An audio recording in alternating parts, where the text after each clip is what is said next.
Hello and welcome to my playthrough of Disco Elysium. Going to do a competent cop approach to this game this time around. I'll go into detail about what that means in a moment. Hello there, Shaky. How's it going, dude? Hello there, book lover. Bootleg, you stayed here until I got back? Oh, nice. Thank you, Bootleg.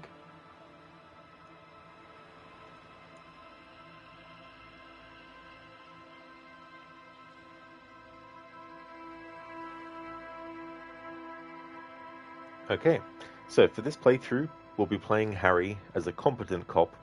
The boring and honor copper types and their related thought cabinets, regular law official and overproductive honor glands, respectively, will be acquired and internalized. Where possible, we'll choose the most sensible or most serious dialogue choices during conversations and also choose actions that fit that criteria too. It's not just strictly the most sensible or the most serious ones either. There's also other different types as well. There is no competent Coppo type that you get given, but it's more that that's my approach and also incorporating whatever Coppo types the game offers as well. Bootleg, you have the Disco Elysium emotes in Steam, but you've never seen the game. It's definitely a really in-depth game, like this type of RPG, like I'm not really a big fan of, but there was just something about this game when I first saw it that made me want to play it, and then when I did, I was like, right, this is a game that I definitely want to do more playthroughs of. And so I think now this is my third playthrough of the game. Just want to check options.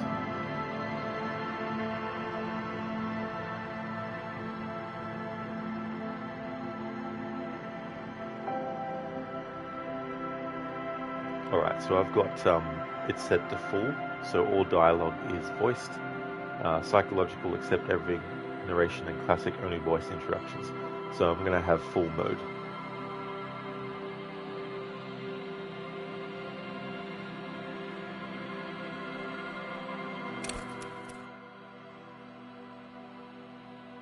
Okay, so we're going to go with create your own.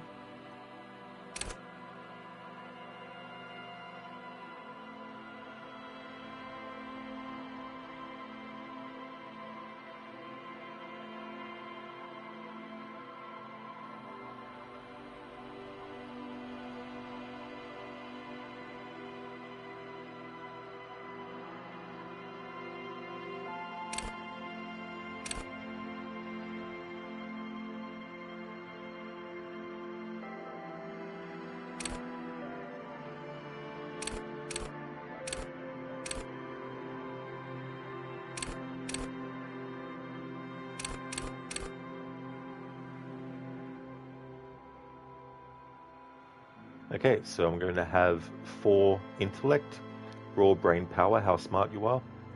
4 psyche, sensitivity, how emotionally intelligent you are. 1 for physique, your musculature, how strong you are. So having it at 1 means that I'm going to have to be very careful not to do actions that could really kill Harry. And motorics, I've set that to 3, your senses, how agile you are.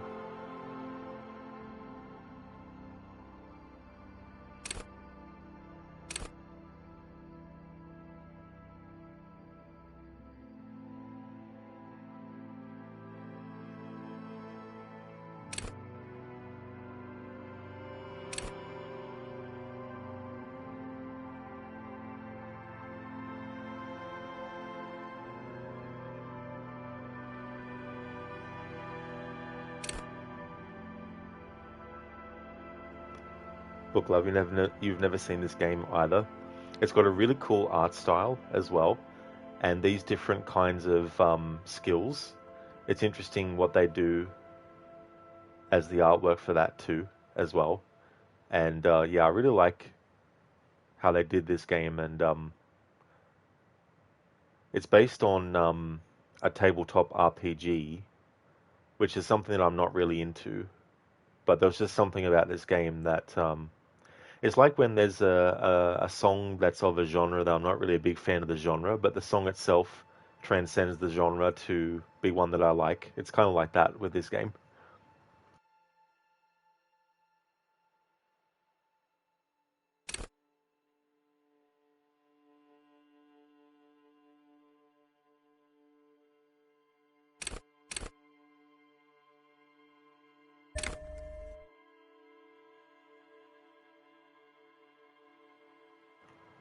Okay, so we're going to go with Volition.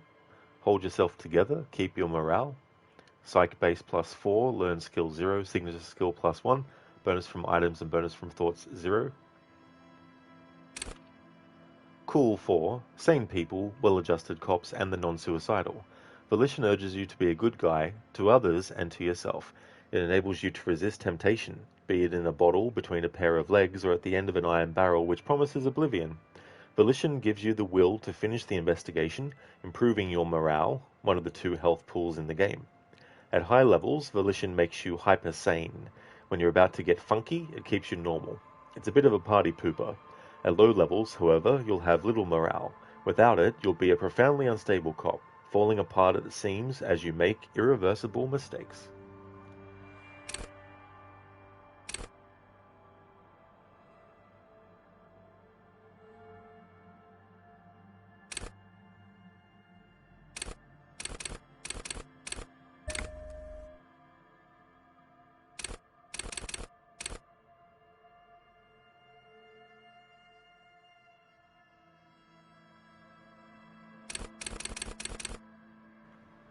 Visual calculus. Reconstruct crime scenes. Make laws of physics work for the law.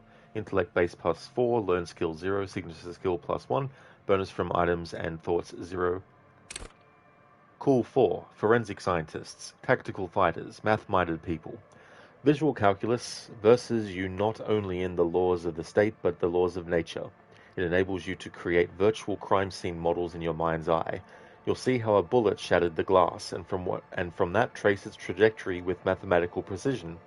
You'll also count so many footprints, and at a glance discern shoe size and design, as well as the height, weight, and gender of the one who wore them. At high levels, visual calculus makes the world reveal its secrets to you, but you may be so absorbed by your mind diorama you don't notice as crooks steal your pants. However, at low levels, your mind's eye will be blind. Reconstructing crime scenes will be difficult without outside help. Alright, so we're going to go with this.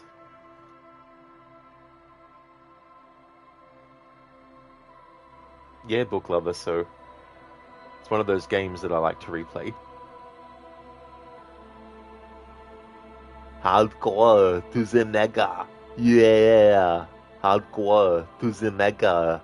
Yeah. Thank you for redeeming that as an Arnie impression, Dr. Darling, from this game. I tuned in early and it went offline.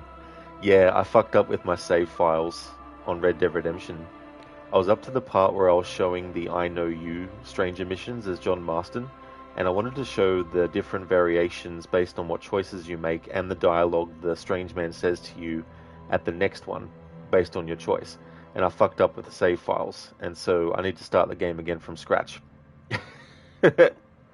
So this was the game that was going to replace it anyway, so I'm going to do a stream of Red Dead Redemption on Tuesday. But this will be the game that is now Thursday through to Sunday.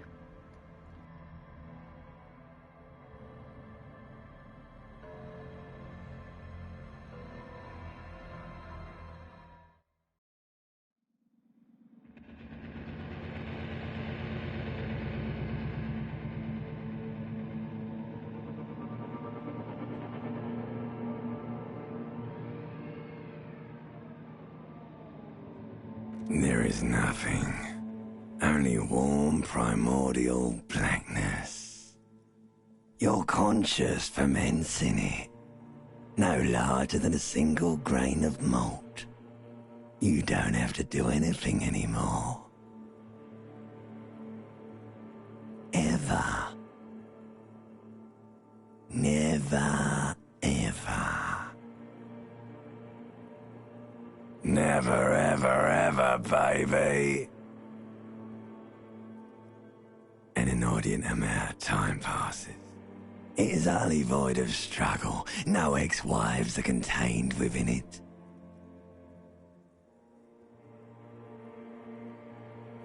An awareness creeps up on you. A mass lies hidden in your dead angle, soaking in some lurid acidic sauce. It's bloated and shameful, a ball of meat surrounding you. This is a terrible line of questioning, and it will only lead to more awareness of the meat thing.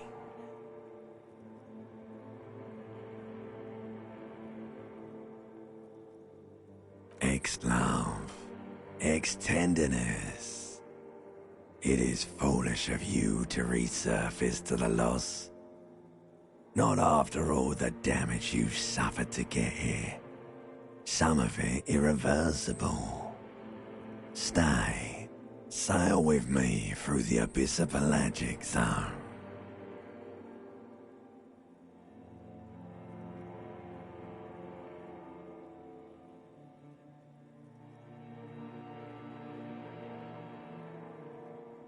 Do you really?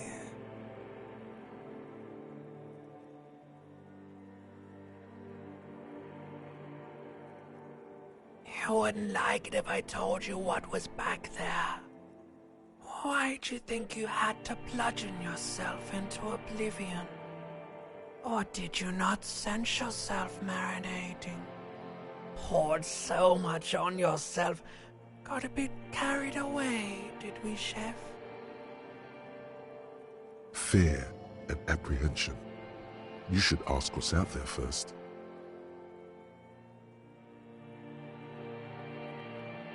Yes, your one disco mother.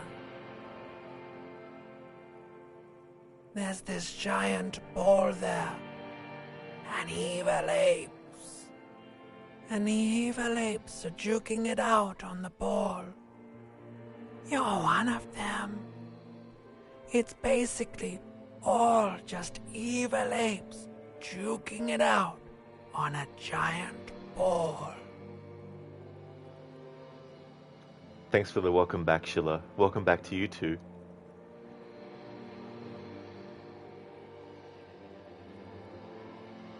You can't even make out it's a ball when you're joking it out. It's that large.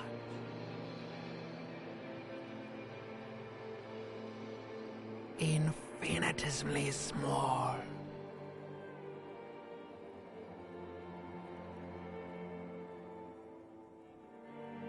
Vying for resources is just a stupid expression you picked up somewhere. The part of the presentation you want to take home with you is this. You have to beat the other evil apes in the face, or you lose. Yes, it is. And you drowned in that sadness a long time ago. You lost.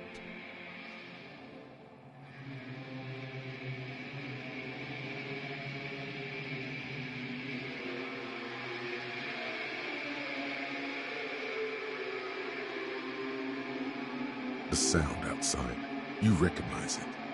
It's a Caprice Kalena motor carriage.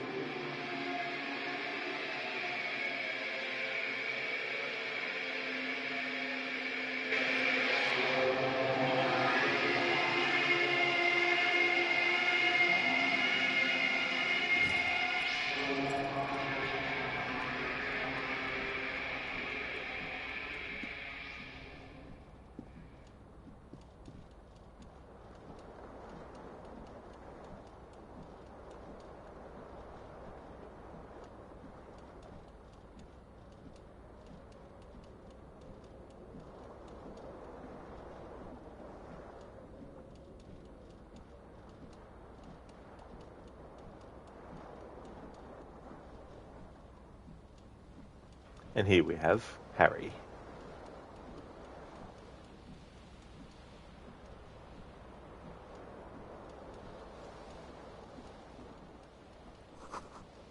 This magnum-sized bottle of Commodore Red is empty.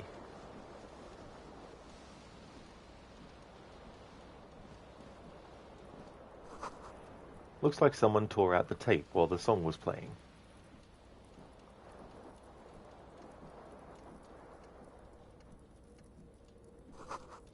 This reel-to-reel tape player is still on, rolling empty.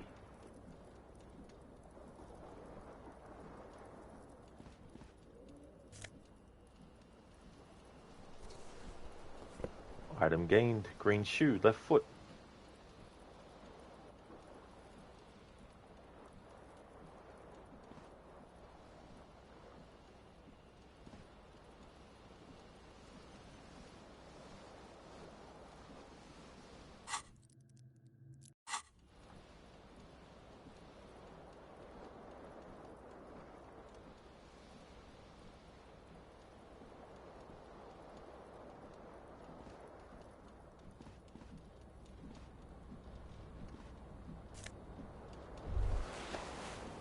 Flare-cut trousers. You hear a jingle. Keys are clinking in the pocket of your flare-cut pants. It says, whirling in rags, on the aluminium keyring. There is a single key on the ring. The number 1 is etched on it. It should open the door.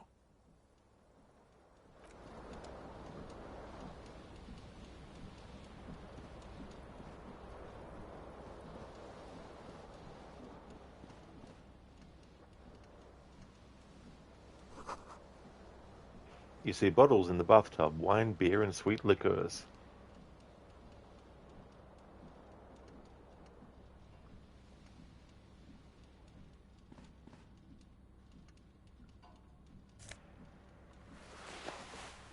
White satin shirt.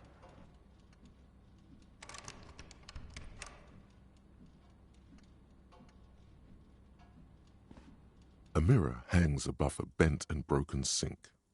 In a fierce discharge of masculine energy, someone has ripped half the faucet off. Hot water sprays from the base and steam covers the mirror. You cannot see yourself, just the outline of a man. Suddenly, you realize you have no memory of the face that awaits you there, underneath the soft vapor. Really, all recollection of the person you are, the people in your life, and even the world you're in has drowned in a sea of blood alcohol. This was no mere night of drinking. It was a deluge of world-ending proportions. As you slowly reach your hand towards the surface of the mirror. Abort. You clearly have not thought this through. You won't like what you see there, and you will never unbecome it. Behold.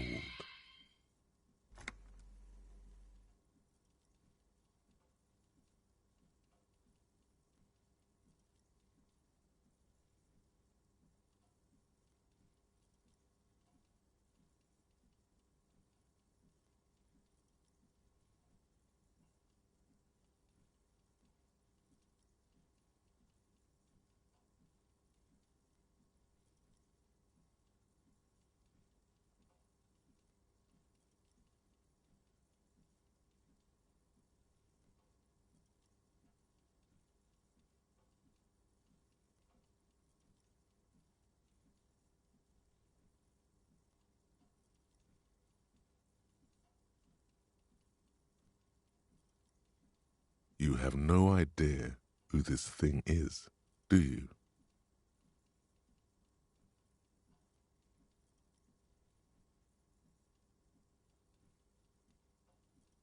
Too late. You clearly have rigor mortis on your face. Or wait, is that an expression? Are you trying to make an expression with that face? Why? Please stop. It's horrible. You're scaring yourself. Oh my God. You can't stop. It's like it's not even voluntary anymore. You have worn that grin into your face and now it won't come off. What does it even mean? What is the emotion you're trying to convey?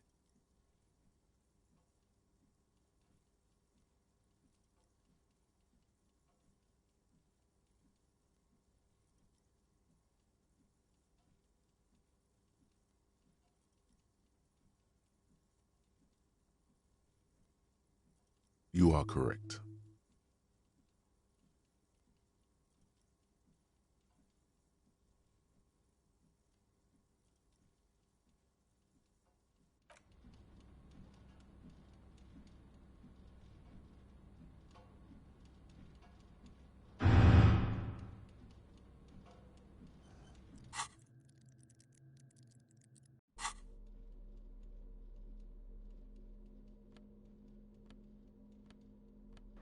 Alright, so we have the white satin shirt. +1 conceptualization. A real statement to wear. -1 suggestion. Unsavory odor. This white satin shirt used to be fancy. It used to really catch the light. Now it smells like someone took a piss in the armpits. Flare-cut trousers. -1 savoir-faire, tied around the thighs. +1 electrochemistry, tied around the crotch. These golden brown trousers are flare-cut. Normal bell-bottom trousers would be boot-cut, but these are far from normal. They are someone's piss-soaked, cum-stained party pants. Green shoe, left foot. This green crocodile leather shoe has a high heel and chrome embellishments. It fits your left foot perfectly. Now all that remains is to find the other shoe.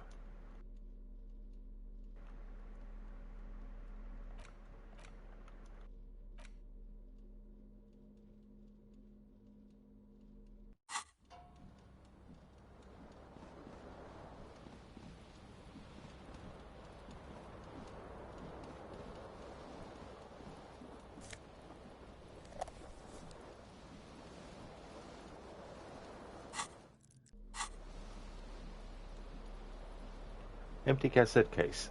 There used to be a tape in this case, but it was destroyed in a fit of rage. Something about the Atenea single Smallest Church in St. Cian's. Must have rubbed someone the wrong way. The label says the song was recorded in '43.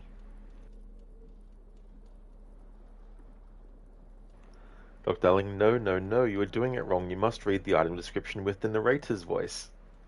Oh, I'm so sorry, Dr. Darling. Bootleg, give me a small rundown of the game. So basically, you play an amnesiac detective who has no idea what happened to him the night before, how he got there. Plus, there's a dead body, and you have to solve the mystery of what happened to the dead body. Or, you can choose to not even worry about the body at all for the whole game. But for this playthrough, we will be doing the investigation.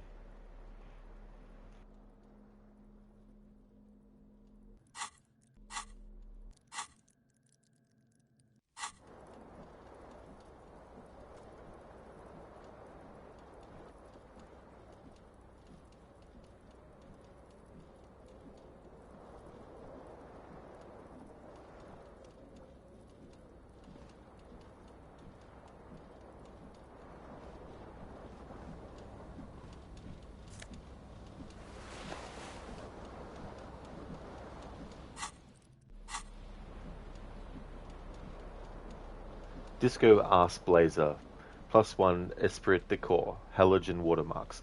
Looks like someone skinned this blazer off some long extinct disco animal. It has an enigmatic white rectangle on the back and the right sleeve.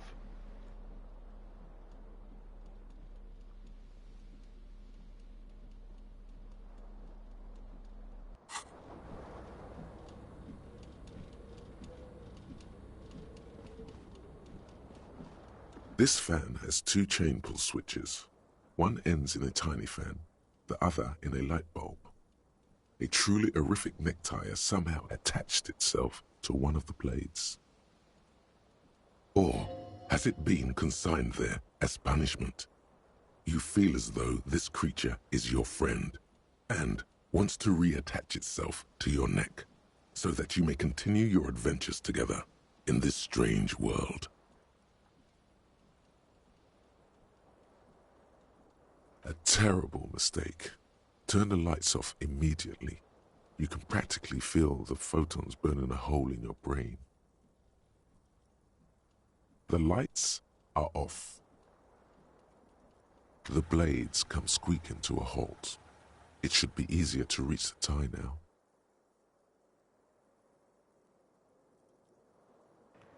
Bootleg, interesting. You're surprised you can type without a problem at the moment. You're drinking. Oh, that's fair enough, Bootleg. Yeah. But yeah, it's got an interesting premise, and there's various different thoughts that will pop up based on what you've done, and then you can actually choose to focus on those thoughts. And once the thought completes, which takes real time for it to actually go by, for the thought to formalize, but once you do, then you get a certain perk related to that.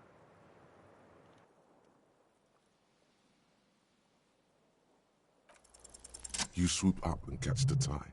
Snap! It's released from the blade. Warning, warning, the necktie is no longer contained. What you have in your hand is a fantastically colorful tie with 4 or 5 different patterns. The knot reminds you of a noose. If it's your friend, why was it up there? Who ties their friend to a ceiling fan? Maybe this thing is dangerous somehow. An ominous, foreboding feeling fills you as you look at the tie.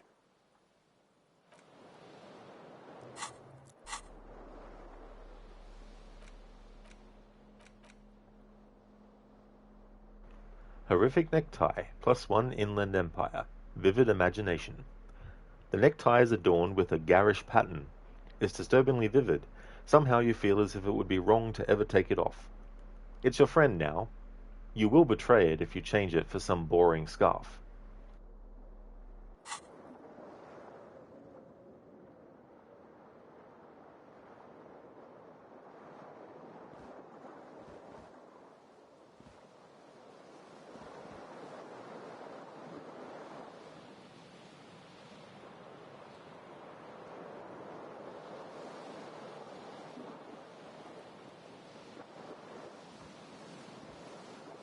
The window stands broken in its frame. Cold wind blows in.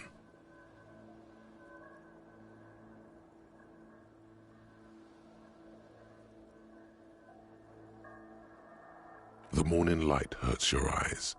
It's hazy, but you see the ocean and some war-torn buildings.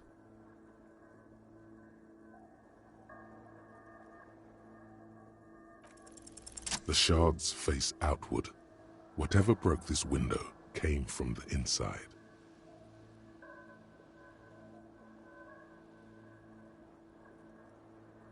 A fine web of scarring covers the back of your right hand, but none of it is recent. More likely a projectile than a held object. There are no fragments on the floor from pulling a tool back in after impact. It is too large for a bullet, yet too small for a piece of furniture. You're looking for something heavy and larger than your fist. The single green shoe you found fits the hole almost as well as your foot. It would have also been heavy enough if thrown with force. Congratulations, you smashed the window with your own shoe. Now you only have one. If you're lucky, you could still find the other one on the balcony outside. The door to it should be outside your room.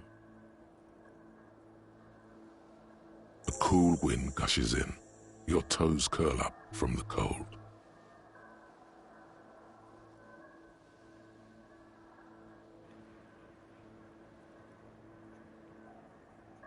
Bootleg, did you know that the liver can only filter like 1 standard drink per hour, so if you drink too fast, you get hit harder? Yeah, that's why, when I have a few drinks, I sort of like have different drinks in between. Like I might have a beer, and then once I've finished that, I might have a can of Coke or something, and then I might eat something, and then have another drink of beer, things like that. Book lover, oh really, good to know if you ever want to get hammered, lol. Bootleg, so it hit the bloodstream faster because if someone calls you lightweight, you drank too fast, man, my liver doesn't process that fast, so you get hit harder. Yeah, well, that's the other thing too. Like, these things might not be known by everyone when they do drink.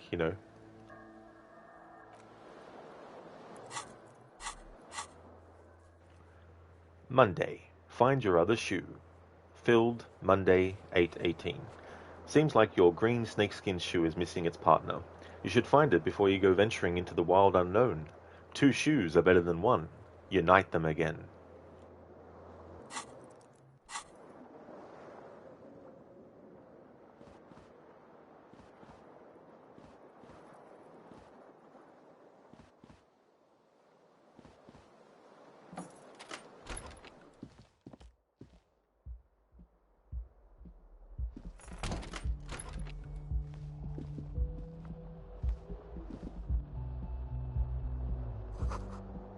There's something on the table.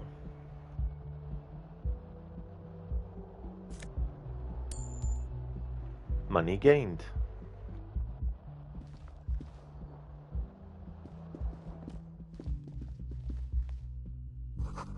The calendar says it's March. The year is 51.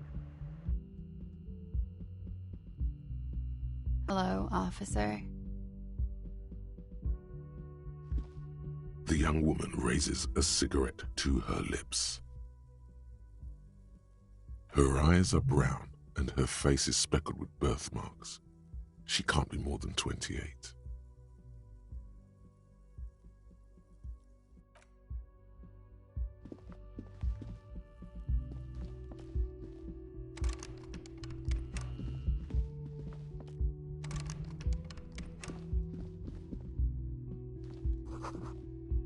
This is the weekend edition of the satirical newspaper Trompe le Monde.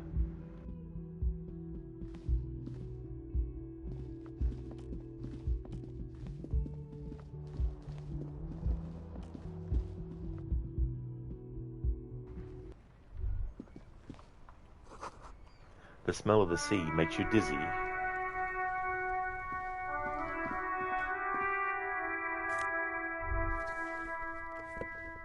There they both are, 2 identical shoes, both copiously green and indiscriminately snakeskin, reunited on your feet. Like 2 baby crocodiles. Good, they're balanced, comfy. Feels like the only good thing about you right now, truth be told.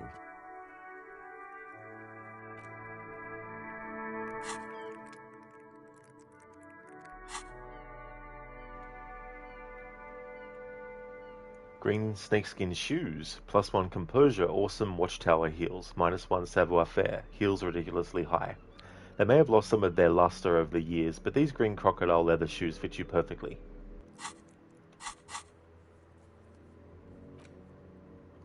Find your other shoe. Has been completed.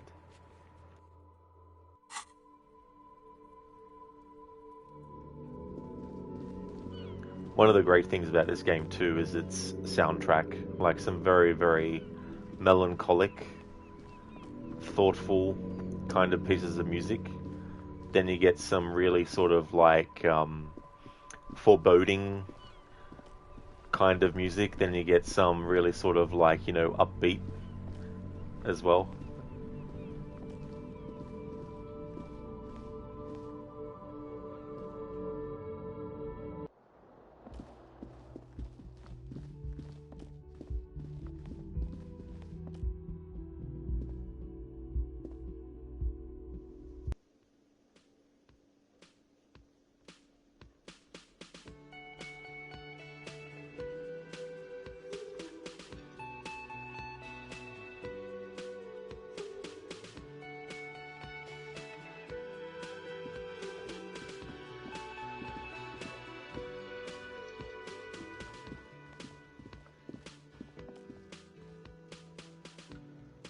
A bespectacled man in an orange bomber jacket is tapping his foot on the floor. Looks like he's waiting for someone. You. Kim Kitsuragi. Such a great character. As you approach, he narrows his eyes and extends his hand in greeting. If an assault were launched on this building right now, if the windows came crashing down and the whole world descended upon you, this man would hurl himself in death's way to save you. You are sure of this, but why? Hello, I'm Kim Kitsuragi, Lieutenant Precinct 57. You must be from the 41st. You realize he's waiting for your name. This is your chance to come up with a really good name for yourself. Get creative. Conceptualize.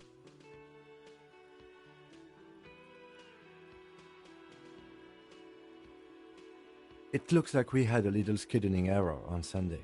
Saturday too, actually. Have you had time to talk to the manager here? What he means is, he has been trying to meet up with you for 2 days, but you have been otherwise occupied. Then we should ask him for a rundown of the area. Get me up to speed. I understand the scene is out back, right? It also wouldn't hurt to assure him the police are finally here. In full force, I mean. Have you mapped out the initial interviews? Okay, we'll have time for that after we take a look at the coroner's case. Have you removed the dead body from the tree? So, the body is still in the tree. This is the first time you detect a weariness in the lieutenant's voice.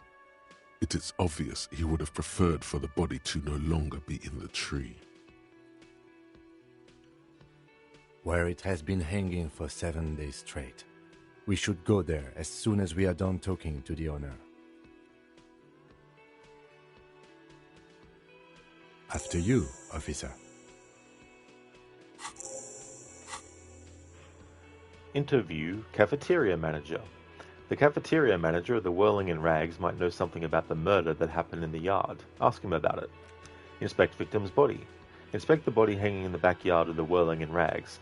This is a preliminary inspection. You just need to suppress the urge to throw up and approach it.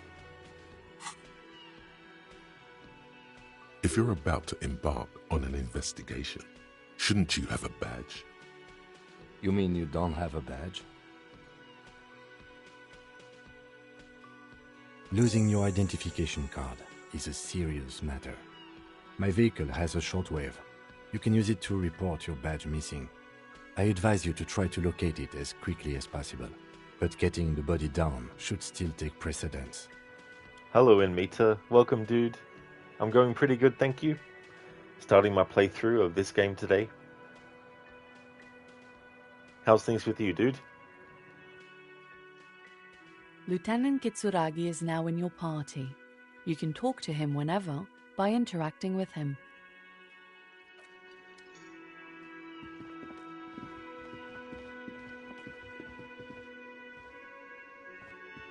A man in his late 20s with a thin, unimpressive beard notices you approaching. He drops the ledger he was holding and turns to the lieutenant. Could he be irritated with you? He avoids eye contact altogether, like you're not even there. Cheers, Inmeter. Thanks, dude. It's going well, although you have a long day ahead, a 10-hour shift. Glad to hear it's going well. That is definitely a long shift. Damn. Well, hopefully, it'll be a good shift. Hey there, Extreme. How's things going? Mr. Gart, right? You run this place. Yes. I am Kim Kitsuragi from Precinct 57. This is an inter-district investigation, so joining me from Precinct 41...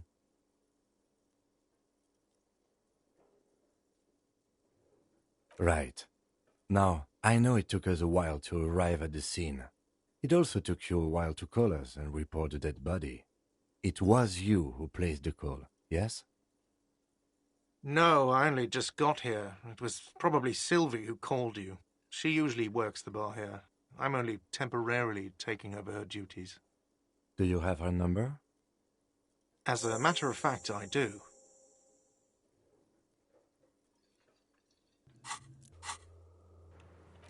Report your badge missing. You need to report your missing badge to the 41st Precinct as soon as possible. The lieutenant said that you can use the radio in his motor car to call your station. Who made the call reporting the crime? Someone reported the hanging to the RCM. Maybe if you find out who it was, it may shed new light on the events. You have an idea where to start, but the caller could have been anyone. Call Sylvie using Kim's shortwave to ask whether she made the call. You said you just got here. From where? Are you a local? What, of Martinez? No, I live in Jamrock. I only sometimes come here to keep an eye on the place. This is just one of the many, many cafeterias I manage. But you still know your way around, yes? In case we need directions. Yes, I know where some things are, but as I said, I don't live here. I just used to work here. And I'm not going to start working here again, if that's what you think. I didn't imply that. Detective. He probably means this is where you step in and ask your questions. His face expresses profound doubt in your having this.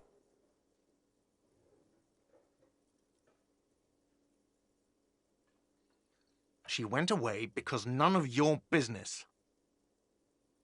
Have they not been telling you you're a cop? Extra fine. I don't know who killed him. I'm not the police. That's your job. The lieutenant turns the page in the little notebook he's been scribbling in. Let's go.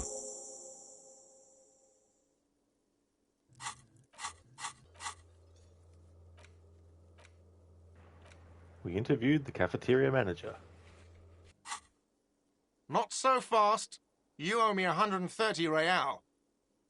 No one is saying the multi-pattern necktie you found tied to the ceiling fan can talk. No one. It must be merely imagination. But... Let's bail! Time to push the eject button! Sounds like a responsibility! You don't like those!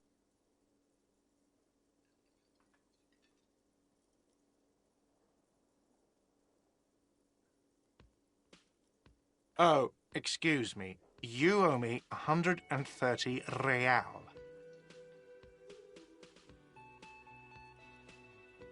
In Mita, thank you very, very much for the 105 stream streak. Excellent. Thank you, thank you. the IIR, or Inter-Isolary Real, is the global reserve currency. Whatever part of the world you're in right now, it's safe to assume he means you owe him some money. Wow, you're a genius. Yes, that's right, money. You owe this establishment 130 real. Who does that clown think he is? Arrest him!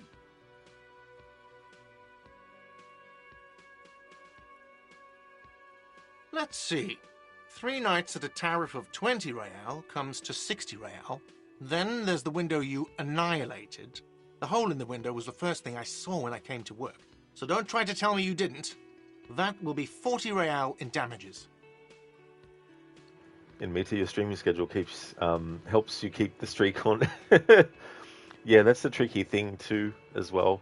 You know, different time zones and different times and all that kind of stuff. And it's understandable if not everyone's schedule can match mine, and the other way around as well. And for those who, you know, have been watching a lot of streams, but they might lose their streak, it's never a case of keeping a list of people who have said what their streak is, because there's a lot of people that watch people's streams who have probably gotten a lot of stream streaks that don't, you know, point it out as well.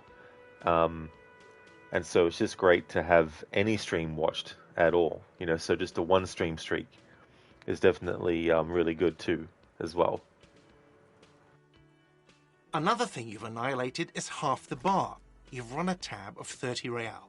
Actually more, but we'll round it down to 30 for your hard work maintaining the stability and order of Revachol.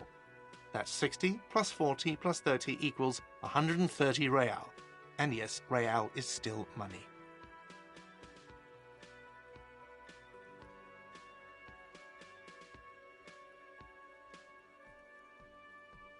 Let's see. Another thing you've annihilated is half the bar. What are you, a philosopher?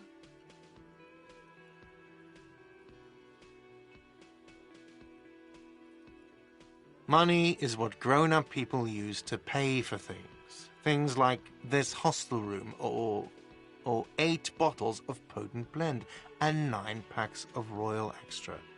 We use it for everything, really. There's a shuffle of nylon as Lieutenant Kitsuragi looks for something in the pockets of his orange bomber. That's Cop 4. I haven't offered to pay because I don't have any money either.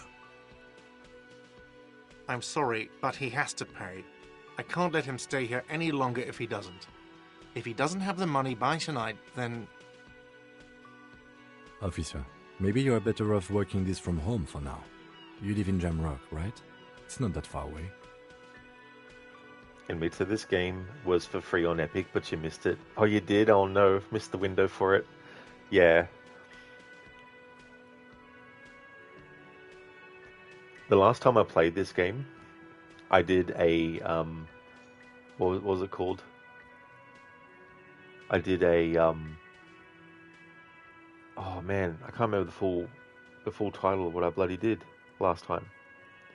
Anyway, it was a apocalyptic cop playthrough where I tried to choose the most doom and gloom dialogue choices all the time and all that kind of stuff. So that was really, really interesting and fun. And so this time around, I thought I would try to play this game as kind of like serious as possible by having the character actually want to be competent at being a detective and all that kind of stuff. So, but early on, there's some things that you can't help but choose that are a bit like, silly. Like this whole thing with the necktie talking to him and all that kind of stuff. There was an option of, saying to the cafeteria manager, "You're under arrest," which is completely ridiculous. So I'm glad that I was able to get another option to trigger by choosing a dialogue choice that, while it was silly in and of itself, it was probably the least silliest.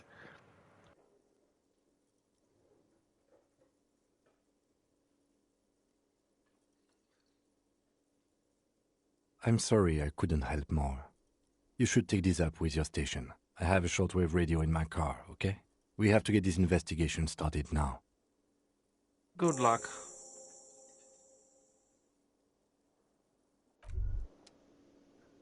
By the way, where is home? The address is coming up blank, and this place sure isn't it. But you've been at this hostel cafeteria for only 3 nights. Where were you before? You had to be somewhere. In time or space? That doesn't sound like somewhere you can stay if you run out of money. You can try. Run some addresses in your head when you get the time. Maybe a street or an apartment will appear.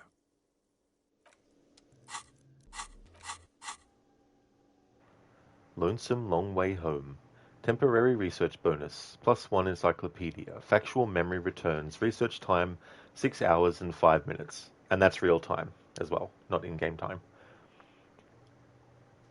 Let's rewind. Let's trace your drunken steps back home. Jump across the raised channel bridge southwest of here. Fall over. Get up.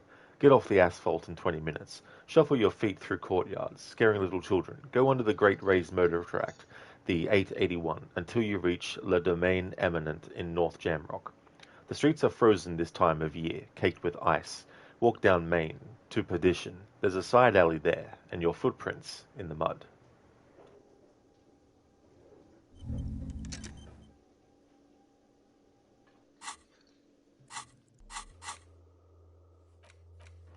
Pay for damages. You need to pay for the damages you caused in the whirling in rags, or you won't have a place to stay tonight. Ask around for money and be careful with your spending. If you're unsure how much you owe, ask Gart. Ask your station for additional funds.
Crit. Sick.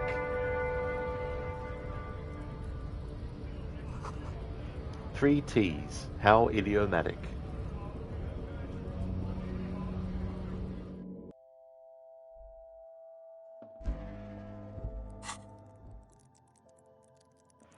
Bootleg, Drunken Steps, how does the game know about me? How does the game know about you? Yeah, Harry's had a bit of a bender the night before, and so he's lost his memory.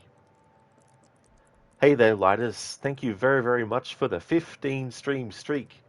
That is excellent. Appreciate it. Thank you, dude. 15 streak of watching John Marston calling the whole NPC cast full of bullshit. He was very specific about the type of shit happening in the game. That is very, very true, Lidus. You're not wrong there. Oh man, it's so funny the NPC dialogues and what he says to them when you're doing like the mini games and all that kind of stuff. I'm doing well, Lattice. Things are going good. How about yourself, dude? In Meta, your shift started, so you go in lurk mode. Good luck with the game. Thank you for the good luck wishes in Meta. I hope that work goes well. Thanks for leaving the lurk too. Would definitely like to recommend people check out Meta's channel. He's doing a playthrough of Horizon Forbidden West, his first playthrough of that. He's recently finished Hellblade 1 and Hellblade 2 as well. He's also a big fan of the Witcher series. A great streamer, so definitely recommend. And that's all good for the shout out, dude. No trouble at all. Bootleg coherence status 47%. I mean, hey, that's still a lot of percentage. Hey there, Sonar. Welcome back. AC, thank you very much for a 105 stream streak. Holy shit. That is a lot. Thank you very, very much, AC. You hope to see 150, though you fear time is not on your side. Well, hey, I mean, you know, that's doable. But if you don't reach that, like, there's definitely no worries, that's for sure. Thank you so much. Hey again there, Octavius.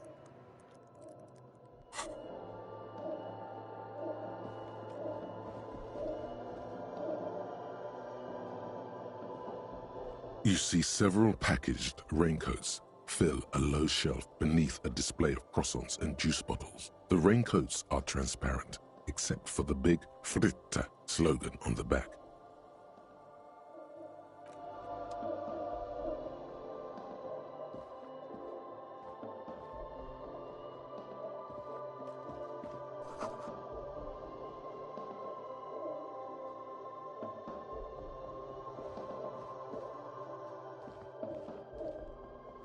Welcome to Frit. Feel free to look around or something. Everything is out on the shelves. What's that magazine she's reading? Yeah, Octavius, I really like this game a lot. It's cool how there's so many different ways you can approach it too.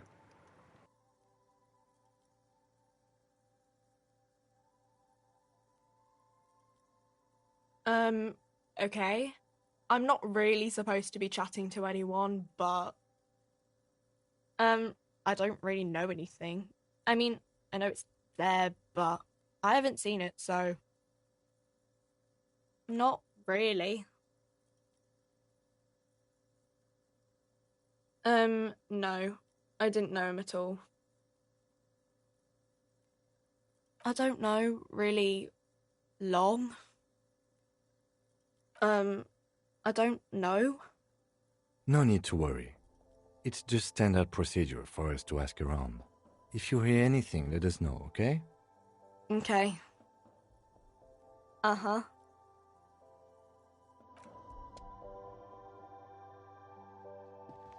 A colorful display of cigarettes and alcohol bottles line the shop wall, inviting you closer.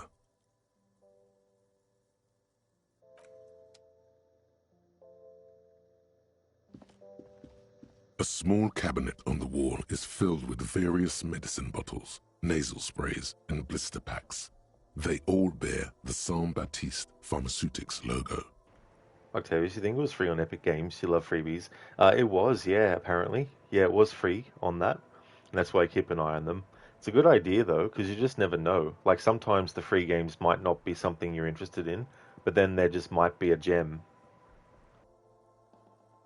Their logo is the bloodless rose, pure white, untouched by harm.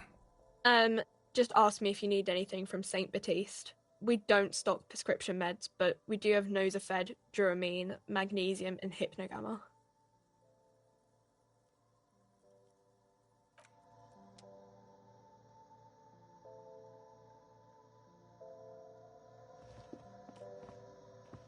The tear machine stands in the corner. A sign says, 1 bottle equals 10 cents. Nah, bro. What in the Q is happening here? Hey there, nah, bro. Welcome on in. Ah, yes, Cuno. What a character. So this is a spoiler for this game, but in my previous playthrough, well, I ended up having Cuno as the help, which was quite interesting actually, to do that kind of playthrough. Oh, that's the tear machine. It's a machine for tear. You know, you find tear outside, like bottles or whatever, and put it in the machine, then it gives you money. You need a bag, I guess. We used to have some, but we gave them all out, so... Feel free to use it if you find a bag, though. I'm sure there are some out there, somewhere.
Nah, bro, you never wanted to drop kick a kid so bad in your life.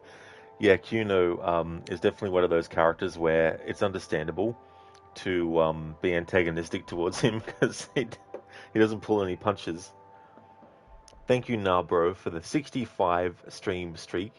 Thank you very, very much. I really appreciate that a lot. Thank you.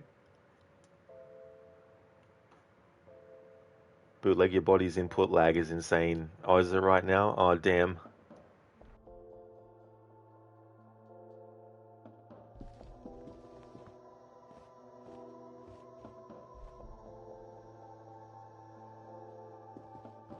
A colorful display of cigarettes and alcohol bottles line the shop.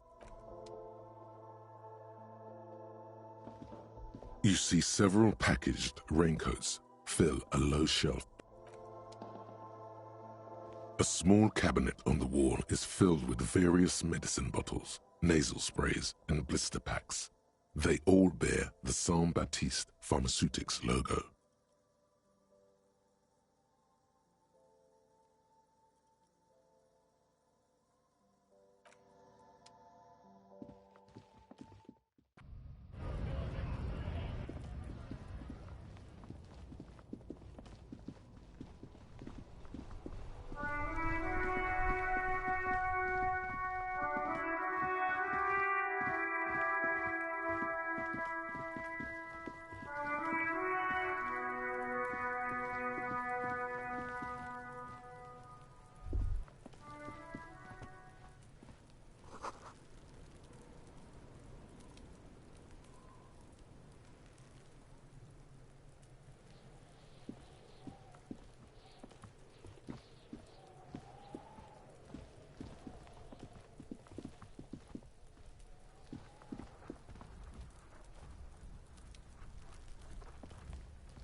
Dr. Darling. Dune, Dune, Dune, Dune, Dune.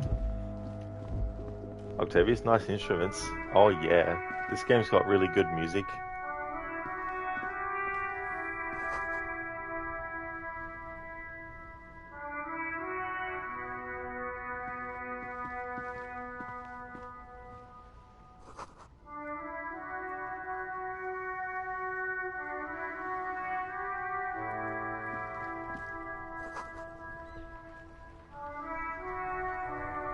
Look, darling, that was your failed attempt to mimic the game's theme. Oh, that's fair enough. It can be very hard to put music into descriptive words.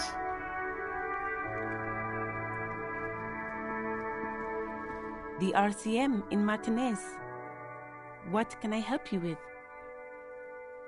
Of course. What can I help you with? Me? I am just a gardener. I am working. I have a greenhouse in the yard there. I've been trying to get some work done. There's discomfort. She stops mid-sentence.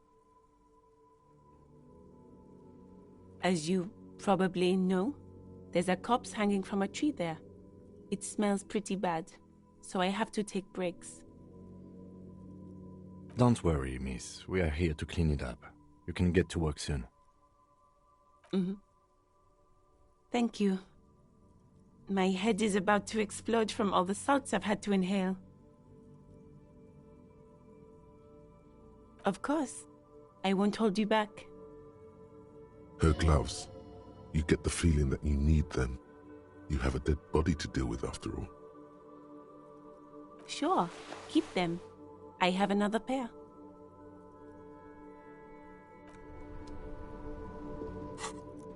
Nice. Gloves. Yellow gardening gloves, +1 interfacing. Bye-bye bugs. Thick latex gardening gloves in classic canary yellow. Maybe you should retire. Take up gardening as a hobby. It's worth a thought.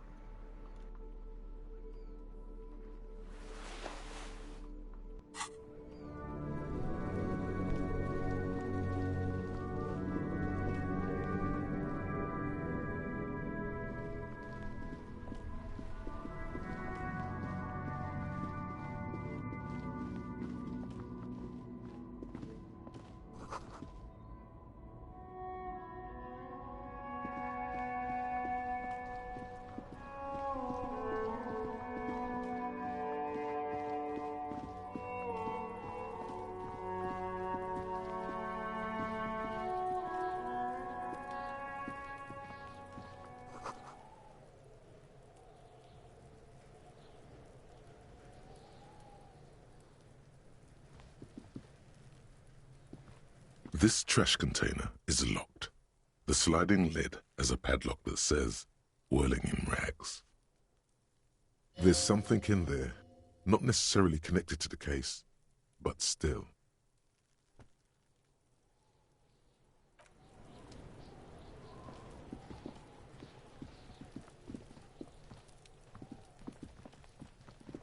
Hello there, Shin. How's your day going?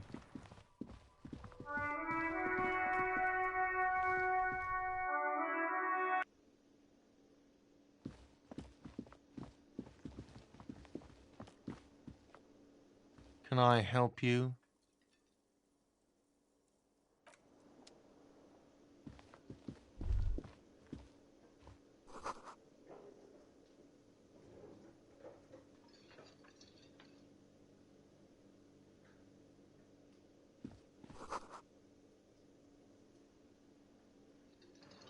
Shin, it's very noisy and windy outside of your condo.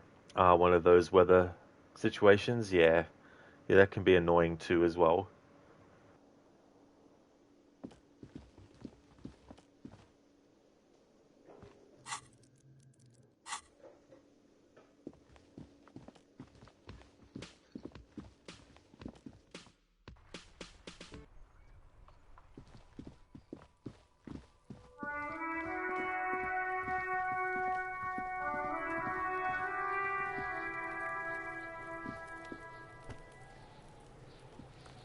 Kuno's got this!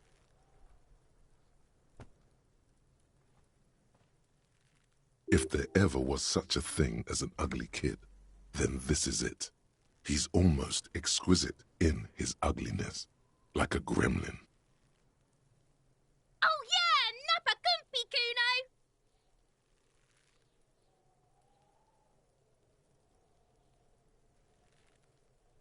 Right in the dick, Kuno! Get him right in the dick! Love it in the dick. The boy is sweating profusely. His eyes are like two black holes and his jaw is twitching as if trying to break free from the empire of his body.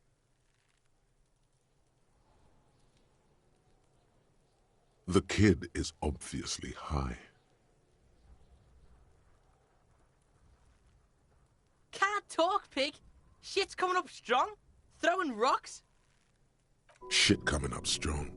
That sounds good. Joyous. You should hang out with this kid and see what that juicy shit is all about. Yeah, Kuno! Ride the lightning, Kuno! Kuno's riding it, see? The rake, Kuno! You should throw the rake at him, Kuno! The fuck? Does Kuno know what a rake is? Kuno's not a gardener. Shin, it's 1 degree Celsius and feels like -5 degrees Celsius with wind at 29 kilometers per hour out of the west-northwest. Damn. Yeah, like whether it's hot or cold already, the wind making it extra hot or cold can be very frustrating too.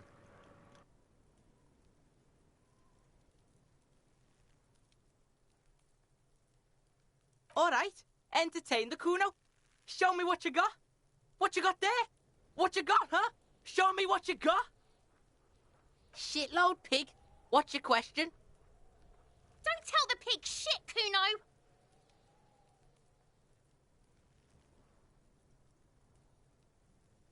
Pig's choking! He's totally choking! Fucking idiot Mulkapa! Doesn't know any questions! Right, pig. This is where Kuno plays with his little wooden choo-choo. What do you want with it? Dunno. Kiptas gardener used to work there. Kipt is a pejorative term used to describe people of South Seminese or Areopagite descent. It used to be a common first name among the Areopagites of Ilmara. Not so much anymore.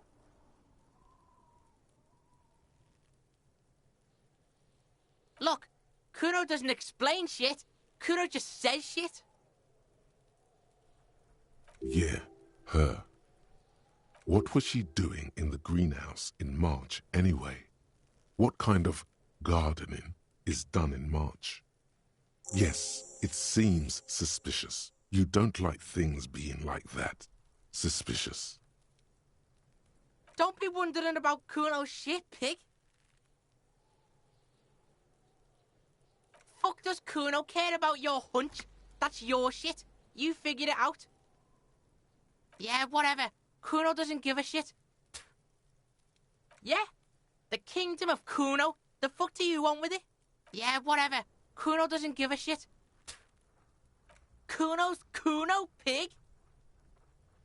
It's always Kuno, never I. Clearly the kid's using the third-person perspective as a shield.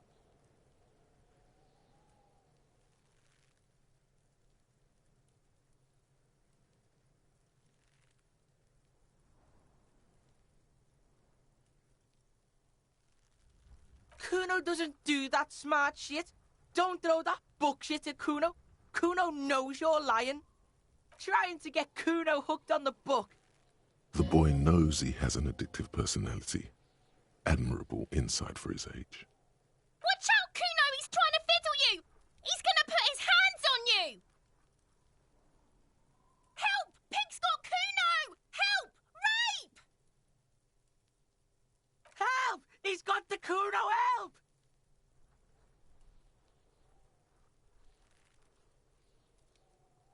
Yeah? Get out of here before the Kuno beats the shit out of you. Yeah, that's right. Drag your fat ass out of here, fat boy, before Kuno fucks you. Don't listen. Just go.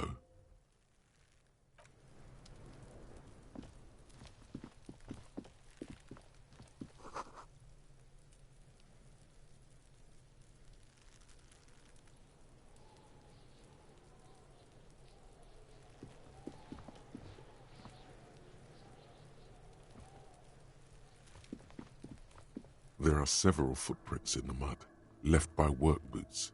Anywhere from 6 to 12 pairs have walked here. Heavy workers' boots with reinforced toes and hobnails all over the yard. Isn't this something an industrial worker would wear? Noted.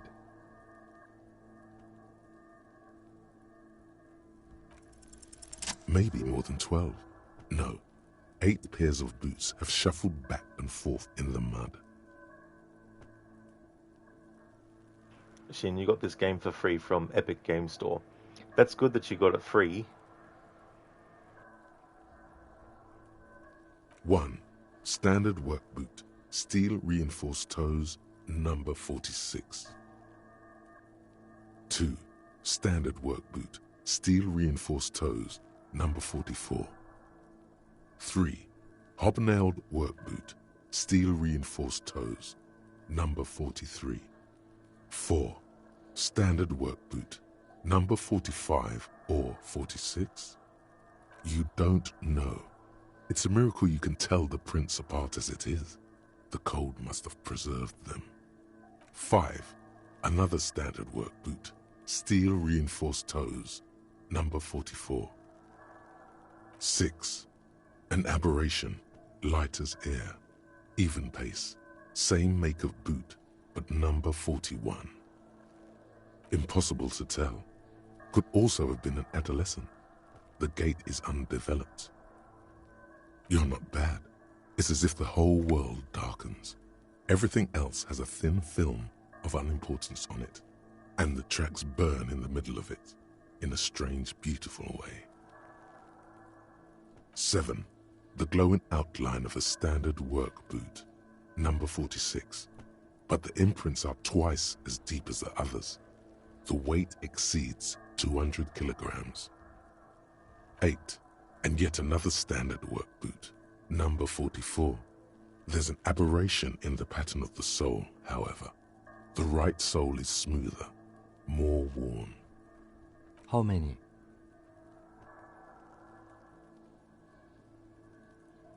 I was pretty off then. I counted 20. I never got the hang of it. Hyperopia. Do you see anything out of the ordinary? A woman or a kid? Okay. How do you know? He knows it's hard to discern sex from a person's gait.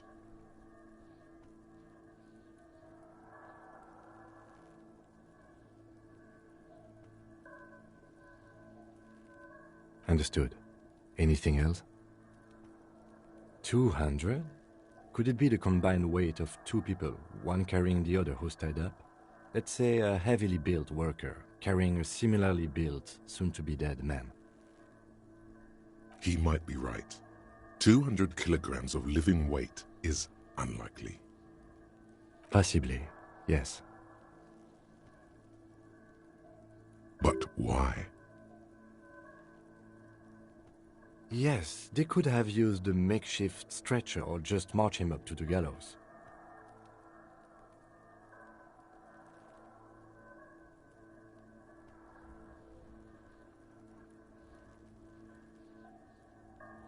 Even easier to carry on a stretcher, or between 2 men. Anyway, it's for future consideration. What else can you see? Interesting. Let's name it the odd soul. Someone operating a workbench with a pedal? Like a joiner at the harbor. Or maybe a drummer? He regrets it the moment he says it.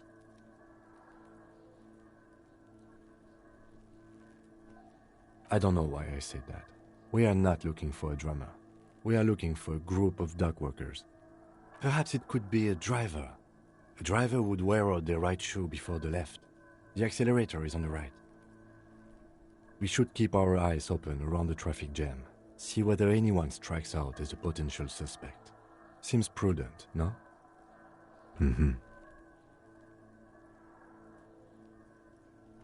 A week, maybe? 7 days would fit the time frame provided to us by the caller, who reported the hanging. It is not impossible. I pulled last week's forecast for coastal Havashol. 7 days below freezing. The day before, the day of his hanging, was the last warm day. Correct again. Sub-zero temperatures would preserve the tracks in a good state. The commotion here could have taken place a week ago. What do I think? A mob of people brought something heavy to the tree. One of them was carrying the victim. They shuffled around, especially under the tree. Then, after hoisting him up, they stood in a semicircle facing his direction. At first glance, this appears to be a lynching. Indeed. They all stood in a row here and looked at the tree. Yes, everything fits so well. Carried him over, hoisted him up, watched him hang. This is easy. Isn't it strange to have your assumptions confirmed like this? This is what someone whispering suggestions in your ear would like you to feel.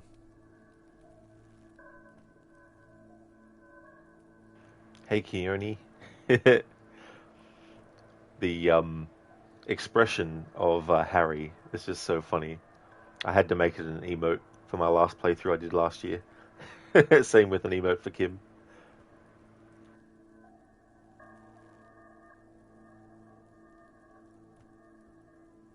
The lieutenant is saying something, but you can't hear it.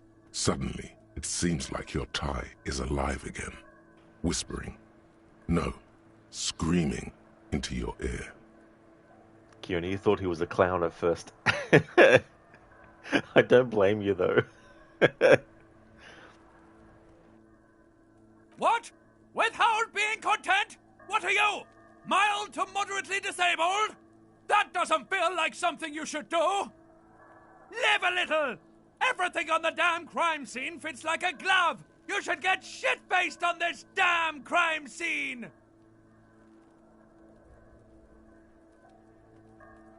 Shut up, fuck midget! I have no idea what's going on here, but you should not do anything that the horrific necktie tells you to do. Yeah, Keone. Kim's voice actor is really, really good. He's such a great character, too, as well. Detective?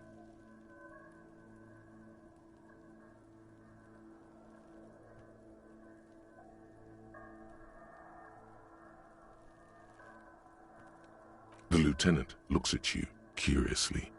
A beat passes in silence. The wind blowing, the cargo belt squeaking. The lieutenant doesn't understand what's happening right now. You're twisting at your tie, looking sweaty even by your standards. He needs to say something. I agree. Our assumptions could be wrong. Better not to have them confirmed just yet. Do you see anything else?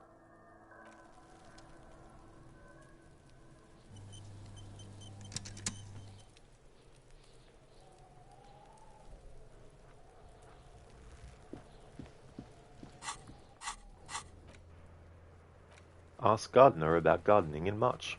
The young woman with the wheelbarrow at the corner of the Whirling and Rags told you that she had to take a break from gardening because of the cadaver smell. But what if she was lying? After all, what kind of gardening is done in March?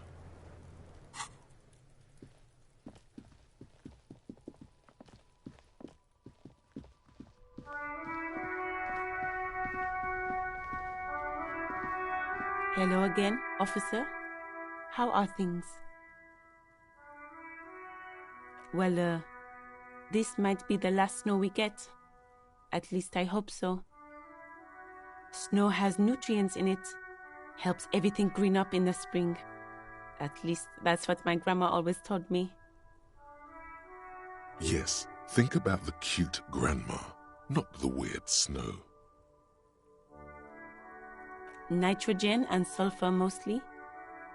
And whatever factories and aerostatics exhale too, I guess.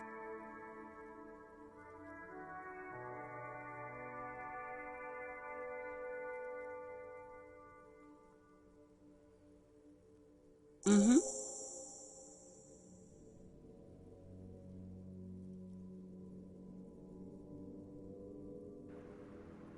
Hang on. I didn't realize it would lock me out of doing that.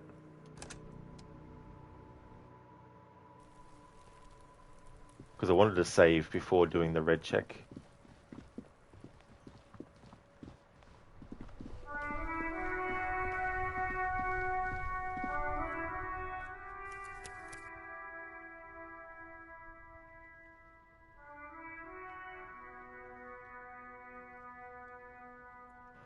Oh wow, so it was 2023 when I first played this game.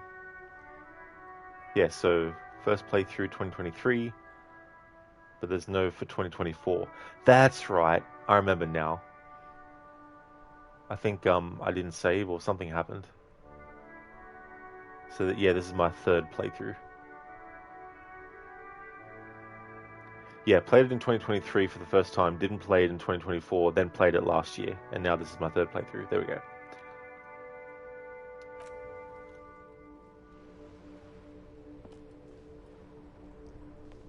Hello again, officer. Well, Snow has nutrients. Yes, think about the cute grandma, not the weird Snow. Stop looking at her. Look around. What do you see? That's right. And the canal, the bookstore, the harbour gates.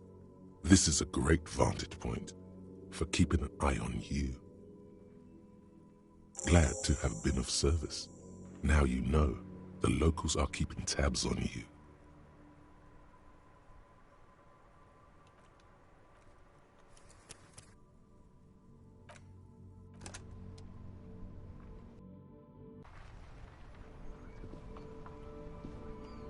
Hello again, Snow has. Yes, think about the cute grandma. Stop looking at her. Look around. What do you see? That's right. And the canal, the bookstore, the harbour gates. This is a great vantage point for keeping an eye on you. No, of course not. I don't understand what this is about. The kid did this, right? The red-haired rat? Can't say a sentence without or kipped. He's always giving me trouble. Maybe you shouldn't be. I mean, you do your job, but that kid is beyond help. And he certainly won't help you. You've been resting here for quite a while, haven't you? Yes, I'm tired. I understand. The RCM isn't welcome here, and the locals want to keep an eye on us. There's silence, the smallest of smiles. That's okay, miss. Do what you have to do. I think we're done here. Let's go.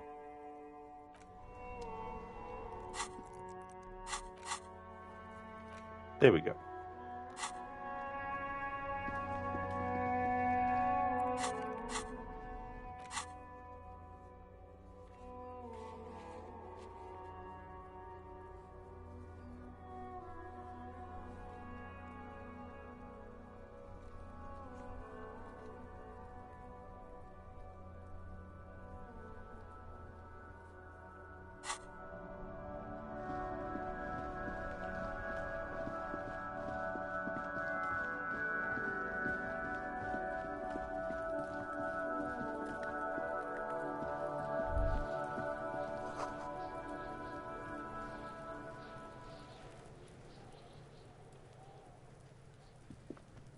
This trash container is locked.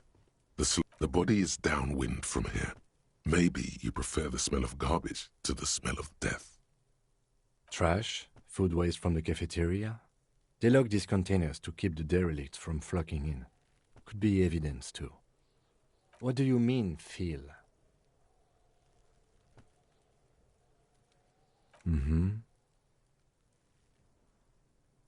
We could try using a pry bar. There's one in my motor carriage, or we could ask for a key from the manager of the Whirling in Rags. He probably has one. He might also have information. This is better than the pry bar idea. Open trash container. There's a locked trash container behind the Whirling in Rags. The manager, Gart, should have a key. Alternatively, you could use brute force to pry the lid open. You just need a pry bar.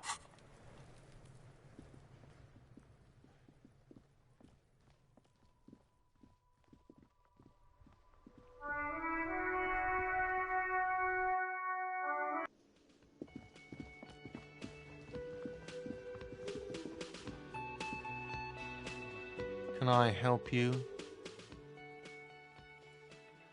Mine? No, it belongs to the Whirling in Rags. Thank you for clearing that up. Why do you keep the container locked? Why?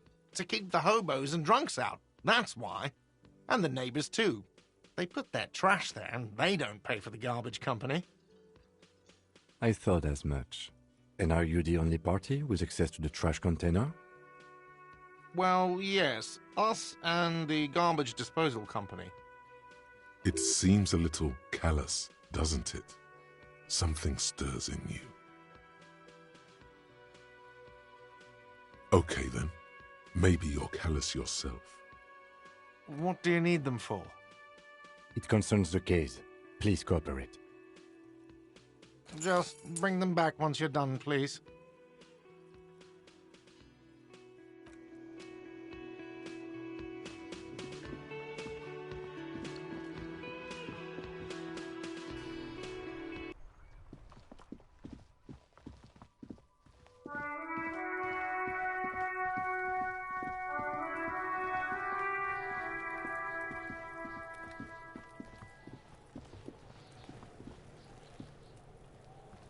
This trash container is locked. The sliding lid has a padlock that says, Whirling in Rags. With a well-oiled crack, the lock pops open. It should now be possible to simply raise the lid. Don't. Maybe you shouldn't. The smell of rotten food rises to greet you. You see soggy cartons, dirty rags, and organic waste. Octavius Bra, the voice. Yeah, there's a lot of great voice work in this as well. It's very interesting too, the different skills that sort of like talk to Harry, you know, like logic and Inland Empire and all that. We're just in time. This hasn't been emptied for over a week. You see milk and egg rest with one broken egg in it. Some pasta wrapper. Picking up the soggy packages somehow feels familiar. You've done this before. The movements are recorded in your elbows, the methodology in your fingers. You're used to this. A box falls into pieces in your hands. Batiste Soleil cereal. There are plastic pasta packages below, and turbo noodles. Nothing of note, however. Among the threadbare kitchen towels, something catches your eye. A pair of denim trousers. As the legs of the slime-covered jeans begin to unspool from the garbage, a rank corpse smell fills the air. The victim's clothes? Cadaverine odor is faint. If these belong to the deceased, they were removed when he was still in the early stages of decay. Drop them in here, officer. Guitar-marked blue jeans. Pockets empty. Or emptied. He wore them with a belt, too, a white belt. The loops appear stretched, but the belt is missing. That's it. Do you see anything else in there? I have another bag here. Hey, Crooked, a competent cop in Revachol? Inconceivable. What is this nonsense? You kidding? Hey there, Senny. Welcome on in, dude. Hope things are going well. This was the game that I was going to replace Red Dead Redemption with, but I fucked up with Red Dead Redemption earlier with my saves related to the I Know You Stranger mission as John Marston, and it was a big schmozzle. So what I need to do is start the game again from scratch off stream, and then finish it, and then have two saves, one where it's John Marston still, and then the other where it's Jack. So on Tuesday I can finally finalize that playthrough. But yeah, I thought instead of just, calling a stream day that I may as well start Disco Elysium playthrough today. Decided to go with the Competent Cop approach this time around. So this will be the Thursday through to Sunday game. Hope things are going well, dude. Something slimy catches your eye. A drab, long-sleeved shirt, olive-colored, appears from the food waste, dripping with pus. This is a military-type overgarment. No label or serial number. This is the kind of rib-knit shirt that's worn over light armor to conceal it in an urban scenario. Anything more? The rest of the rags are just kitchen variety waste. A yellow old mug that catches your eye. But other than that... All right. We should go to Gart again and ask if he knows who put the clothes in the trash. It could be as simple as someone from the hostel cleaning the yard. Or that one. I'd advise against confronting that force. The lieutenant nods, then looks back into the trash container. Oh, good, nice. That's cool that you're replacing this. It's your third playthrough, right? Oh, that's fair, especially if it takes more time with the Red Dead Redemption project. You're doing good, just getting started with your day here. Yeah, I wanted to do a playthrough that was kind of like treating the game as serious as I can and having a character with Harry where he's actually actively trying to be a good detective. He's not, he's trying to redeem himself in a way. Glad to hear that you're doing good, Crooked. That's awesome. I hope that you have a great day today. It's just organic waste, cold and slimy on your hands. Apple and potato peels, mostly. Unidentified sludge, and the occasional chicken bone thrown in for good measure. But hey, nothing. It's nothing. Nothing more to see here. What's this? A blue piece of plastic sticks out from the apple peels. It's shiny. Looks like the corner of something. Something larger. A clipboard. A blue plastic clipboard with moist papers hanging from it. They look badly damaged, but you can still make out forms and notes, written in a man's handwriting. Officer, is that your paperwork? It is. Look, the plastic has the RCM street grid on it. You've even got an autopsy form in there.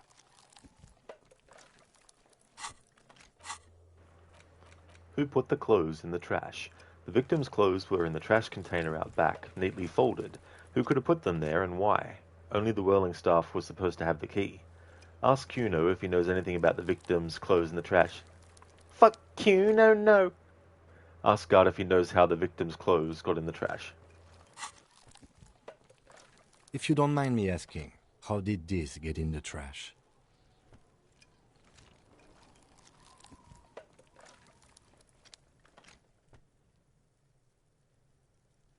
Well... His eyes express a rare condolence. Then he picks it up. Lucky we found it. You should take stock of what remains, just to be sure some has not made it into the hands of the RCM's adversaries. Organized crime and the like. There might have been police secrets in your notes. It would also not hurt to start taking notes on the case. Now, tell me what your eagle eyes see. Or are we finished? Some items, such as the ledger you found, are interactable. Go to your inventory and select the Interact tab to read your paperwork. You pick out a broken mug with an oddly racist depiction of the yellow man frolicking in saffron, only in its social sensibility. You've acquired an interactable item. Investigate this item further by going to the Interact tab in your inventory. The container sounds a muffled gong.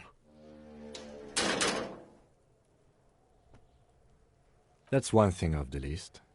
I think we got it all.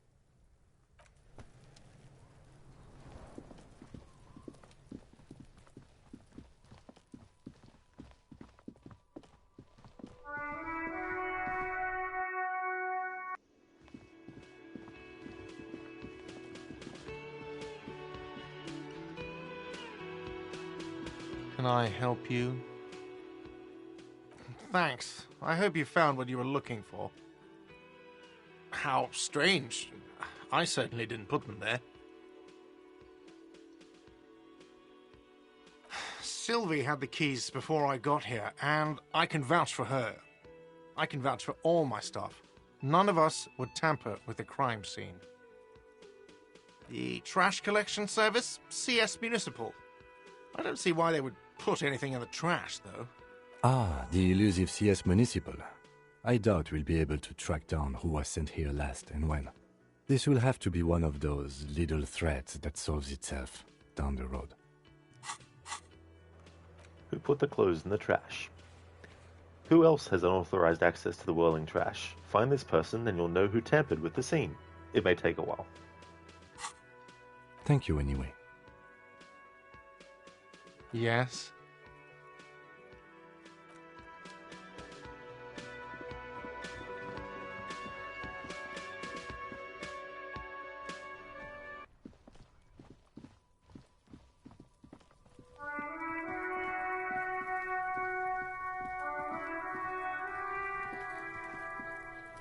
Fuck does Kuno care? Crooked, everyone's favorite person who's not a bartender. I had to resist the temptation in this playthrough to actually ask that question. I'm like, I'm trying to choose the most serious question options here. And the game's like, you want to choose this option because you have chosen that option every time you've played the game. I'm like, nope. In this playthrough, nope.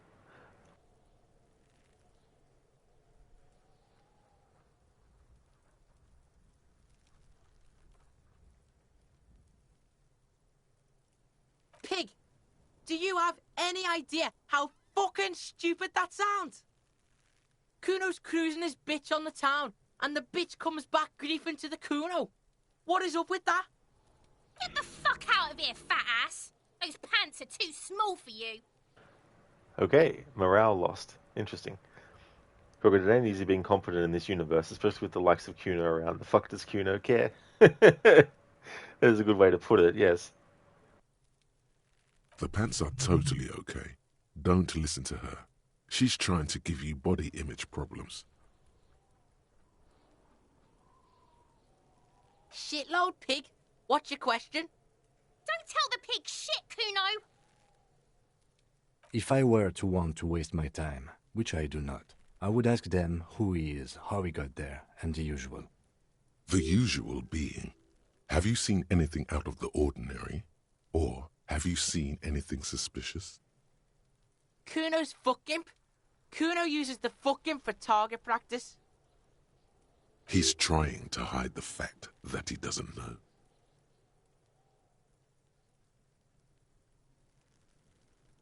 Kuno knows all kinds of shit. Kuno's not a snitch, that's all.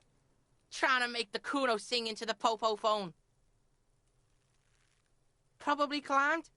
Kuno was busy down the road when that shit went down. You heard Kuno. Kuno wasn't even in Martinez. Kuno wasn't in Revachol. Kuno wasn't regional. I don't know. Some fucking... Mesk or I don't know. Some other place. Night City. Kuno was in fucking Night City. There is no Night City anywhere. That sounds like the name of a city in some pulp science fiction novel. Why you gotta be riding Kuno's ass? You haven't been where Kuno's been. You haven't been in Kuno's head. You wanna know where Kuno was? You wanna know what Kuno's been fucking up to? Oh, don't tell him that, Kuno! It's lame! Kuno S, yeah. Crooked Kuno in Cyberpunk. Oh, could you imagine? Imagine what he'd get up to and the kinds of dialogue he'd have. It's not fucking lame. Kuno's building Kuno's City. Night City. Rage City. The City of Rage. That's it. And it's not lame. Lame! That's the name of Kuno City, bitch. Get the fuck off Kuno's back. This shit ain't about that. It's impossible to deduce what it is about, at least for the moment. If it's important, it'll come up later. Focus on the case. Just a couple of pigs sniffing around in the dirt.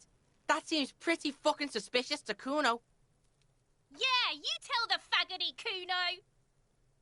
Looks like you're a faggoty now, whatever that means. The suspicious question doesn't really work in antagonistic situations. You're testing Kuno's patience here. Get lost,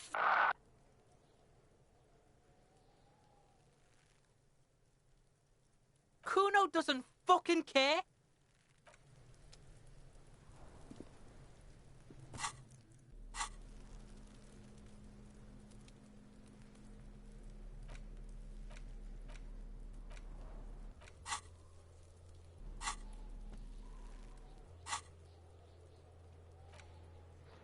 Read your ledger and name the case.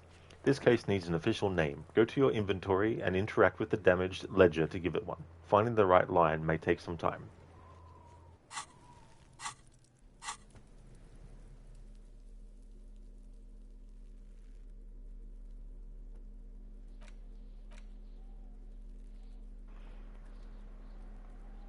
Damaged ledger. This is the ledger you found in the trash. It's full of notes written in a man's dense cursive. Have a closer look. Maybe it can be salvaged to start keeping notes on the case. It's the ledger you found in the trash. A pitiful cabbage of white and yellow papers hanging from plastic board, barely held together by a metal clip. This sad display is made complete by the faint smell of urinal cleaner. There's a piece of toilet paper, or is it cleaning tissue? No, it's toilet paper, desperately sticking to the back of the blue plastic clipboard.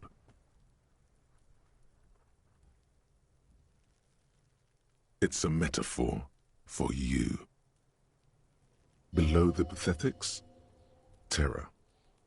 Do not look into its blue heart. It's just toilet paper sticking to the back of the plastic clipboard. You can take it off if you want. Still wet, the toilet paper peels off the plastic easily. All you have to do is shake it off with your finger and voila! The ledger now looks marginally better. An aluminium block runs the width of the board, biting down on the paperwork. Its crocodile teeth are the only thing keeping the papers together. A regular pencil, the tip worn down to nothing, has been attached to the clip. The surface is interrupted by a silvery sticker. It's rectangular, sparkling with iridescence. You don't know how you didn't notice it before. What? That thing. It's a halogen watermark. We use it for adding information to RCM property. It depends. Aside from an anti-counterfeiting stamp, mine has my station number and address. The information varies by date of issue. Maybe yours will have how many cases you've solved. How many years you've been on the force, he's thinking. It'll have that. Any capable light with the right wavelength will do. All RCM vehicles have headlights designed to reveal halogen watermarks. Mine too. This means you can read the watermarks if you just turn the lights on. Okay. While a bunch of sodden papers sag from the clipboard in your hand, it's a sorry sight. They're not exactly white. They're yellowed in patches by sunlight and alcohol, and covered in dense blue handwriting. Ink escapes into watercolor patterns, reaching its tendrils across entire pages. The paper itself is checkered, with faint red lines, forming short paragraphs.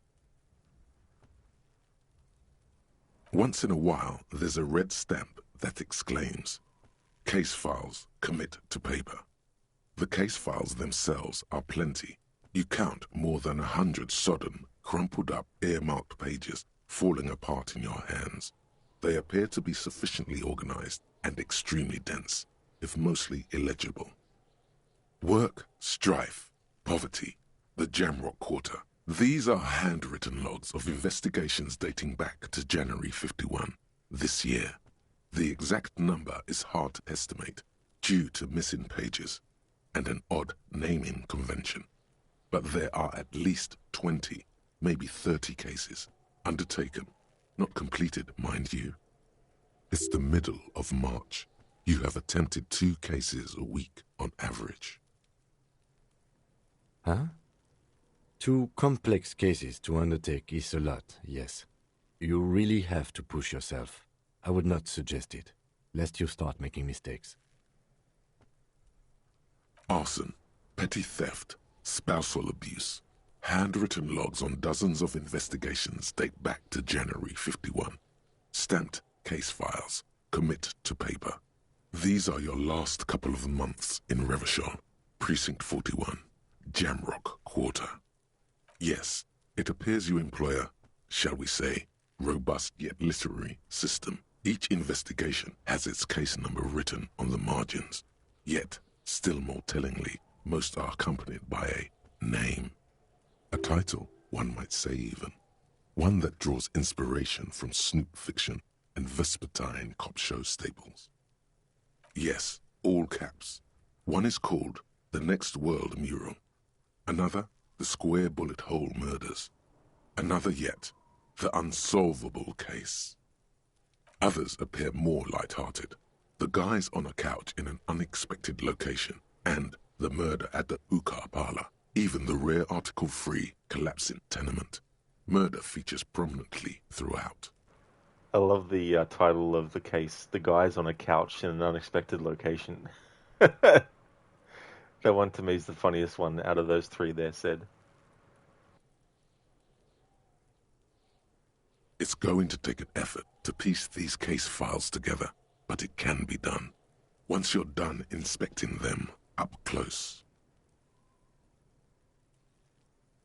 You mean the alphanumeric? Officer, precinct, time of arrival at the scene? Oh, you mean the titular? Yes, well, so do I. In our defense, almost everyone in the RCM does. It's a holdover from the early days of the RCM, right after the revolution, when the organization had little idea how to do things. It persists in an unofficial capacity. Officers use these titles to refer to their work among themselves. Again, in your defense, I seem to have named one, the man with the hole in his head. That was a real person. His death was real. Still, I named it that, to amuse myself. I pray his loved ones never find out. Rail spiked through the head. He died. It was a workplace accident. There is, for precisely one more. 15 pages near the end remain untouched by the damage. The checkered grid forms a structure of passages, breaking the case into subtasks to accomplish. Once all the tasks are accomplished, the case is complete. Sadly, the ledger only comes with an old, worn-down lead pencil. It's unfitting of this monumental event. The ledger only comes with an old, worn-down lead pencil. It will do, barely. But the lieutenant looks at his blue notebook. 2 fat, shiny pens hang from the binder, like large-caliber bullets on an ammo belt. He is not really saying anything, just standing there, looking at them. Know that I give this to you with resentment. The tasks you've completed flow out of the blue oblong pen in a brash freehand uncannily similar to the rest of the letters. The wording comes easily. It's almost robotically simple, a language developed for mental rigor and simplicity. Inspect the victim's body. Interview the cafeteria manager. It's not exactly poetry, but poetry would be out of place. A satisfying slash sounds across the paper. You're done, it seems to say. And you, and you. Things to be done and things already done. The composition of reality. This is an extremely useful tool for a detective of the citizens' militia. Now all that remains is to name the case. No, actually. Any ideas?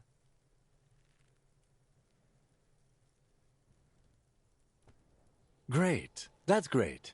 That's actually what I was thinking too. The Hanged Man. Good, strong name. We have a very good name for the case now. I'm going to start calling it the Hanged Man. It's good we sorted this out. You don't exactly close them, so much as distance yourself from the smelly papers. They're a little further from your nose now. Arson, petty theft. You don't exactly close them, so much as distance yourself from the smelly papers. They're a little further from your nose now. In the back, you see thin, translucent copier paper. Some neon yellow, some bright red, all covered in boxes, like marching armies. These look like official forms, waiting to be filled out. Then rip them from the binder and hand them out, according to type of form. 3. The topmost are misconduct fines, the middle ones are station calls, and the bottommost are field autopsy forms. Each is easy enough to make sense of. You don't have to be an intellectual giant to do police work. A monetary penalization ranging from 20 to 250 real. Severe cases allow for 1,000 real, but that requires special paperwork. The details of issuing these fines are spread out over the rest of the fields, but they appear pleasantly vague. These are quite sinister in turn. They give a date and time for the person to appear at the specified precinct police station. Below the call are the criminal charges you risk by not appearing. A dozen pages of thin copy paper, bright red in color. You see the parameters of a deceased human form waiting to be filled in. Age, sex, condition of internal organs. Yes, all that remains now is to fill those forms and hand them to people. Fines for wrongdoers, interview requests for bad guys, and field autopsies to dead guys.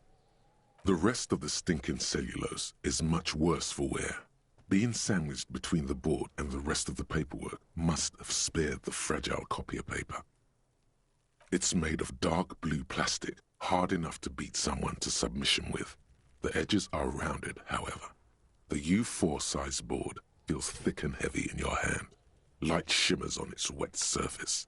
On the back you see the embossed letters, RCM. Blue.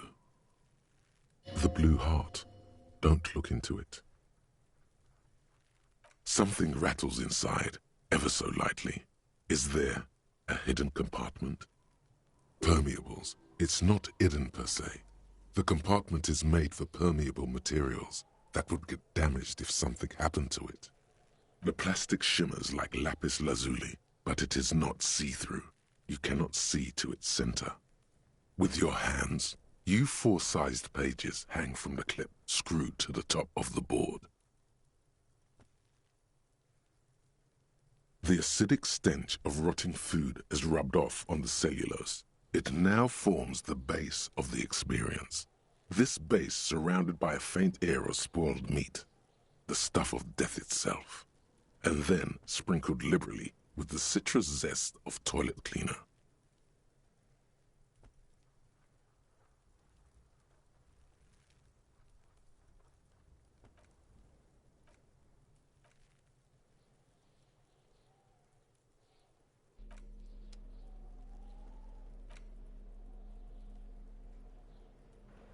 Blue oblong pen. A blue pen, like a large caliber bullet that shoots out ink, once belonging to Lieutenant Kitsuragi, comes with a side order of resentment.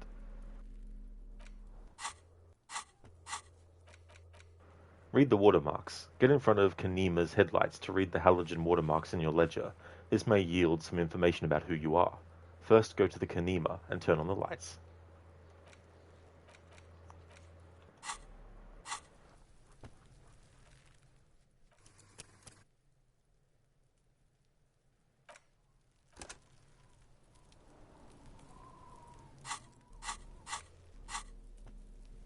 It's the ledger you found in the trash, a cabbage of papers hanging from the board, with the permeables drawer inside. It's barely held together by a clip, then made complete by the faint smell of urinal cleaner. Yes, you can piece them together using the alphanumeric code on the margin. It always begins with HDB41, then date of initialization and time of arrival on the scene, followed by the title.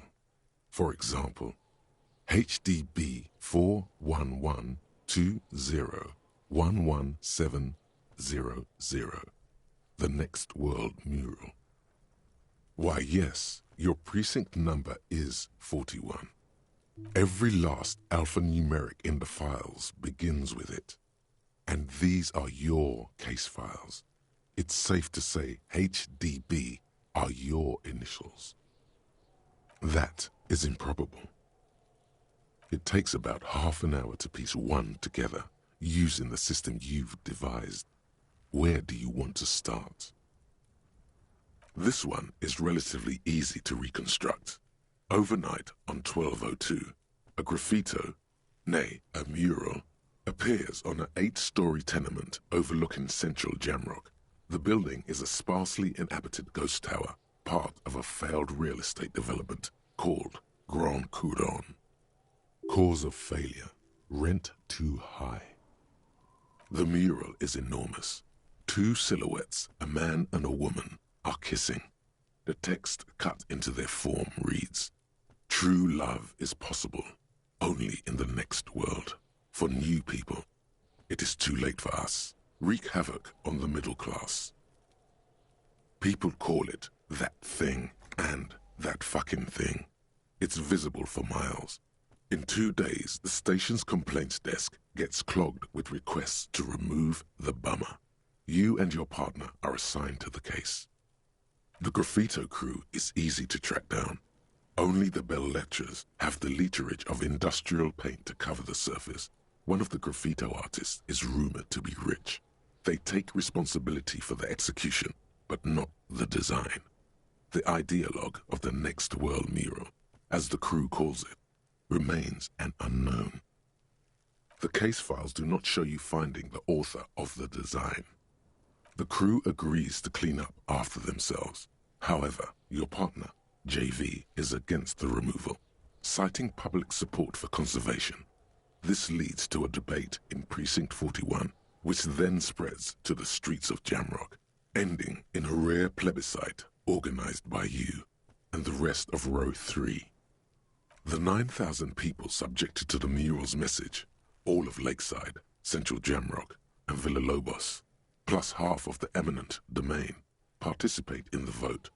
Although the case begins with what appears to be a lot of rambling on the streets as to how juvenile and stupid the mural is, given a choice between 2 options.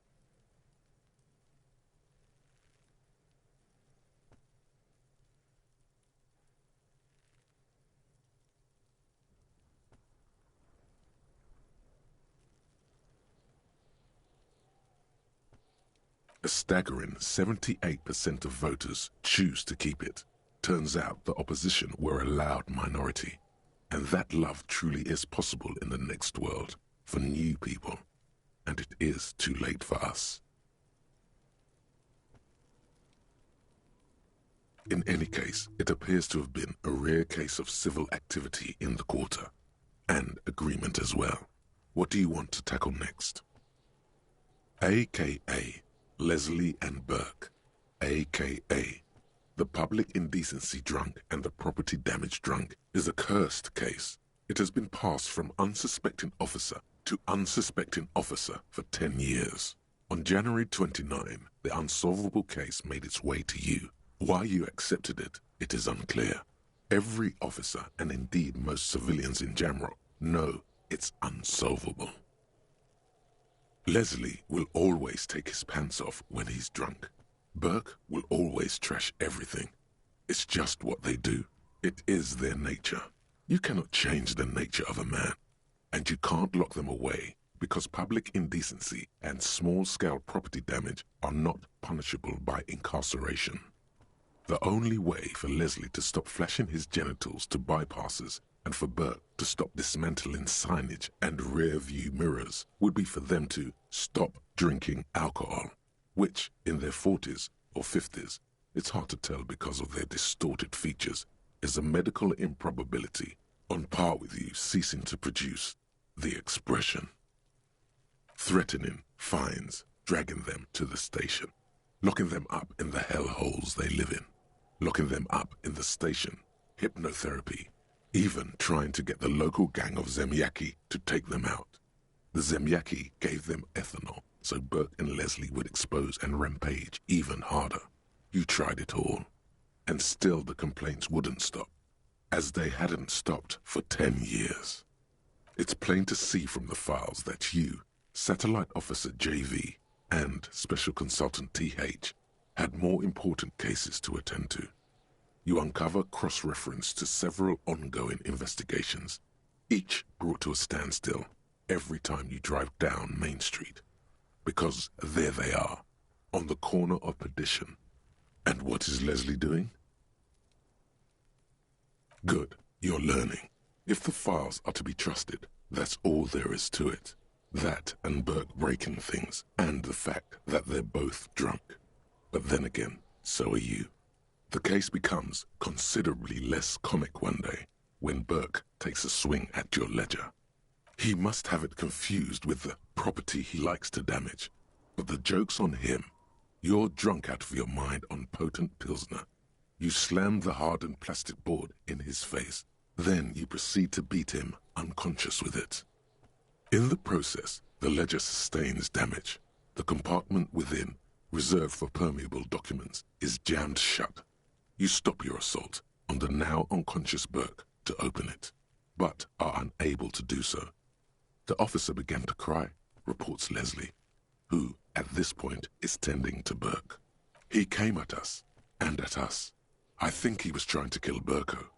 While trying to kill Burko, you slowly come around. The permeables compartment is open. You've smashed it open on poor Burko's kneecaps. The good news is, Burke can't walk anymore. Can't get out of his apartment, an invalid. With Burke to tend to, Leslie cuts back on the indecent exposure. Maybe he flashes his genitals to Burke. Who knows? But both drunks are off the street. The complaints stop. The unsolvable case is solved. Which is also why the officer responsible narrowly escapes a disciplinary hearing. The end. Do you want to read another one? Hey there, Afro. It's going pretty good, thanks. Started this playthrough today. This is the Thursday through to Sunday game now. Red Dead Redemption, though, I fucked up with the save files, and so I don't have any saves anymore to be able to do the I Know You Stranger missions and the Remember My Family Stranger missions as Jack Marston.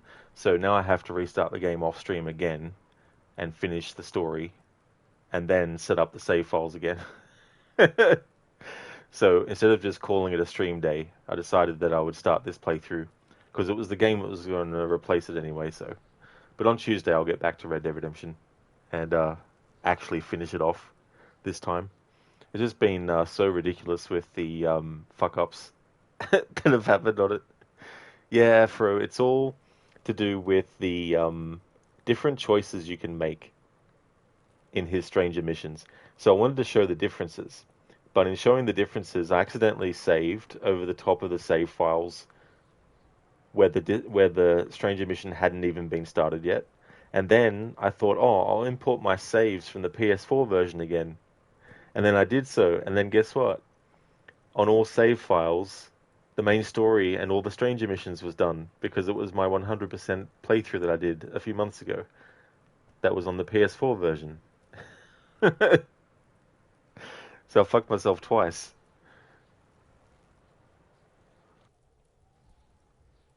It would be very interesting to read about these, wouldn't it? I mean, there seems to be a square-shaped entry wound in the victim's forehead. She's been sitting there for weeks, on her rocking chair, with a square hole in her skull, staring at the wall, her mouth agape. That's all you got. From the half hour you spent piecing it together, all you know is the entry wound was square-shaped. You never found the bullet. And then another body showed up, also with a square hole in his forehead. Who knows? Those pages are missing. What next? Don't worry. One day you may still catch the man with the square gun. Some assholes brought their couch outside and hung out on it. In the middle of the street, on the roof, on the hillside by the motorway. You know, at an unexpected location. They were young, and they thought they looked cool on it. Insufferable dicks. Young people are the worst. So anyway, you got a complaint about the damn sofa, or couch, or whatever it is. They were leaving it out in all these unexpected and whimsical locations. They took it to where they also took photos of themselves on it, and smoked cigarettes, and drank coffee because they felt it's intellectual. Cigarette butts, coffee cups, stupid couch. You had to clean it all up, and you did. So congratulations to you. Case solved. No, You didn't have time for that. These notes show that you have what is called a real goddamn job. You don't have time to be chasing down the couch assholes. You have a real job to do. What next? Murder. Tum Tum Tum at the hookah parlor was a case originally assigned to an officer called Joseph Mills, who is now dead, of circumstances completely unconnected to murder at the hookah parlor. Beaten to death by a throng of Villalobos gang members when him and his partner J.M., only initials mentioned, answered a call one night. It's a sad story, and it isn't really represented in your case files. Stop stalling and get to the murder at the hookah parlor. Joseph Mills was on this case that he just couldn't solve, was doing it solo, said it was a real nutcracker, a real brain twister, was on it for, like, a month. The captain got impatient. Shit or get off the pot, Mills. Mills didn't get off the pot. Not yet. He kept at it for a couple of weeks more, racking his brains, running with every theory, as outlandish as they seemed. Still couldn't solve the murder at the hookah parlor. Tough case, he said. Toughest he's ever had. No, he was awful. Awful sense of humor, too. The worst jokes you've ever heard. Really rapey. Still, he'd been on it for months now. Said it was the final case. Said it was uncrackable. That murderer had vanished into thin air. That goddamn hookah parlor was all he talked about. Okay, so the case is handed to you because Mills isn't getting anywhere, and you look into it. Here's the setup. A young man is found dead in a hookah parlor. You know, those places where you go and smoke bubblegum-flavored vapor all day. No, it's soot and water vapor. It doesn't do anything. Yeah, so anyway, young man in his 20s found with his skull busted open, right on the floor of the hookah parlor, in the middle of the day. No one else is in there. Only client that day. In perfect health, too. Some kind of movie producer. No one enters. No one exits. He's just sucking on his watermelon hookah all morning, all noon, like he usually does. He's a regular. No calls, nothing. Just sucking on the hookah until 15:45. Then bam, he's dead on the floor with his skull busted open, blood everywhere. What happened? How can it be? Crooked bubblegum flavored vapor. Bubblegum. Haven't had bubblegum for years. Mills has no idea. Invisible assassin. Movie deal gone sour. Girl at the counter did it. Nothing fits. Eerie. Man just dropped dead. So you go to the parlor. You see cushions around the table. Table's low, heavy, really sharp edge. See? You can't even read the thing without solving it. Yeah, it was that. Turns out hookah does do something. It turns off your brain's oxygen supply, and you don't notice it until you get up to go to the bathroom. Smoking hookah. Didn't you hear?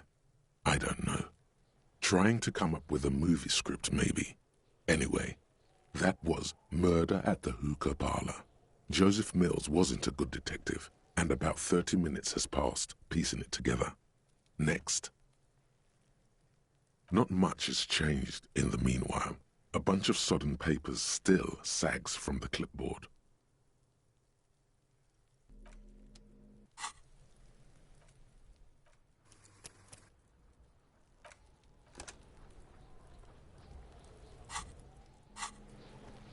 It's the ledger you found in the trash. A cabbage of papers hanging from the board. The two sides of the board appear slightly misaligned, like a drawer that's come off its slides. If you bend the plastic on your knee, slowly, the slides snap back into place. It should be possible to just, without resistance or sound, the two panels move against each other. The compartment is now open. 2 ticket stubs and a handmade postcard. Two octopuses are smiling, reaching their tentacles toward each other in the colored pencil drawings. The tickets permit access to the zoo in Revachol East. The aquarium costs extra. These let you go there, too. Thin wax paper has been glued to a piece of cardboard. Sounds like leaves rustling when you pick it up. You see violet flowers, floral patterns, patches of glue. It smells of chewing gum, apricot flavored. A touch of cinnamon, the end of summer. You think the label says tutti frutti. Familiar handwriting lines the inside of the card. Looped, round letters in a woman's hand. A young woman in her 20s. There is care, effort, and a smile, you think. Although that is not something you can read from someone's handwriting. Harry, it begins. You're already reading. I wanted to write you a letter so you can read it when you wake up. Maybe it will make you happy. Throw it away, please. Your hand shakes, holding the card. Every morning when I step out and you're asleep behind me, it says, I find a little piece of sadness in me. I carry it in my chest, down Voyager Road. Every step I take, it grows. By the time I reach the fuel station, it has filled me entirely. I step onto the light rail and look back. Sparks fall from the bow collector. I know it will be like this until late afternoon, when I get off the 42 and walk back to you. You. Every step I take will get lighter. It almost makes me run. Sometimes I do. I can't believe I met you. I can't believe the happiness I feel with you. You have a vast, vast soul, and I will always, always, always come back to it. Kisses, kisses, kisses. You feel the air sucked out of your lungs and the blood sucked out of your head. Everything around you gets dark. Small white dots appear. You feel the ledger slip from your hand.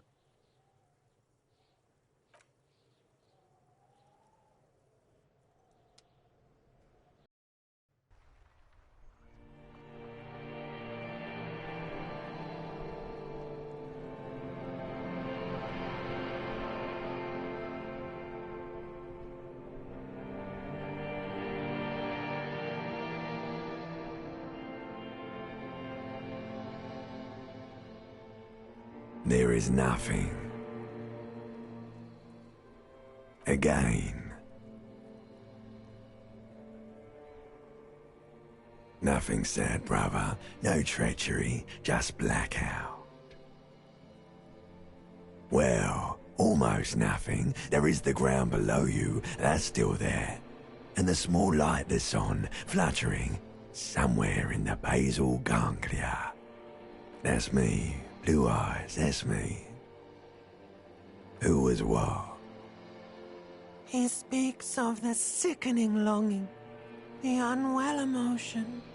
Even in the darkness, he's grasping for it. Still trying to hold on to the great sorrows slipping in the water. Slimy. Here in the paleo-mammalian cortex, we call it the shadow. Because it's always there. Bloated corpse of the past resurfacing. Beautiful. Believe me, stupid ape, its lack of beauty was not the problem. There is no Voyager Road.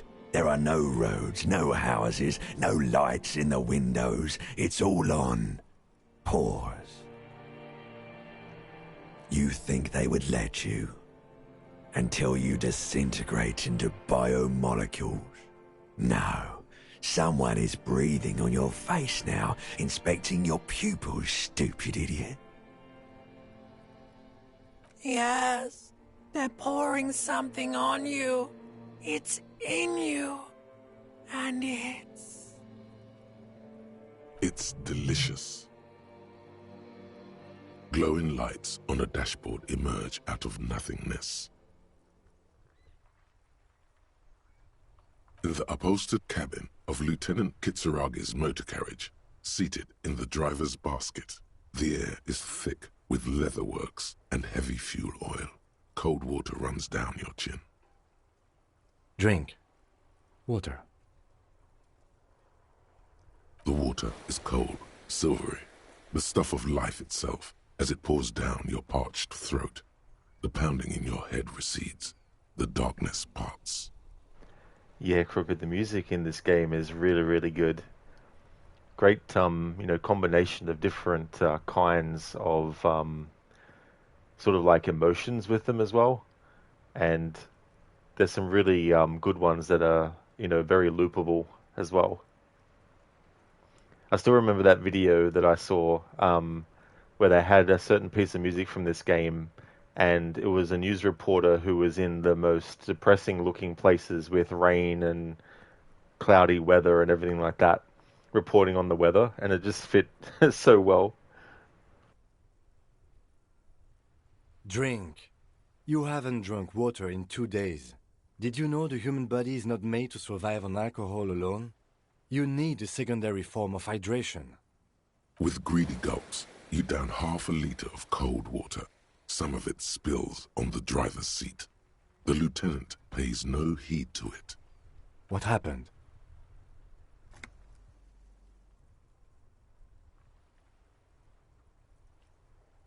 You were reading your paperwork. Then you passed out. I carried you to my kinema to take you to a hospital. Then you came to. 10 minutes, maybe.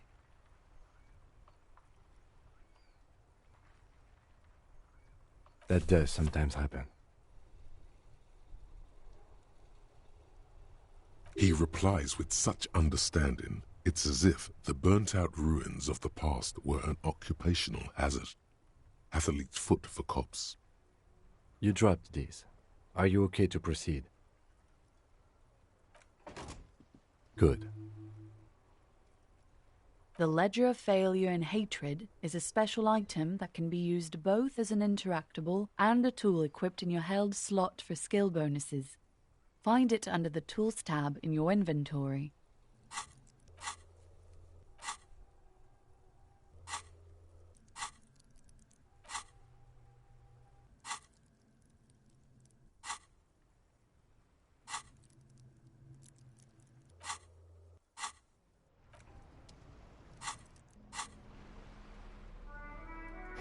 Ledger of Failure and Hatred. This is the same ledger you found in the trash, only worse somehow. It makes you think about the letter, about the woman's handwriting, about not wanting to get out of bed in the morning. It's the ledger you found in the trash, a cabbage of papers hanging from the board. Without resistance or sound, the two panels move against each other. The compartment is now open. Inside, you see 2 ticket stubs and a handmade postcard. It's slightly, ever so slightly, difficult to breathe once you've done so. The drawer is locked. Blue ink drips from the white pages in your hand. It takes about half an hour to pick. Not much has changed in the meanwhile.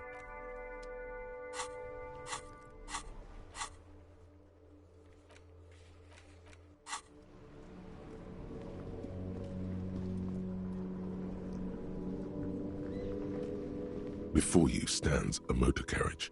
The bodywork is covered in blue and white livery, bearing the number 57. This must be the infernal machine that tore you from oblivion. The Caprice Kinema motor carriage. In the cabin, you are welcomed by a set of steering levers, a radio microphone on a hook, a pull-out toolbox under the seat, and the soft glow of the fuel preheater gauge. All right. Ready? I turn, you press start. It's next to the preheater. He's downplaying his excitement. The lieutenant is more than happy to show off his precious carriage. The dashboard lights up with orange glow. The rounds per minute gauge jumps, and the engine of the Caprice Kinema comes to life with a whiny growl. The lights unfold with a little click, casting electrical light onto the ground before the vehicle. There you go. I'll turn them off from the remote once you're done. We just need to stand in front of the machine now. The frequency tableau lights up, and the green button labeled Prime Line glows like a feline eye. And then you hear something. The soft purr of electrical kittens, radio waves cast far and wide over the metropolis. A woman's voice greets you through the static. This is Precinct 57. Hello, Lieutenant. How may I assist you? Hello, Alice. Please assist our colleague from the 41st Precinct here. I'm putting him on. Operating the radio is easy. Just be confident. You've probably done it 1,000 times. This is Officer Alice Demetri, Precinct 57. How may I assist you? Under the green Prime Line, a yellow saved button catches your eye. You wonder what the lieutenant's default radio station is. Of course. What is the number, officer? Yes, hold on. Her number is 005 1944 298. Received. Hold on, officer.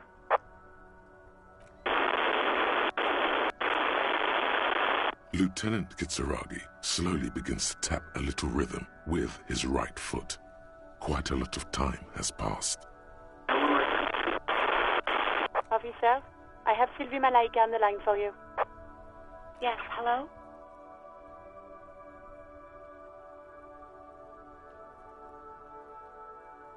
Oh, right. Hello, officer. What can I do for you? You can hear resentment in her tone. She's not thrilled to be talking to you again. No, not me. No, sorry. I don't. Not a lot of people have phones around here. Copper thieves take the wires. People don't have the money to have the cables put in again. They use the Union's phone, or the one on the coast. So the Union has a phone, and there's one further down the coast. Got it. It was someone else. We'll find them sooner or later, officer. It just might take a while. Yeah, go on.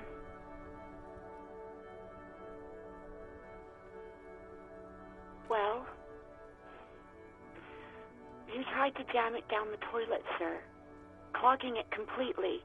After I had unclogged the toilet and retrieved the paperwork, I threw it out in the trash, thinking you didn't need it. I am sorry about that. Anything else, Detective? I do hope so. Please, don't call me again. Bye. You hear the call breaking up on the other end of the radio, and then the already familiar voice. Anything else I can help you with, officer? 57's over and out. In the cabin, you see a set of steering levers, a radio on a hook, a pull-out toolbox, and the soft glow of the fuel preheater gauge. A metallic drawer slides out from under the seat and clicks into place. The tools inside are neatly organized. Take what you need, officer. It's going to be a long case. I'm not protective of my tools, like some men are. He's clearly a little protective of his tools. But what can you do? Work is work. The pry bar feels nice and cold in your hand, heavier than you'd think. Useful for opening all sorts of doors and lids. The handles are long and sleek. Snap, snap, go the cutters in your hand. You can do good work with these. Cut chains, locks, and ropes, especially belts. It's robust, weatherproof, and well-made. Police issue, blue. Lets you see things in the dark you would otherwise miss. The pull-out toolbox slides back into its nest. Preheater gauge casts a warm glow on the steering levers and the radio on its hook. The white suede feels luxurious under the touch, and the metal clutch handle so very familiar in your palm.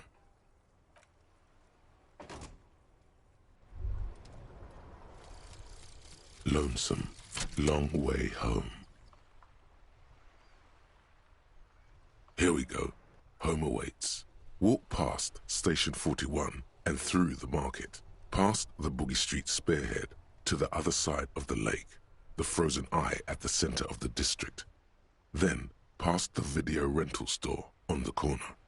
There, at the end of a street lined with pine trees, a small house no larger than a matchbox. 11 Voyager Road. You no longer live there. Those times are gone. And so are those people.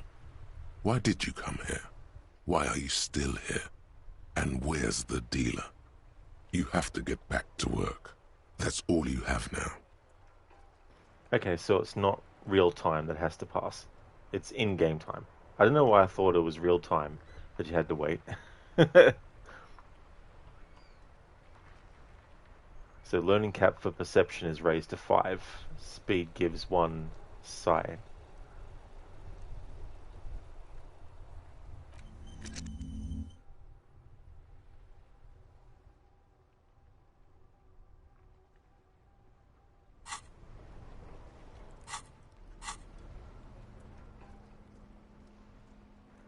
Pry bar. The red tip pry bar has Carson T heavy duty engraved just below the handle. It is satisfyingly heavy, and perhaps one of the most useful tools to carry around.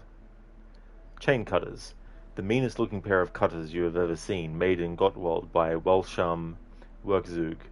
No chain, wire, nor barbed fence will ever stand in your way again. They look hungry, ready to chew steel. Flashlight.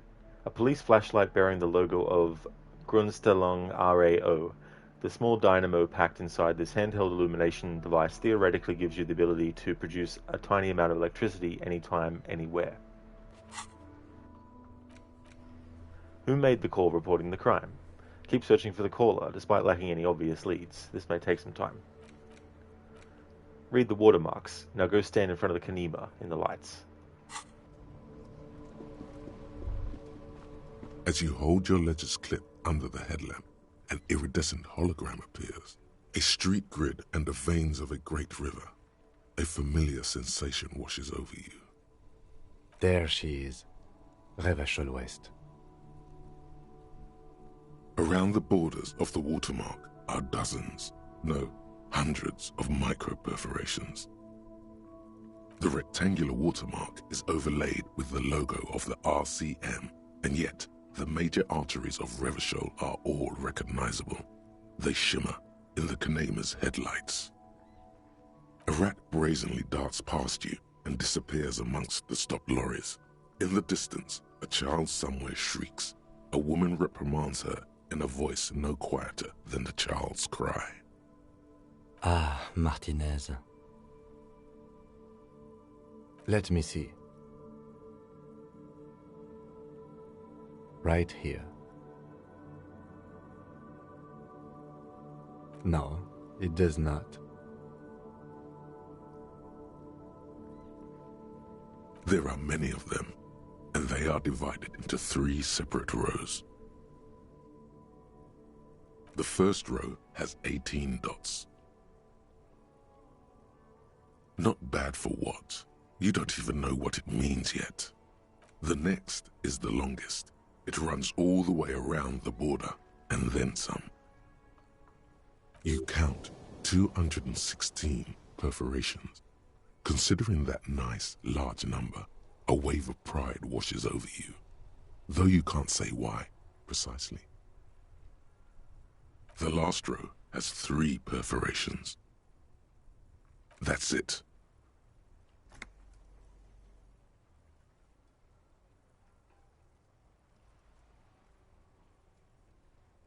Those are perforations. They represent your record as an officer of the RCM.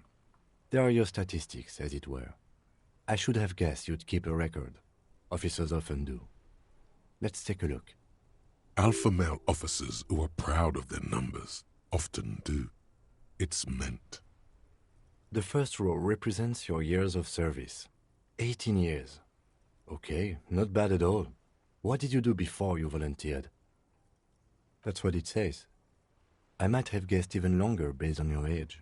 What did you do all those blissful years of your youth?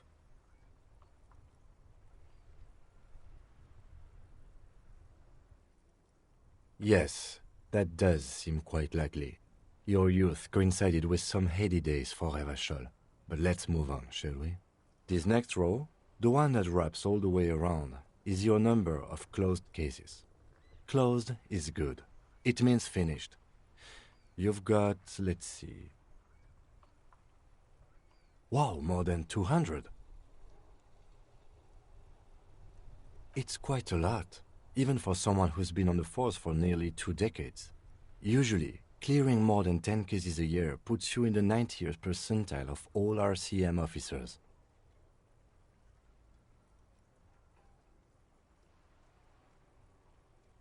Right. Those are your confirmed kills. You've got precisely 3 perforations there.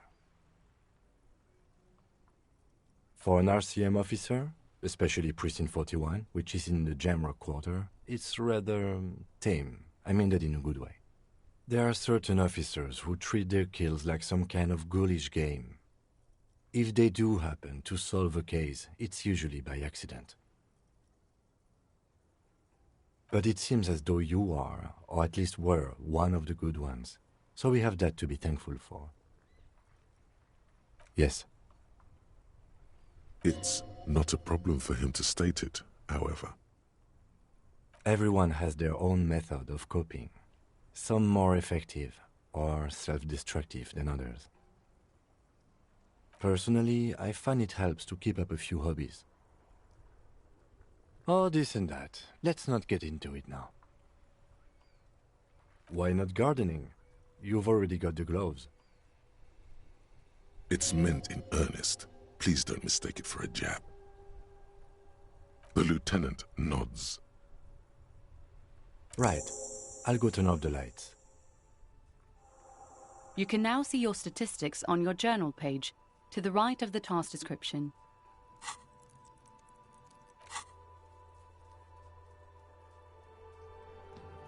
Okay, so name unknown, Renko none, unknown. Superstar Cop 1, Apocalypse Cop 0, Sorry Cop 1, Boring Cop 0, Communist 2, Fascist 0, Ultra Liberal 1, Moralist 0, Good Cop Bad Cop 2, Honor 0, People Killed 3, Cases Solved 216, and Years in Service 18 years.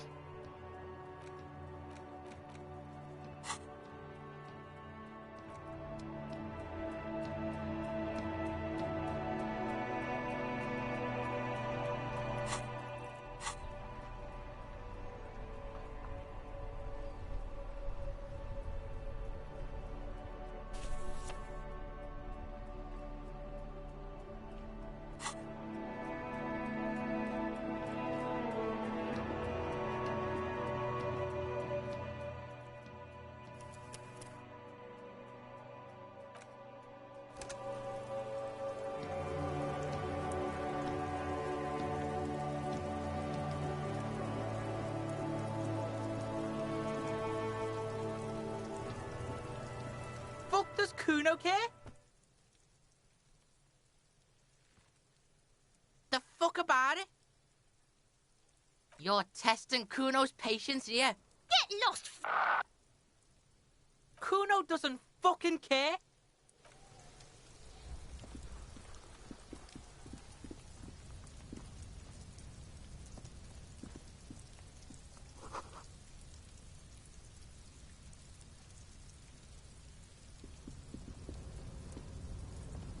An inconspicuous pile of the roofing material, Eternite. It's nothing. Someone just left some roofing material slanted against an old shack.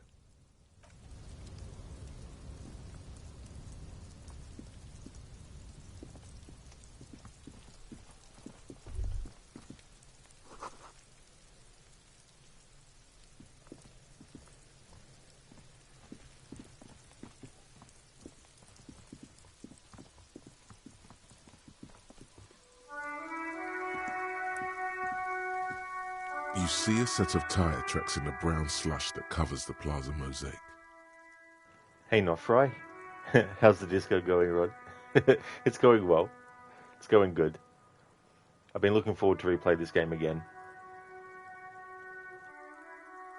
Cop habit. You look at everything. This isn't case-related, you think. Hard to say. Your vision is blurred and you're having difficulty concentrating thanks to your relentless hangover. The tire tracks were left here by an unknown event that took place some days ago. It's a message written in the language of burnt rubber. Some of that rubber stuck to the tiles right in front of the whirling in rags. This is point A. The driver started there. Cheers, not Fry. The great thing about this game too is that depending on your choices and what you put your skill points into and all that kind of stuff, there's also different thoughts that will happen, and then you can choose whether you want to internalize it or not. And then after a certain amount of time, it becomes internalized, and that might give you some perks and stuff. But then there's just different ways you can go about stuff too as well. So there's a lot of replay value with it if you enjoy it. And then accelerated straight into the fence. The driver proceeded to back out of the yard, barely stopping before hitting the adjacent building. Before heading south, must have been in a hurry. You are correct. This is a rather motor carriage-friendly city. Somehow that makes you feel scared. You don't know why. I'm not sure. There are plenty of traffic accidents waiting to happen in Martinez. With the jam right here on the roundabout, I would keep them separate. Yeah, not Fry. Yeah, and there's different categories of what they call in this game copo types. And so, depending on certain things that you do, you'll be able to have the opportunity to choose what kind of cop you want Harry to be like as well. And they also have their different, pros and cons as well. You could follow the track south. There seems to be a canal there. See where they went, if you find the time.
A striking woman leans against the cabin top of her sailing boat, smiling as you approach. Her green raincoat glistens with droplets. A silk scarf is tied around her throat. Good afternoon, officers. I'm Joyce. Joyce L. Messier. I represent the board of Wild Pines, the owners of the harbour. You gentlemen must be from the RCM. Beaton, my maiden name. I'm glad to see you here. Like steel, there is strength there. If she wanted, she could sink her nails deep into your skin. I was dispatched to handle a strike. not a lynching. Anything I can do to assist the RCM in this matter, I will, gladly. That is good to hear, madame. My colleague will take the lead on this interview. I should let you know that he is recovering from an unusual medical episode. Very unusual. But I can assure you of his ultimate competency. There's a trace of irony in his voice. Mischief, even. The lieutenant is hatching some scheme. How interesting. I wish you a swift recovery. In the meanwhile, you have my full cooperation, and the full cooperation of the Wild Pines group. What we do. I'm afraid I don't speak for Wild Pines as a whole. It's a giant undertaking. There was a touch of discomfort there. She wants to merely represent. The Pines' core competency is logistics. Container shipping, freight, that sort of thing. See those airships there, blinking? Those are the shipping side of things. And that is the terminal. Another subdivision deals with energy, oil and gas exploration, offshore platforms. The Wild Pines Group is one of the original Revacholian Indo-tribes. Companies awarded royal monopolies by the king, the suzerain himself, centuries ago. The king is long gone, but several of the Indo-tribes remain. Saint-Baptiste, LUM, an unknown entity known as Brightest Star. Why, thank you. I'm not at liberty to discuss the company balance sheet, but I can tell you that last year, the company booked more than 20 billion real in revenue. A billion? 20 billion is a large number, but the conglomerate employs 72,000 people. They all need to be paid. Then there are capital improvements, interest payments. A conglomerate the size of the Wild Pines is like a shark. If it stops moving, it will die. Then what becomes of those 72,000 families? It's a tremendous responsibility. They started as an exploration and cargo fleet conducting trade between the Samaran and Insulindian Isolas 250 years ago, when pine ships explored the South Seminese and charted Lomantang on behalf of the suzerain. Centuries of care, deliberation, and madness have gone into this endeavor. Vessels pass through the Great Unrest to re-emerge with apricots in tow. The logic of the system is totalizing. It's taken everything from its employees to build it. You know more than you let on. Certainly it helped, but most of the original Indo tribes have failed or been absorbed. To survive, Wild Pines had to grow and adapt. No suzerain did that. You mean aside from being the terminal's legal owners, who are responsible for moving 8% of the world's cargo? There are no minor cogs in the system. Each terminal must be accounted for, lest the entire system break. Every hiccup in such a system means thousands lose their jobs, the world over. I'm here to assure that doesn't happen. With your help, hopefully, says her warm tone. Everything. Right up to, but not including, trade secrets. First, you'd have to repeal the Emergencies Act of Trade in Aliments. That gives me the right to silence. It's quite the octopus. Why? By throwing off half a century of foreign domination under the Coalition. Unfortunately for you, the Coalition also leases you the right to police West Revachol. You'd be shooting yourself in the foot, in other words. But I am derailing us. You wanted to know about the strike. I believe the official title is Senior Labour Negotiator. In practice, I'm a grocery clerk. I relay the union's demands to Wild Pines and return with Wild Pines' counteroffer. And how are the talks going? They're not. That's the problem. The union stopped all negotiations a week ago, after that awful lynching took place. Now they won't even let me into the harbour. There's a 2-meter 20 racist behemoth blocking the gates. What can I say? The Union employs a giant covered in tattoos. A racist giant.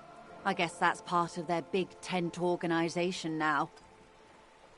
Let's say I was not making the kind of progress I'd hoped for when I first arrived. And when did you first arrive? I arrived 3 weeks ago. Yes, in the middle of February.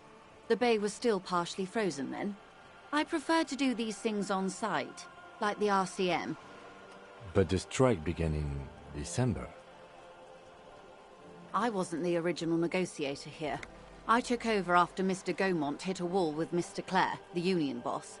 Mr. Clare refused to speak with Gaumont despite concessions he'd granted the union in prior negotiations.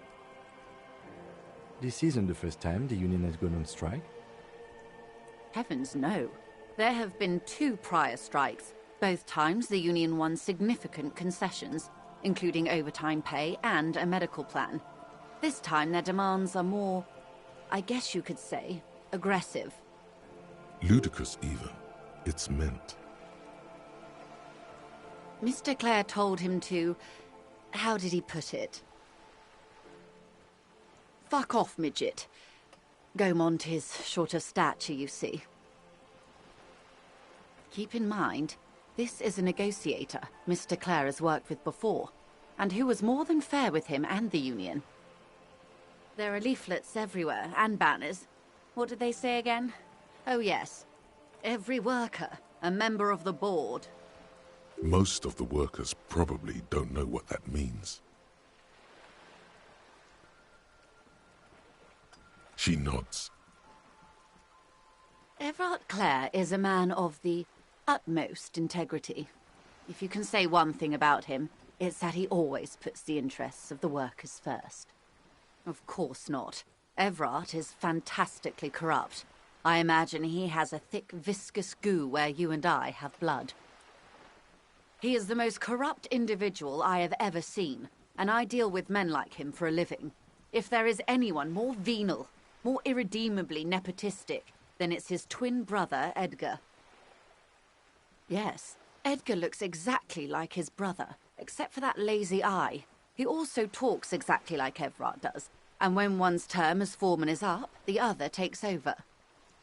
It's how they circumvent the term limits, you see, with a funny little switcheroo. While in office, they've embezzled God knows how much of their workers' dues. The Débardeurs Union was once a perfectly normal institution. 20 years ago, anyway. It must not have been easy to establish under the Emergency Act, but they did it. I can respect that. Organised labour at its best, as they say. Then something happened in the local chapter elections. The brothers Clare came and transformed it into a... how do you say? A mob. The Débardeurs are a crime syndicate. Sad as it may be, I suspect we'll be forced to cooperate with them. Refreshingly honest, officer. The company has tried appeasing in the past, but I'm afraid our concessions have only emboldened Everard and his brother. And your opinion, detective, if I may ask? I'm a curious and talkative person, you see. Would you say the Débardeurs Union is... Of course, officer. I'm glad you asked. There was a woman, the previous forewoman of the Union. She disappeared. Disappeared? Yes. On the last day of the local chapter elections, her daughter phoned in and said she wasn't running anymore, or coming to work. Ever. End of story. Downright haunting, if you ask me. The Wild Pines suspected foul play, but what could they do? It was a union matter. The point of the presentation is, these kinds of things happen around the Clares. Watch out when you're dealing with him. Thank you for your concern, ma'am. We'll be just fine. Of course. How else can I help? Quite a few things, I'm afraid. The information I'm to share with you includes sensitive trade secrets. For the sake of my employer, I have to ask for your names and badge numbers. Of course, ma'am. We should have introduced ourselves. I am Lieutenant Kitsuragi, from Precinct 57. And this is my colleague from Precinct 41. I'm afraid he doesn't have his badge at the moment. I hope mine will suffice. How curious. Why is that, Detective? Awkwardness washes over the conversation. The woman doesn't like this turn of events. I see. So, are you saying you lost your badge during the course of this episode?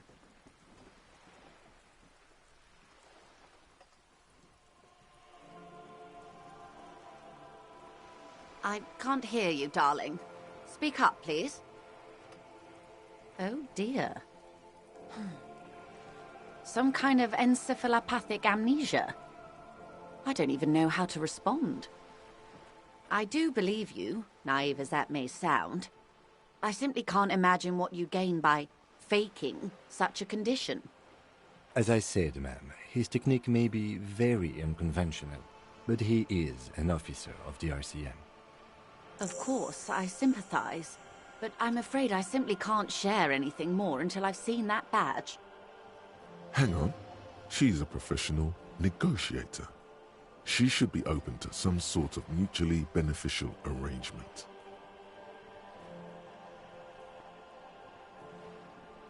Of course. But before we do, officers, let me be perfectly clear. The situation is extremely volatile. The sooner we can speak about this lynching business, the better for all of us. Why, yes I am.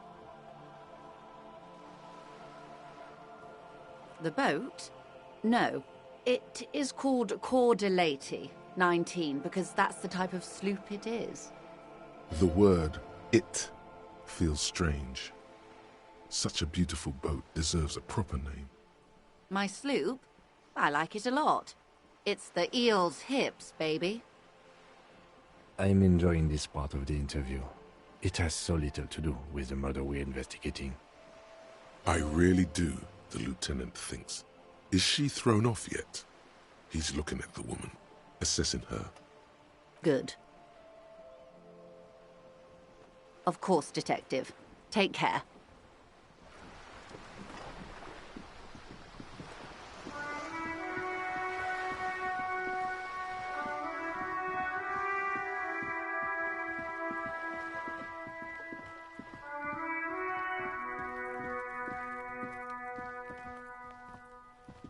This is a wall on the side of an apartment building.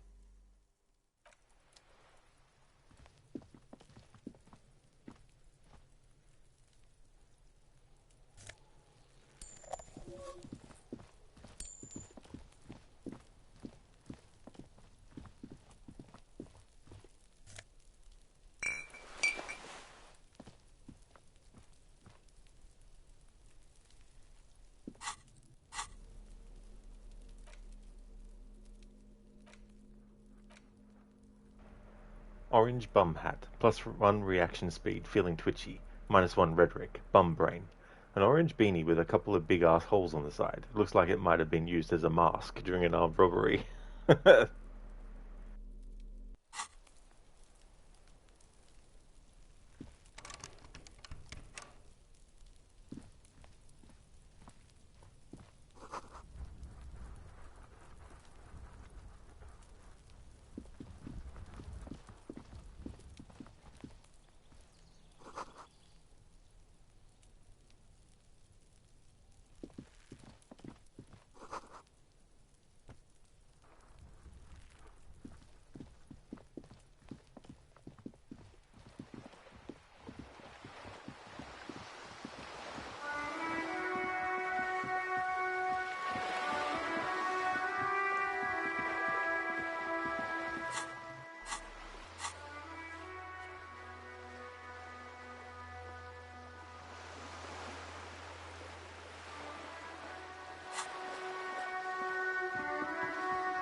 Joyce's info on the lynching, there is something she wants to tell you. You just have to present her with your badge to hear it. Or, perhaps if you did her a favor, she could waive off the formality. Whatever the case, you need to know what she knows.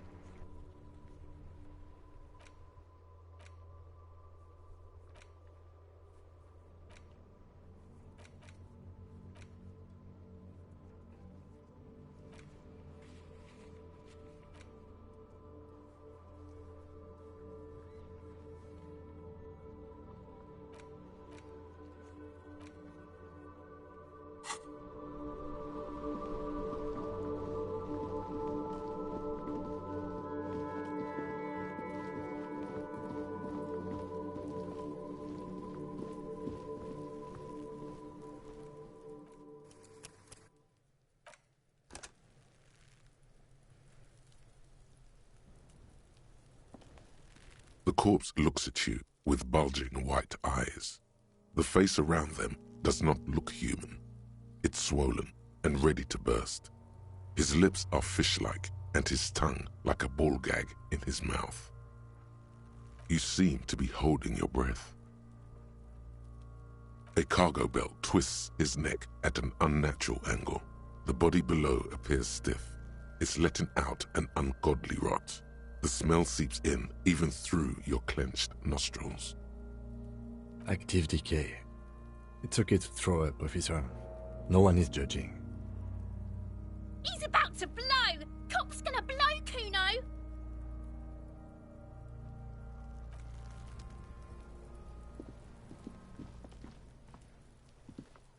Yes? What do you want to know?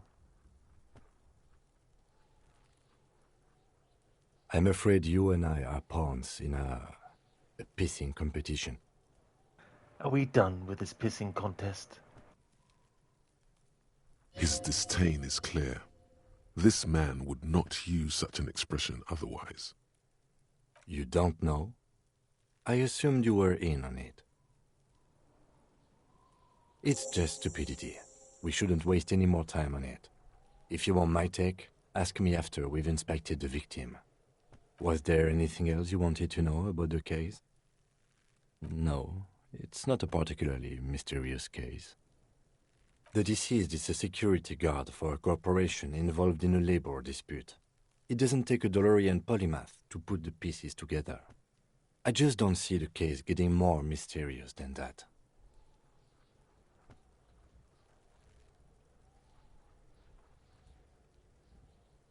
Then you are in luck, because we are in the midst of a major strike by the dock workers' union. Maybe more than that. The union clearly wants a piece, not just of the industrial harbor, but the Wild Pines Corporation itself. Is this a strike then? Or the first shots in a workers' coup? I expect the case itself to be less challenging than navigating these community matters. This district isn't used to the RCM's presence, and the union rarely overplays its hand, as it appears to have done in this case.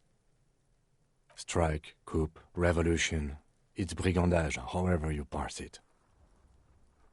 You feel something rising through you, a familiar feeling, an opinion taking form.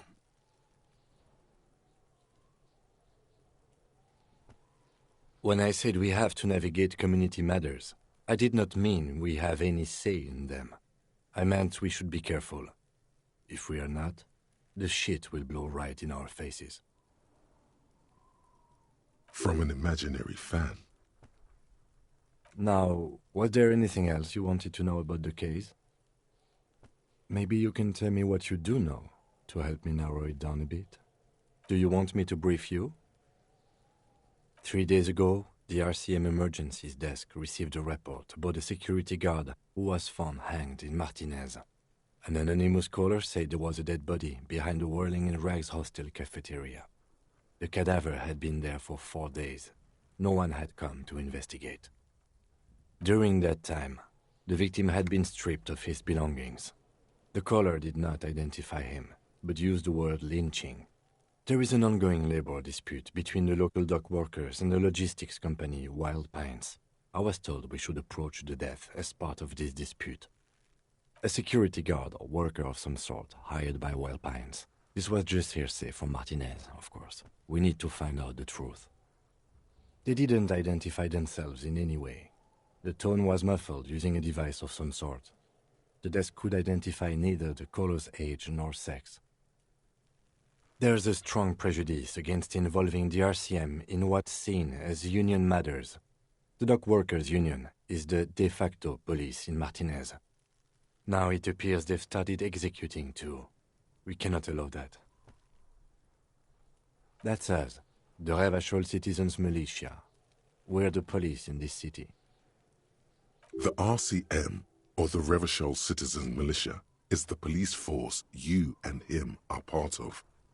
A self-organized peace corps of the occupied city of Revachol. The RCM operates within a legal twilight, yet its authority is rarely questioned. It's super useful to know this. Just to be clear, we are police officers. It's our job to find the killer. That's the case. Uncover and arrest the killer. Good. Who Dares Wins, hello there. Thank you so much for the 100 bits. Thank you, I really appreciate that a hell of a lot. Thank you so much. Good afternoon to you too. I hope things are going well. How's your day going today?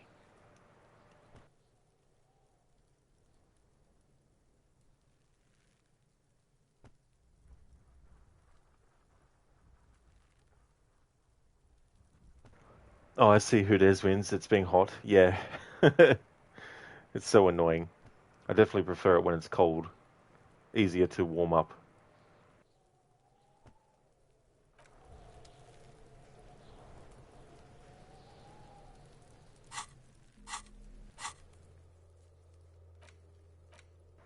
The pissing competition. Apparently there was a pissing match between Precinct 41, yours, and Precinct 57, Kim's. Ask him about this after the initial inspection of the dead body is done.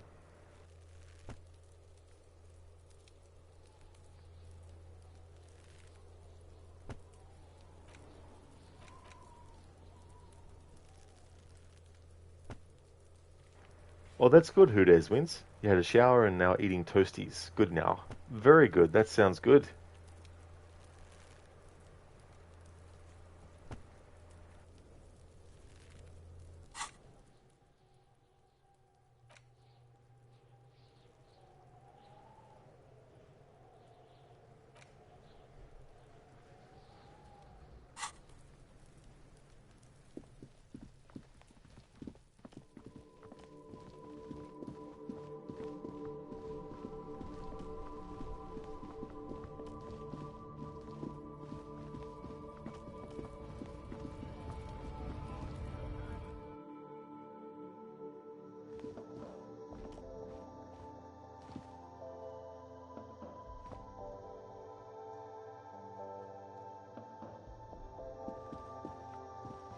The tear machine stands in the corner.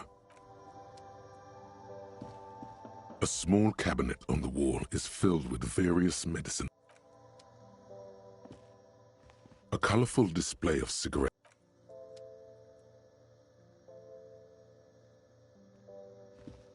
You see several packaged raincoats.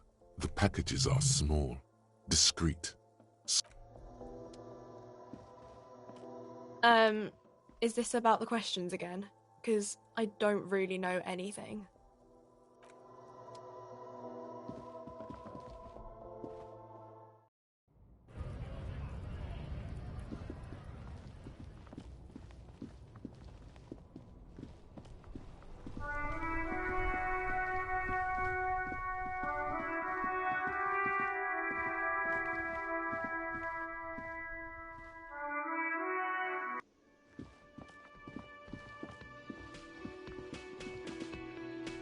Can I help you?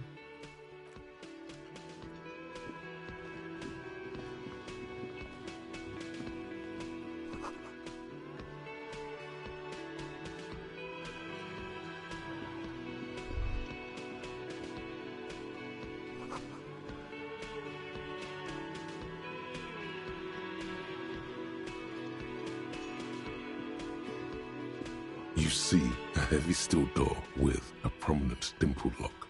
It's painted blue. You immediately feel drawn to the color. Blue is for mystery. The cobalt blue surface feels rough to touch. The stainless steel door is flush with its frame on every side. Old cobalt paint, rough on the fingers. 40, 50 years since this was painted, maybe. It leads to a side building, adjacent to this one. The old building next to this, half ruined. Whatever is behind it must be older. The door does not budge. You do? It's a door in the back of the kitchen. Why do you care where it leads?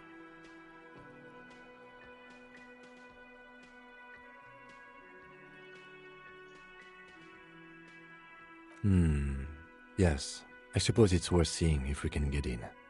Just to be thorough, as a side investigation. Gart is the person to ask about this, the cafeteria manager. Explore the whirling secret passages. There are strange doors in the whirling. No one knows where they lead. Find a way in and see what's hidden there, in the hostile cafeteria's forgotten corners.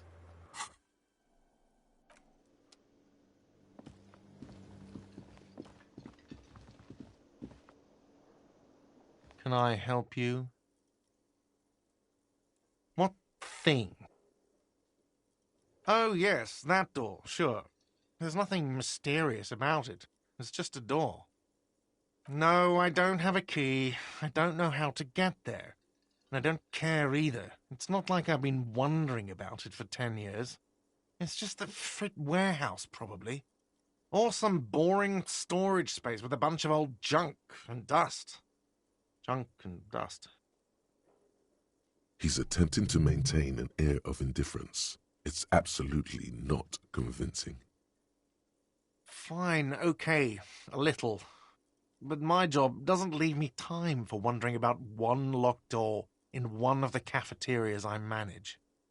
So I haven't opened it. I have cleaned the whole place 100 times over, though, after the animals. And I haven't found a key, so good luck with that. What? By the way, you should come back to this thing-based questionnaire if you see anything interesting in the whirling later.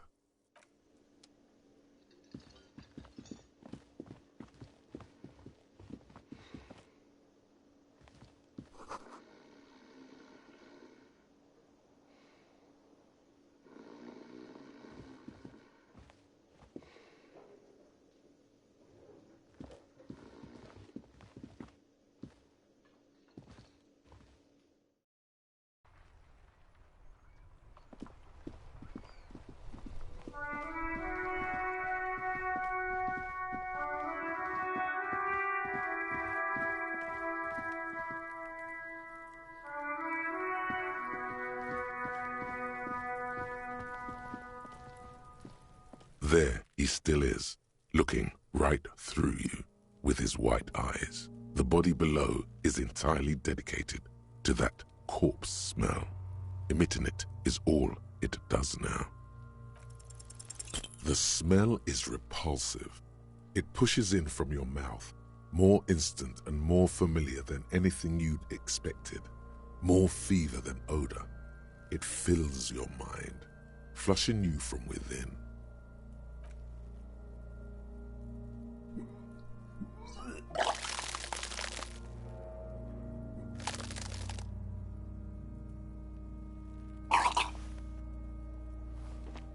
Too late. It's impossible to keep in. Your body curls and pushes it out, burst by burst, until a pool of vomit lies under your feet and your throat stings from the stomach acid. It's okay. Happens to everyone. Keep it. The hangover is clearly making this worse for you. You could use some ammonia to clear your head. That young woman, the gardener, mentioned she used salts for the smell. If she doesn't have any, there might be some in the frit store nearby. Acquiring ammonia will provide a modifier to the white check. Modifiers make checks easier and allow you to retry them.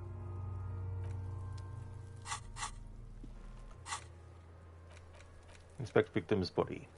Get ammonia from the gardener or the frit store. It'll make it easier.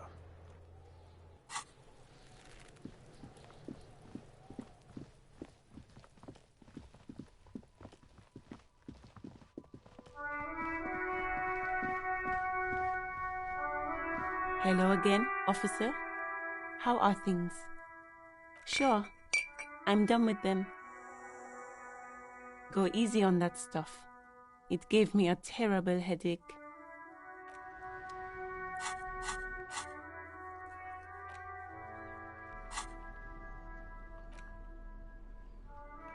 Lieutenant's handkerchief.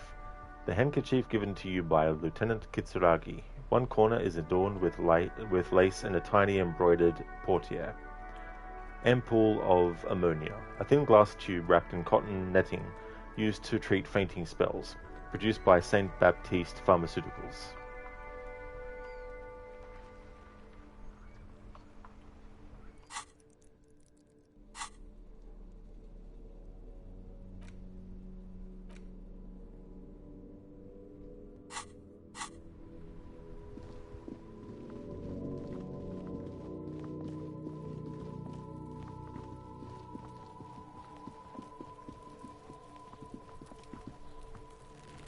There he still is, looking right through you with his white eyes. The body below is entirely dedicated to that. The ammonia only makes it worse. The combination forces tears out of your ducts. You manage to keep it in once. The second time, not so much.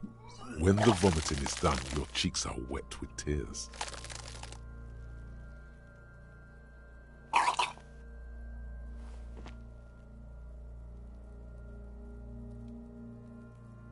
Nor does the wind right now.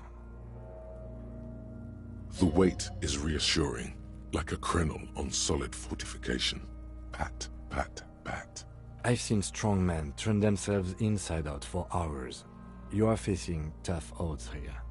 Alcohol withdrawal makes it considerably harder.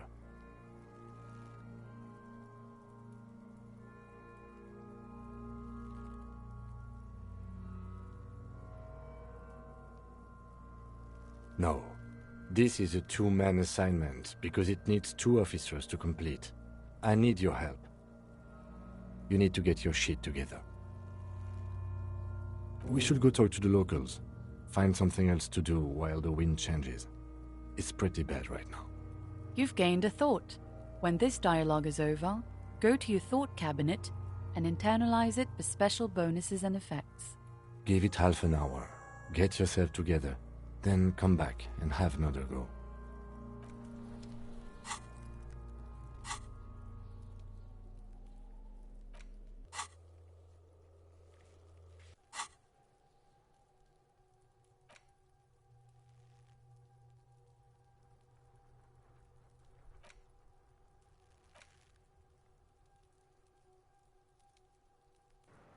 Volumetric shit compressor. Your shit is apart, and it's rather unbecoming of a cop and a human being. It's supposed to be the opposite of that, together, compressed in a small area. To achieve a solid level of shit compression, squeeze your butt cheeks together for 30 minutes. Do something similar with the 2 hemispheres of your brain. Talk to people. Maybe that will help.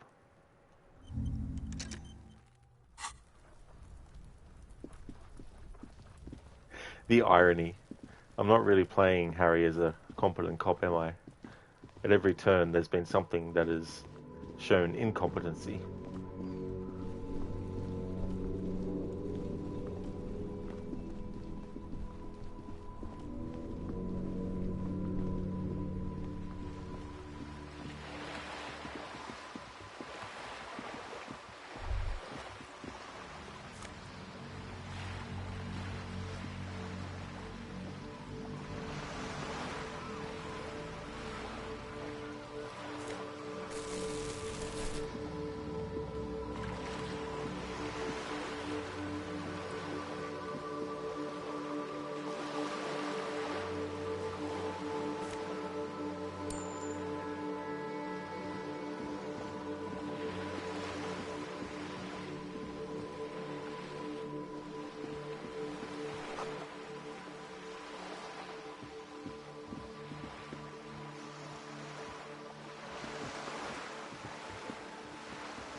G'day to you, officers.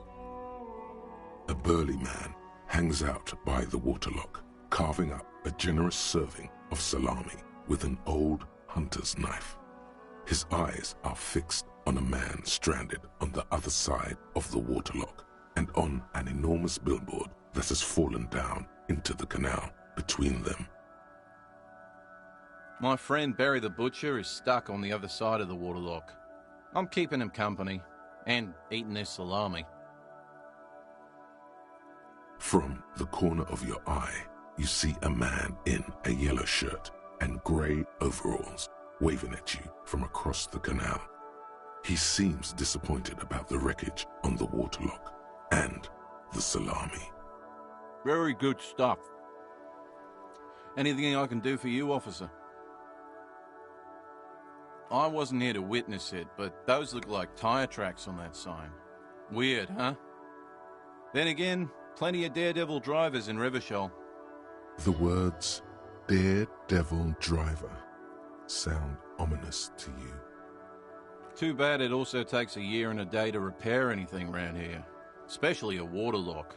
The rest of the coast is closed off till then. Well, there's the fishing village, an abandoned fish market, a bizarro church. Not much use to the congregation, though. There always seems to be something wrong with it. Yeah, not really much else. Just bombed out ruins.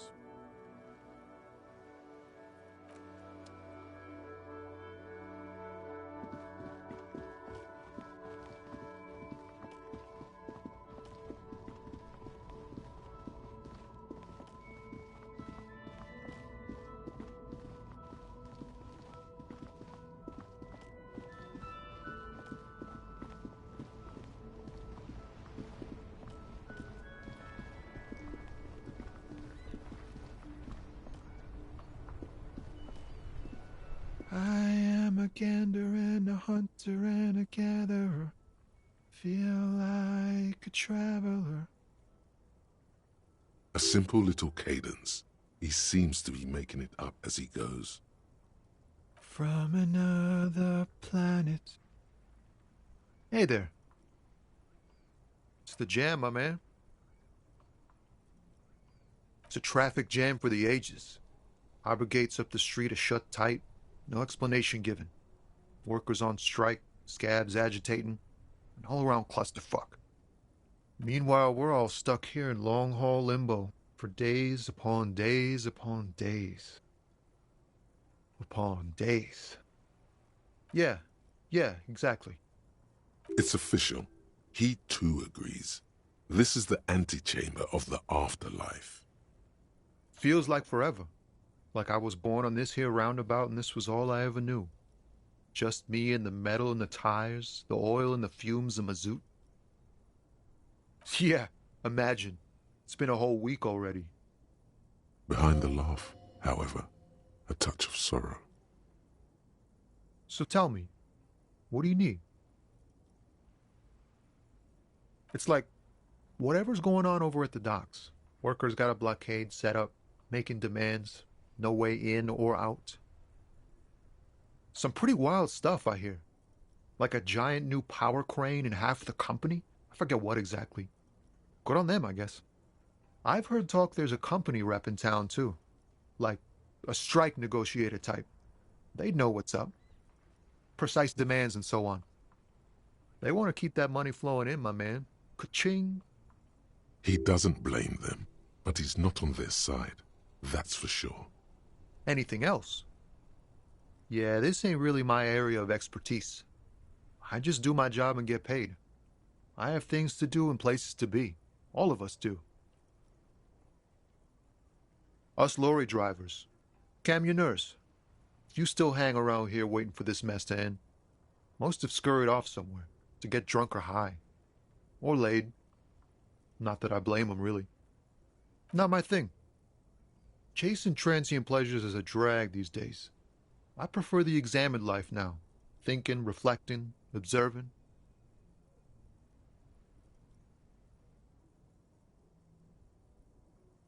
He tries his best to look nonchalant, but there's a rigidity in him, as if trying to conceal something warm and deep beneath a cool exterior. He ain't one of us drivers. I know that. All accounted for. Otherwise, I haven't really asked about that. Been wasting time right here. Keep him busy. It's easy to see he's telling the truth. He's kept his nose out of the dark stuff. Analyzing the fundamental structural and psychological conditions of being stranded in the midst of a sea of motor lorries and their sad, despondent chauffeurs. Nothing. I'm just messing with you, man. Don't mind my idle verbosity. He ain't one of us drivers. It's easy to see he's telling the... Analyzing the fundamental structural and psychological conditions of being stranded in the midst of a sea of motor lorries and their sad, despondent chauffeurs. A sense of surprise there ain't more bodies hanging from more trees. Oh, high-grade narcotics, illegal firearms, stuff like that. Relax. He's merely joking. Can't even get a few jokes past you, my man. I've got another haul of found cargo. Mostly sporting goods, tracksuits, and that kind of thing. They usually get shipped to Grodd in the Occident, though we've been making headway in the Il Moran market lately. This rockin' beauty. Sure is, like a rash you can't get rid of. You interested in heavy-duty cargo machinery? A motor lorry, also called a camion, on Caillou and neighboring islands. This one looks roughed up enough to be some sort of found rust bucket. Maybe the A6. Good eye, my man. Yup, she's an old one, but reliable. Me and her spent a long time together. There it is again. A little touch of sadness beneath his cool. He thinks he's spent too long in this lorry. The man taps his fingers rhythmically against his arm. In his eyes, an half-familiar longing, flecks of brown and gold. It's hard to say. His gaze wanders southwest, down the street that goes beyond the horizon. Excuse me? A flinch jolts his frame. The question has touched a nerve.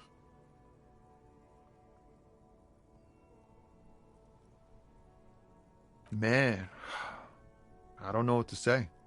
Not much anyone can do. There's no helping in absence, you know. I miss my family.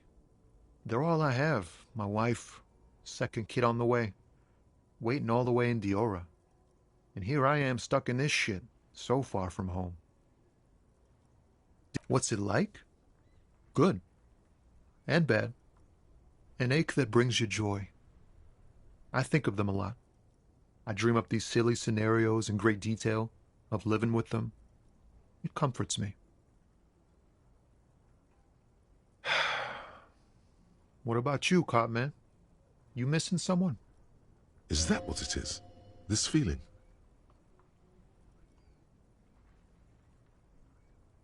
I feel for you, my friend.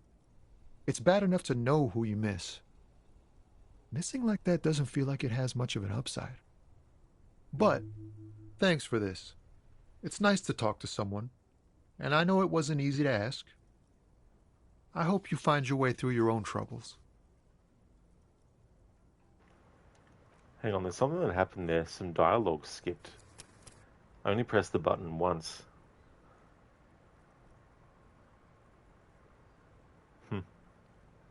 Autosave was ages ago. Oh well, can't be helped now.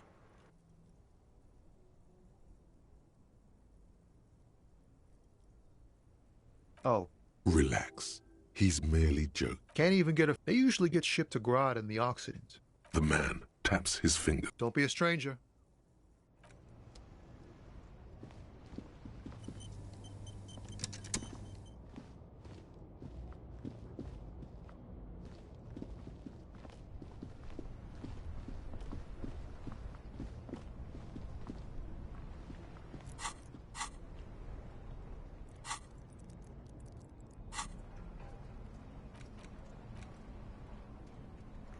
Yellow plastic bag, freight. This plastic bag has freight, sick, written on it in a dynamic, forceful manner that implies great prices. As you crack it open, a multi gust of air flies in your face. Smells of yeast and beer. A perfect place for tear.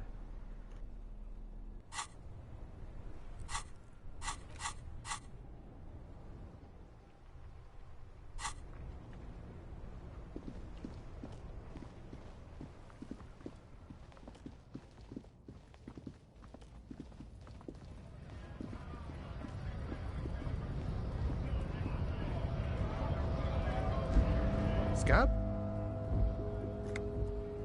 You're hazy on the notion of a scab. Smells like politics, though. Maybe it's got something to do with the flask he reaches for from time to time. A kind of a worm, content with mere survival. They come, they want to do our job for shittier pay, screwing over both themselves and us. Everybody loses. Beats me. Somewhere in the ground, I think. Gotta be bloody stupid or freaking evil to scab. Or I guess scared, maybe. But scared of what? Of who? Personally, I'd rather beg than scab. If the gentleman shouting on the street came begging, maybe they'd have gotten something.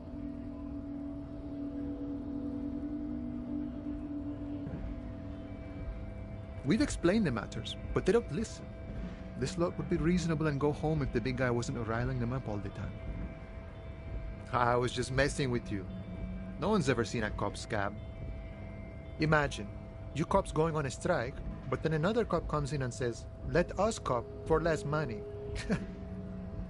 Speaking of, what brings the RCM here? To the Wild North? Come to see the strife? You know, serious business. I'm sure the big boss will be glad to tell you. You'll have to ask him first. He's a chatty guy. Wants to talk about the strike. Return once you've met the union boss and are on a better footing with the organization. Murder, huh? That sounds like a lot of hard work. You'd never see me investigating a murder. Of course, Policia. It wasn't me. You can rule me out. Easier that way. Should we? He's nice. I don't like nice. He didn't do it. It's the truth. My friend, I respect the right to roam.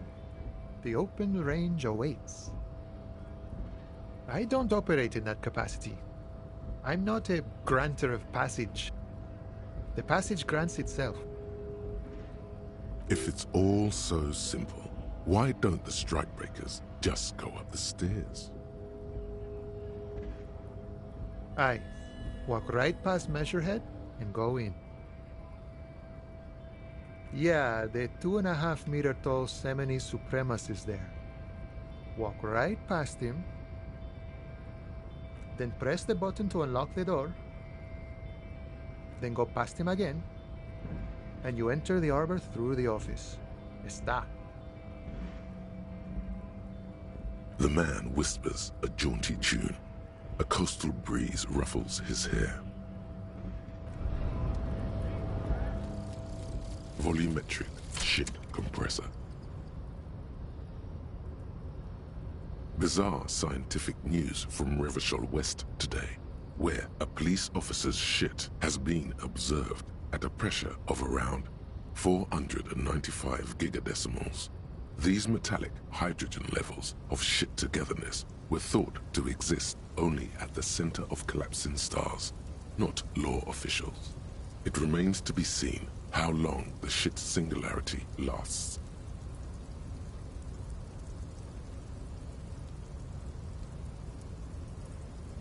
Bonus for the volumetric shit compressor is all endurance white checks unlocked.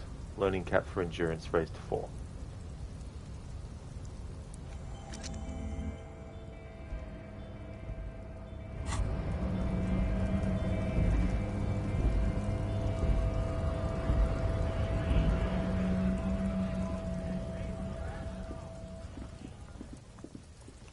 Dr. Darling, best item name, volumetric shit compressor.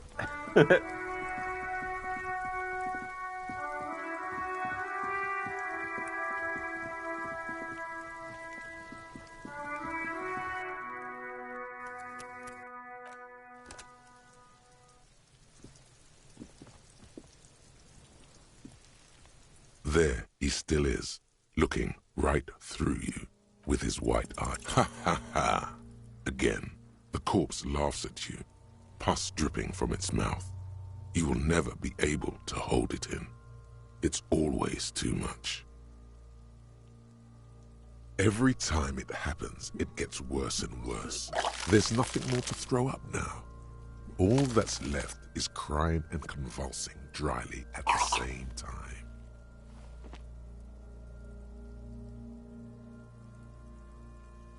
I'm at a loss as well. I could swear your shit was together, Detective. Sometimes even that is not enough. Life is unfair.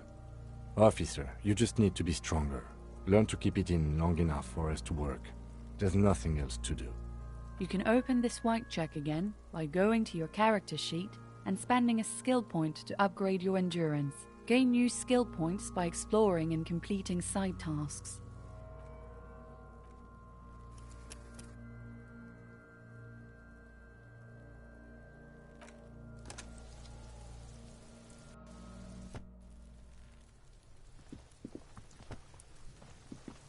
There he still is, looking right. Ha ha ha!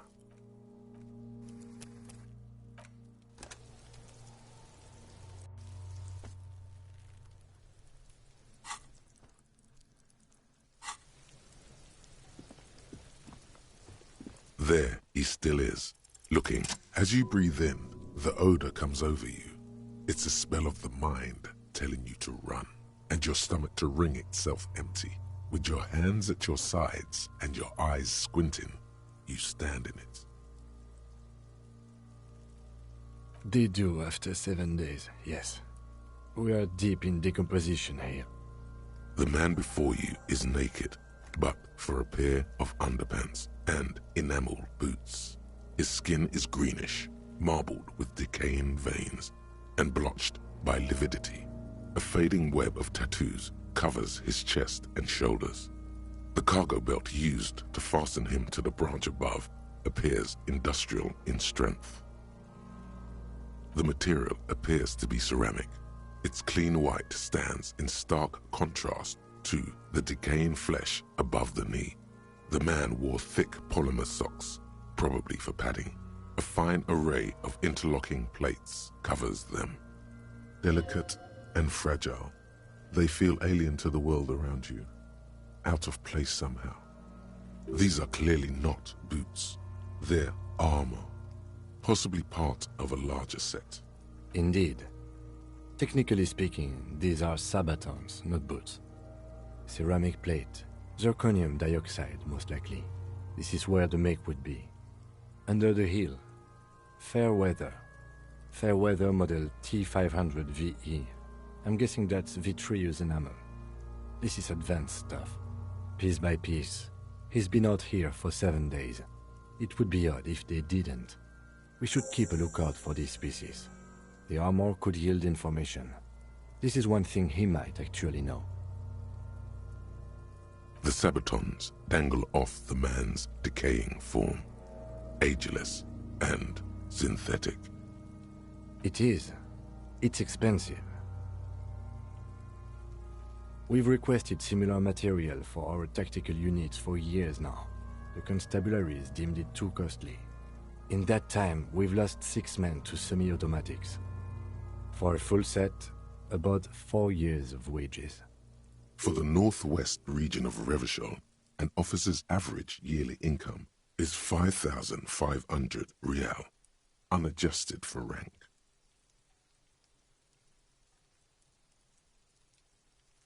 Not too much, yes. The lieutenant nods, wiping his finger on his sleeve. That's for us to find out. My initial report on the area suggests he was a security guard for the harbor company. But that's just hearsay. Just something I scraped together from my station. An area report on Martinez. I'm sure you did the same. He's not actually sure of that. He's just being tactful. I agree. This equipment is way beyond what a guard can afford. A small bell-like sound fills the air, like tapping on the side of a porcelain cup. It's anything but. This material is a kinetic redistributor. It spreads kinetic energy horizontally, from plate to plate, dissipating it entirely. See? Faint, organic lines cover the plates where they separate into smaller ones. These plates then divide into smaller plates until there are hundreds of them altogether. Like whirls of floorboards, the design looks organic, influenced by highly resistant wood materials, like lignum vitae and ebony perhaps. If trees were made of porcelain, this is what their cross-sections would look like. The smooth, glossy surface fractures into ever more intricate interconnections, peaking on the right sabaton, where you notice. The whirls are in the shape of a letter and number combination, E50, 100, 1000. Good. Can you read it to me? We have a make and a number. That's something. We can use the radio in my kinema when we're done. Either station can chase it for us.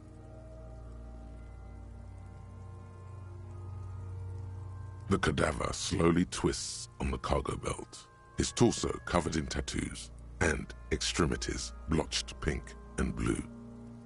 The hangman's knot is pulled tight by the weight of the corpse below. Yellow, hard-edged polyester cuts into his neck. Above, a sliding buckle ties the belt to the branch. This is a steel-reinforced cargo lashing belt, big brother of the regular cargo belt. It's used for tying cargo under six-rotor airships.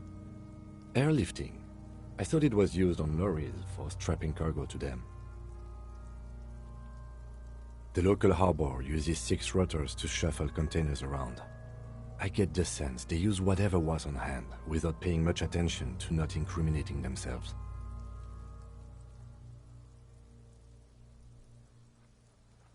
I'm still approaching this as a lynching, yes.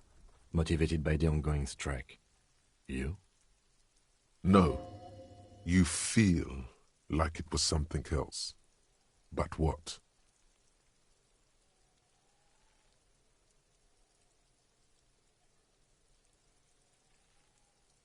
Yes, it often is. This bell worries me.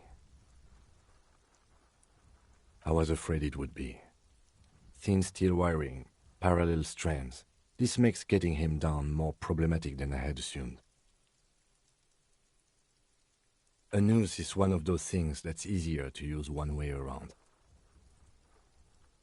That ladder can't carry a grown man. I didn't see any splintering either, did you? I think they lassoed the branch, then pulled on the belt to close the buckle. Could be. The shape of the branch supports the theory. The cadaver hangs from the cargo belt, limbs limp and torso covered in tattoos. An intricate web of blue lines stretches across the torso, from the right shoulder to the solar plexus. Each time they intersect, a small white star is formed in their crossing. Hundreds of fading asterisks riddle his skin. Their concentration is highest around his heart. His corpse is marked by stars. Alcohol and heartbreak. A map of the stars. I do see some similarity to astronomical charts. Great Century Messinian, maybe. But this seems more particular. Customized somehow. As if someone left out most of the night sky, filtering it through personal choice. The principle of this filter remains unknown to you. The thought dissipates, and you feel as though you were only half right. So am I. He takes a thin piece of milled aluminium from his coat pocket and pulls it open. Sounds like a sword being unsheathed. A small lens appears. Some sort of camera. A Trigger Sunshine. Mini. Triggered is the world's leading manufacturer of intercommunication devices, primarily projectors. The camera before you looks familiar somehow.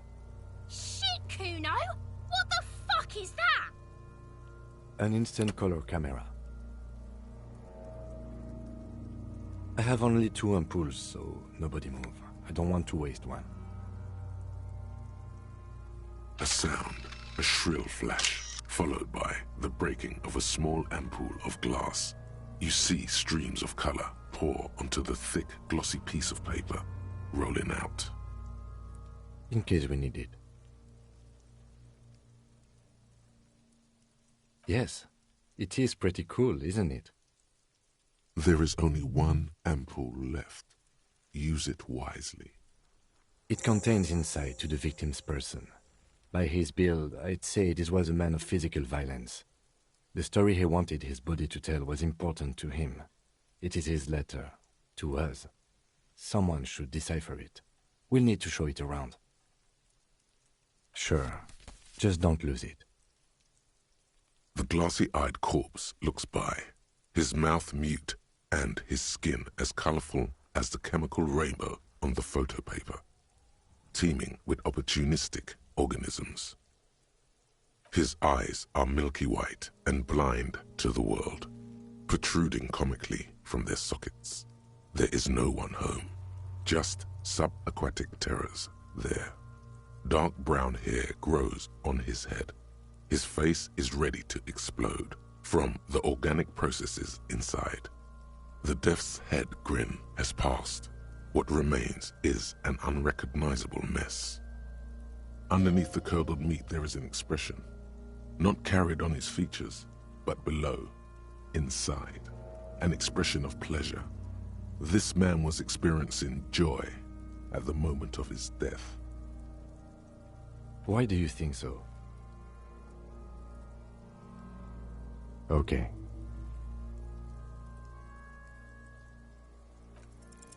The corpse is dead silent. You have no idea why you just said that. Who is he? He is male, 40 to 50, with an athletic build.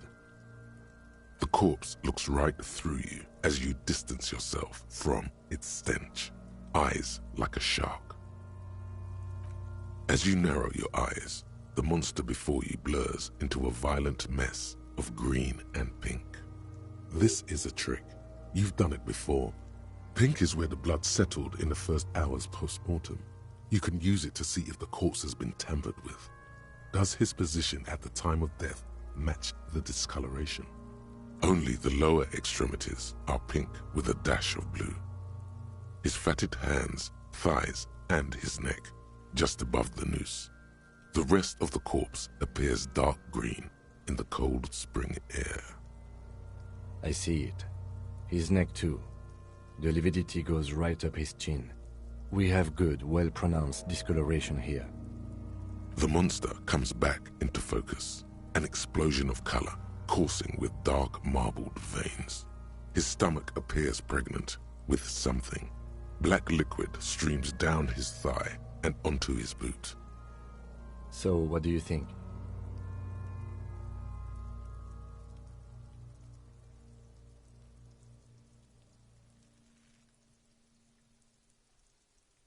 Agreed, especially on the neck. The belt acted like a tourniquet, keeping the blood in his head. The hypostasis supports a hanging. There's always a chance. We should check for ligament marks on his neck to see if they're in tune with the belt. We'll have to get him down first. A pool of blood and feces has eaten into the frozen mud below the man's feet. Purge liquid is dripping into it, drop by drop. The victim appears to have contained no more than half a kilogram of digestion at the time of death. The fuck he's saying? Talking about shit.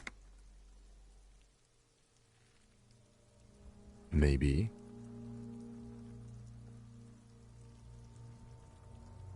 I do. Most of them are post-mortem. Maybe even all of them. The delinquents have made our jobs harder with their little sport. Stop talking in riddles, coin slot. He means you fucked him up good, Kuno. Fucked him up brutal-like. But there is no breath to catch. Only the cadaver filling the air and your nostrils. He slowly rotates before you, decomposing. Are you sure we finished the preliminary examination of the cadaver? We might miss some of these things once he's done. The cadaver slowly twists on the cargo belt, his torso covered in tattoos, and extremities blotched pink and blue. The material appears to be ceramic. It's delicate and fragile. These are clearly not boots. The cadaver slowly twists on the cargo belt.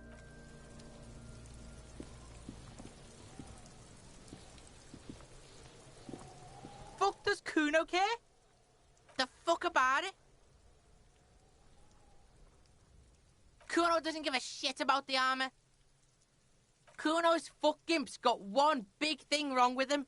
He's a fucking mutant. Look at him. Fucking growth hormone shit. He's a giant. The armor's too big for any man. Kuno doesn't give a shit about that freak armor. Kuno threw that shit away. Kuno tried to get the helmet on. It was too big. Kuno kicked that shit in the sea, rugby style. That shit means nothing to Kuno. Kuno tried to get the helmet on. It was too big. Kuno kicked that shit in the sea, rugby style. Yeah, that shit means nothing to Kuno. Kuno doesn't give a shit about material shit. Kuno's a fucking monk. You wanna fuck on someone about that armor? Go fuck the mustached union fuck. The jolly troubadour shit at the gate.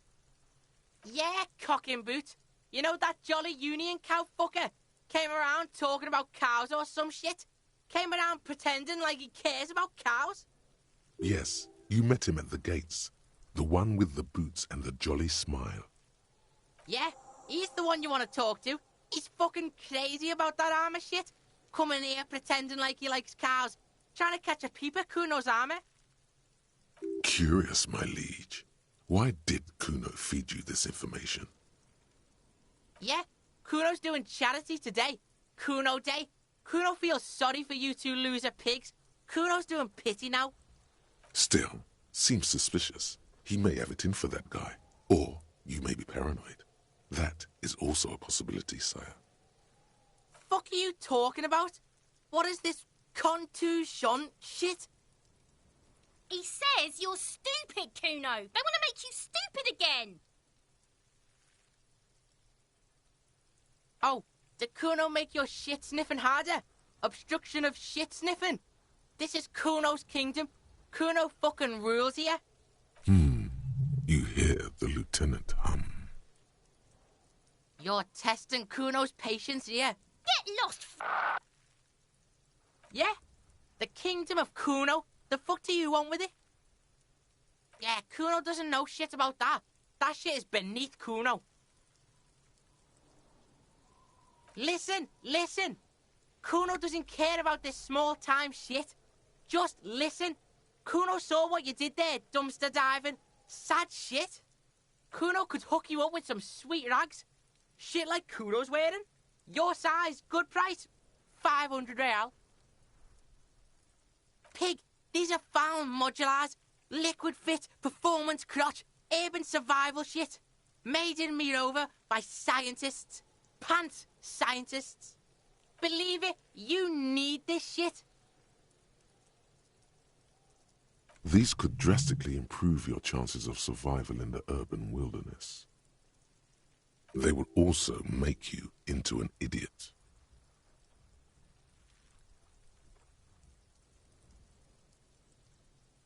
Look, Kuno ain't seen shit lying around, except for that up there. Now you want performance gear or not, Grandpa? The lieutenant remains silent, but his expression couldn't say, "I told you so," any louder. Whatever. Kuno was trying to help you, but you're too fat for falling anyway, pig. The fuck? A mug in the trash? Is this about the fucking clothes again? Yeah, Kuno sees where this is going. Kuno's got that fast brain. You saying you pigs are after the mug fucker, 'cause he's the clothes fucker? I can't hear you, Kuno. Speak louder, Kuno. Shit, that's tense. Someone's going to the beat-down basement, huh? Mug guy gonna get tied to the radiator. Kuno doesn't know who put that shit in there. And if he did, he wouldn't squeal. But if you find out, maybe you can Tell the Kuno who it was. He's curious. He likes putting 2 and 2 together here. Stop turning into a pig, Kuno! They're trying to get you hooked on the snitching! Get away from my Kuno. Yeah? Get your bacon shit away! Kuno doesn't like to be seen with the popo. Get your shit done and out of Kuno's face. Look at that fucking shit! You're trying to get Kuno killed! Fuck does Kuno know? Kuno's not a fucking acrobat. The lieutenant takes a quick note in his notebook. It's a trap, Kuno! Don't climb it, Kuno! That's just some shit roofing gimps left behind, lazy dinks. He's hiding something. Pig, if Kuno was hiding something, it would be hidden. But it is not hidden, is it, sire? You picked up on it. You should examine the pile of roofing material again. Yeah, whatever. Kuno doesn't give a shit. Kuno doesn't fucking care.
An inconspicuous pile of the roofing material, Eternite. Because there's a secret door hidden behind the panels of Eternite. That's why they're too orderly. There it is. You see a shabby little door.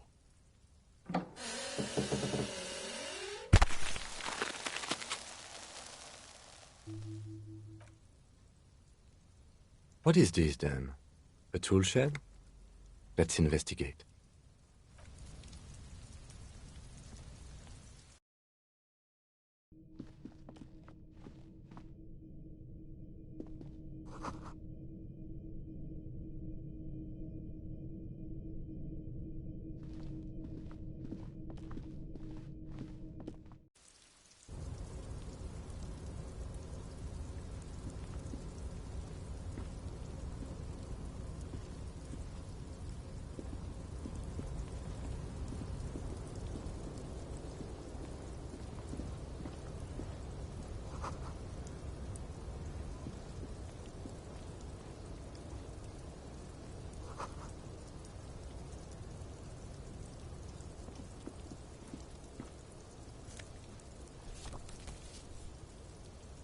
Hey Rosie, sounds like you, in your first playthrough, cracked you up how much shit the game gave you for it.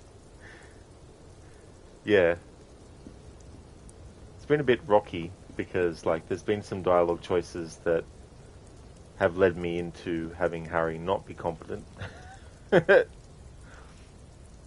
But I think it's probably the most difficult way to play because you're trying to go against the game's humor in a way as well. Hey there, Alex. Hope things are going well. How's things?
Looks like someone left his tarpaulin cloak hanging on the railing here. Rosie, yeah, you restarted after you got a joke ending. Oh, yeah. Yeah, I don't know if it was for you, where it happened, but you can even get game over from the necktie that's on the fan as well. That early. It's literally in the room where you wake up. Glad to hear that things are going good, Alex. That's excellent. Oh, very nice. You got a day off today. That's really cool. I hope that it goes really slowly for you. You've never seen this game. Could you give me the lore? So basically, we're playing as a cop who had a big bender the night before, and he doesn't remember his name, doesn't remember what happened the night before, and he has to solve a murder case about a dead body. However, you can actually do a whole playthrough where you don't even look at the dead body. But yeah, that's the basic gist of what this story is about. Rose, the game airlifted you out of the action to sit on a committee. Really? That's the ending you got? A joke ending? Damn. Yeah, I didn't get that one. Yes, it's probably yours. It bears the RCM insignia, and you have a habit of being careless with your equipment. You could probably make the jump. You look like you've done some track and field in your day. The wind is aggressive up here. The lieutenant looks at the enormous crane towering in the distance over the container yard. The look in his eyes is a mix of the engineer-like interest and the wonder of a 6-year-old seeing a horse for the first time. That machine is a Kvalsund 1020 HK. Is it? Kvalsund makes a lot of heavy equipment, but this is phenomenal, even for them. But I digress. We were focusing on your cloak here. What are we doing? We're awfully close to breaking into the industrial harbor. They're bound to have information for us. I thought that was our intention. Or it could be that we are just exploring. He's thinking you've forgotten where you are again.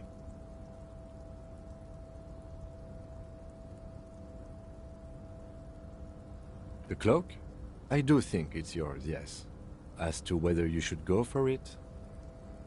Well, it doesn't seem too dangerous. 2-meter stops. Whenever you're ready to do it, I'll be right behind you. The cloak looks like a bag of goodies floating in the wind. Who knows what its pockets may hide?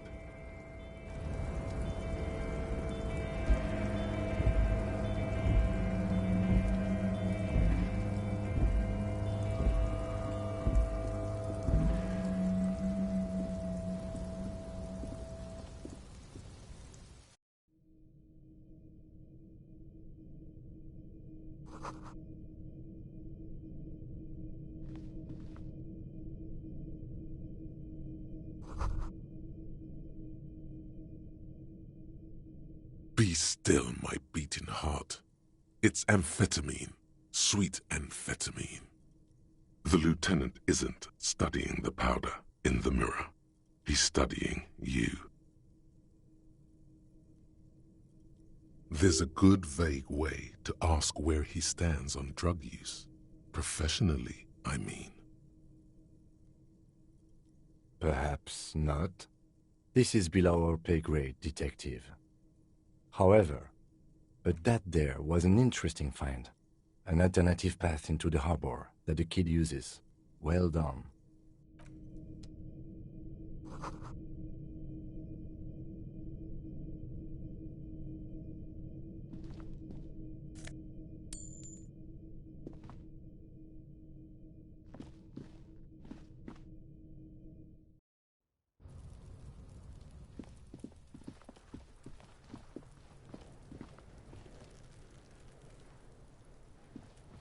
Fuck does Kuno care?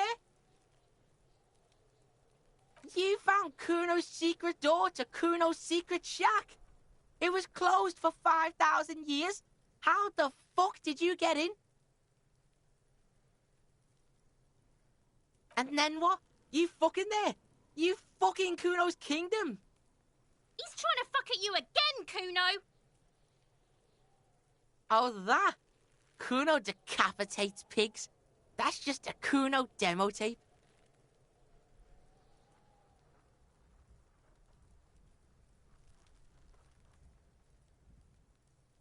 Yeah, Kuno plays on snuff radio, fucks pigs, live, fucks their heads off. Kuno's a cop killer.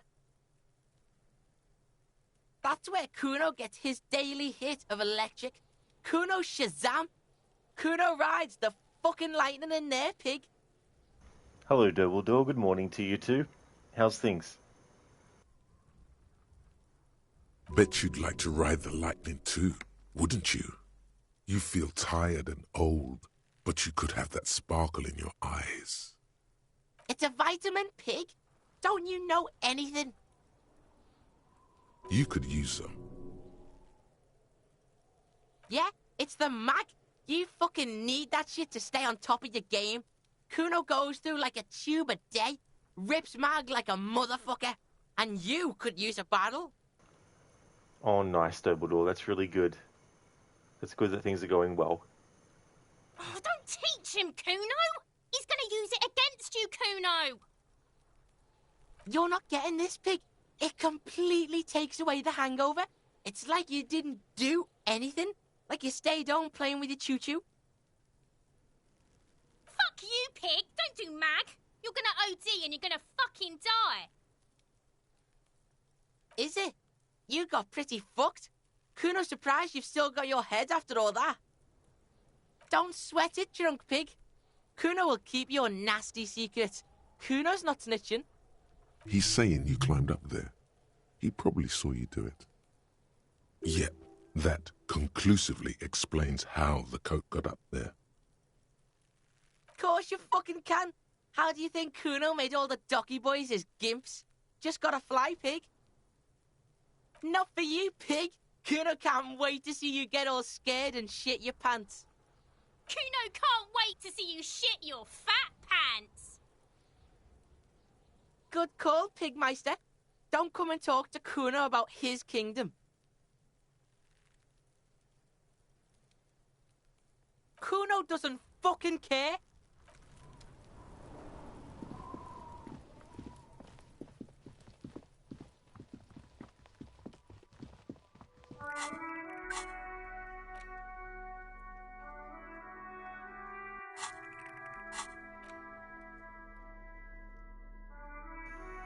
Instant photo of tattoos. Lieutenant Kitsuragi snapped this photo of the hanged man's tattoos. It displays the intricate web of blue lines stretching across his torso. You have to admit, it looks quite cool.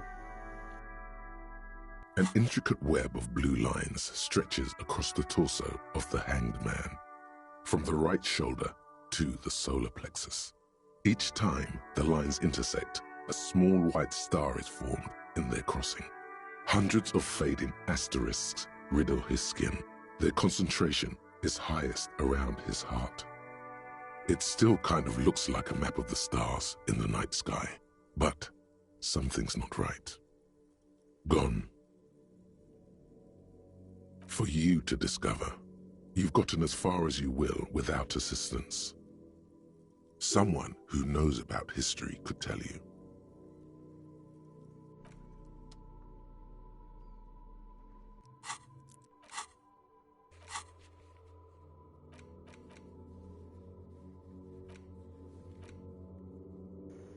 Where is the rest of the armor? The hanged man's armor seems to be missing. Find out what happened to it.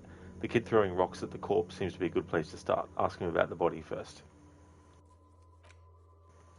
Run the number on the victim's armor. You discovered a serial number on the victim's ceramic armor boots. Run the number using Lieutenant Kitsuragi's shortwave in his motor carriage. The victim's tattoos. You have a photo of the hanged man's tattoos. Maybe someone can decipher them, tell you what they mean.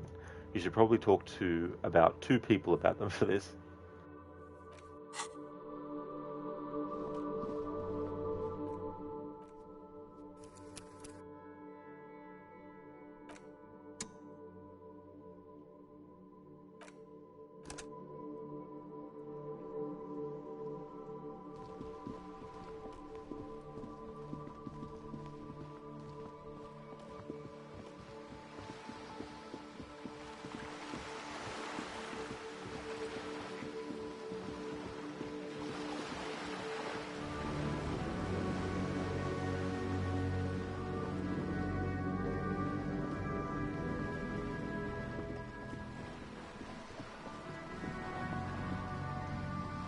Rosie, what's my favorite copper type?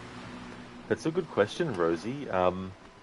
This is only my third playthrough, and I can't remember in my first playthrough in 2023 what I chose as the copper type for Harry.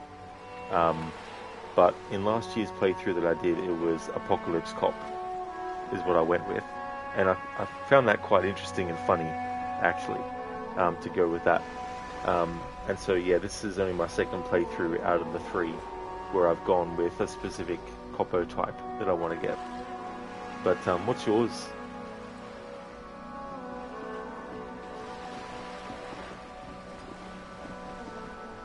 You're back. Good. What can I help you with? That's the man who was killed. I'm afraid this is a discussion for once we've cleared the lynching question. Better not tie the 4th day to the Bat's Day on this. I hope there is something else I can help you with. She wants to answer the question. Protocol keeps her from it.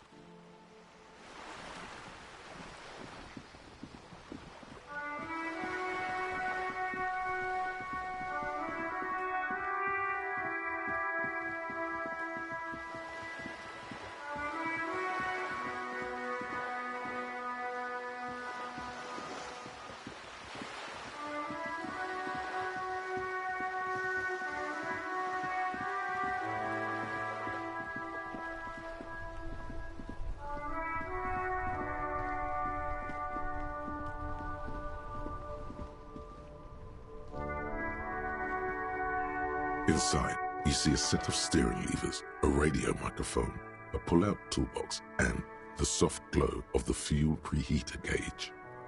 Rosie, Art Cop, and you forget the name, but Communism Cop. Those are really the only ones you've played, to be fair, though. Oh, yeah. There's also Hobo Cop as well, which would be interesting. As you tap on the gauge, the indicator pin jerks as if startled. It's in the large orange sector, indicating the engine is warm. Next to the gauge is a red switch labeled heat. Now, that's enough fun with the foldable headlights. I know they are mesmerizing. They are also fragile. I'm not going to turn it on for you again. This is Precinct 57. How may I assist you? Sir, officer. What's the number? And the make of the armor, if you know it. Got it. I'll contact the ICP database immediately. Call back tomorrow. Hopefully they'll have dug up something useful by then. The International Collaboration Police, ICP, is an inter-Isolari law enforcement service, the crown jewel in the moral intern diadem, alongside EPIS and the coalition government.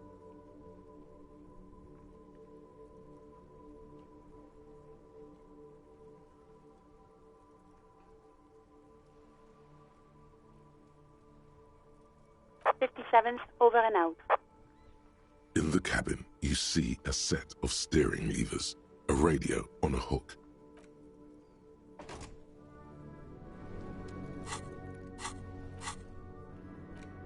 Run the number on the victim's armor. Call Alice back in a day for info on the armor. So that's something that we can't finalize until the next day.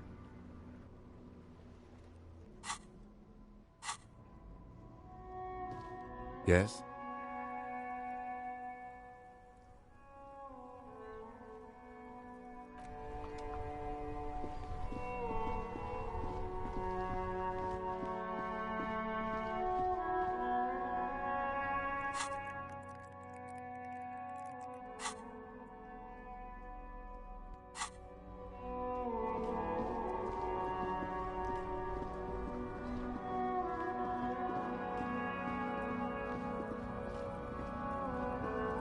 Welcome to Revachol. Don't you welcome to Revachol me. My grandfather came here from a 3,000-year-old racist isolationist culture, while your ancestors came to this island a mere 300 years ago. Every school of thought and government has failed in the city, but I love it nonetheless. It belongs to me as much as it belongs to you. It's men like you who keep Revachol divided, making it that much harder for everyone to climb out of this post-war limbo. What he means is, fixation on the Revacholian nation makes it harder for Revachol to actually attain self-determination.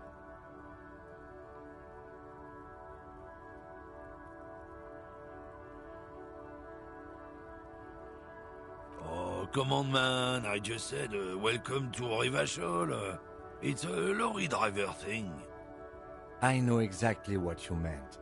You think my kind doesn't belong here, that I should watch myself and behave. But you see, I'm an officer of the RCN. It's actually my job to make sure you behave. I would advise you to remember that. Silence. The air between them becomes tense. Your partner needs backup. Now's your moment to shine. You two make a cute couple. You know that? The lieutenant exhales and resumes his regular calmness. Whatever you say, officers. Oh, not much anymore. I'm here to pick up some cargo, but the dock workers are on strike, so it's a sit and wait on your ass situation. The strike? Oh, they've been at it for a while. A month, 2 months maybe. But this here is just the last week or so. Apples. Apples is exactly the kind of thing you'd say if you had something to hide. Yeah, apples? I take it you had other questions? Oh, not much anymore. Apples. Apples is exactly the kind... Look, as detective, I come from a long line of lorrymen. We got ancient rights and privileges. Oh, I'm here to pick up a load of fucking apples, man. Just regular, Koiko-picked apples.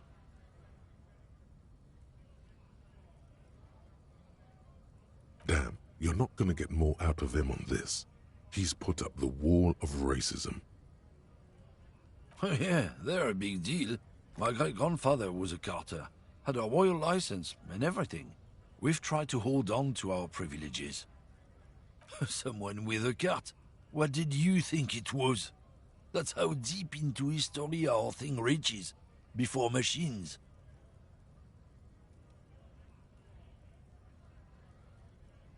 Sure fucking is. We have a guild and everything, huh? Very ancient. Very prestigious. Goddamn right. They've been trying to fuck us out of our heritage in the name of profit. But when they try to replace us, they'll regret it.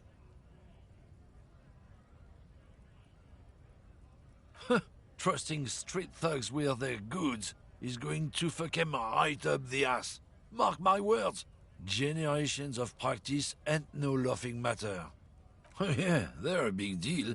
My great-grandfather was a carter. Someone with a cart. Not at all. We're part of a guild and everything, huh? It's very ancient. Very prestigious. Hell no. It's a guild. Invitation only. Unions work for the rich fucks. They're basically the same. Been trying to fuck us out of our heritage in the name of profit, but you can't replace experience. Trusting street thugs with their goods is going to fuck them right up the ass. Mark my words. Generations of practice ain't no laughing matter.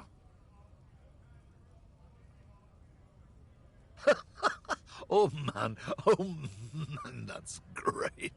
Look at that guy go. Haven't seen anything that funny in a while. God damn. Thanks for that, but no, it's not mine. He doesn't live in Martinez.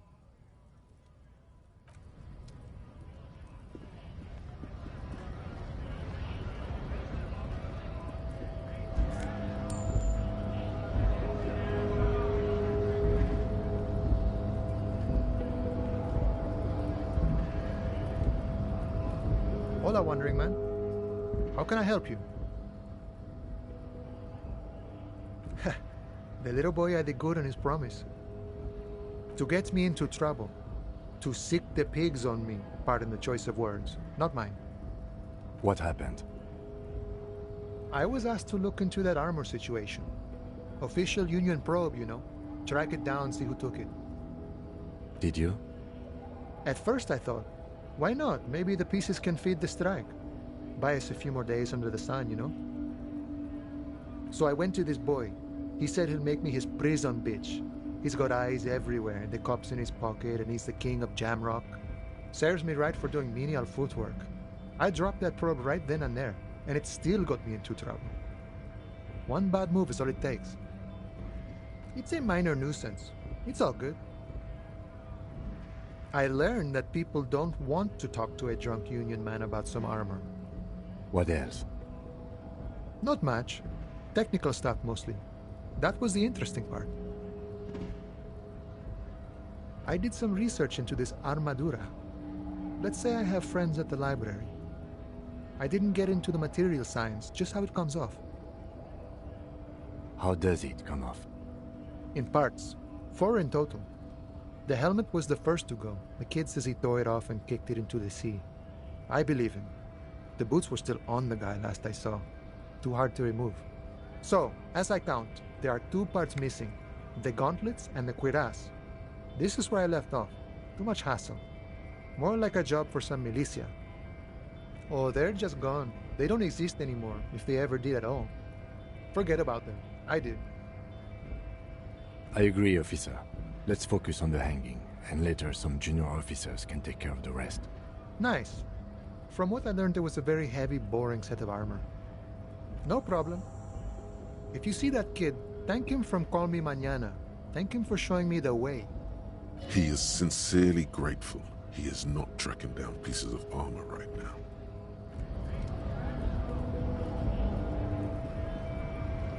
Thank you, Dr. Darling, for redeeming the Assassin's Creed quote.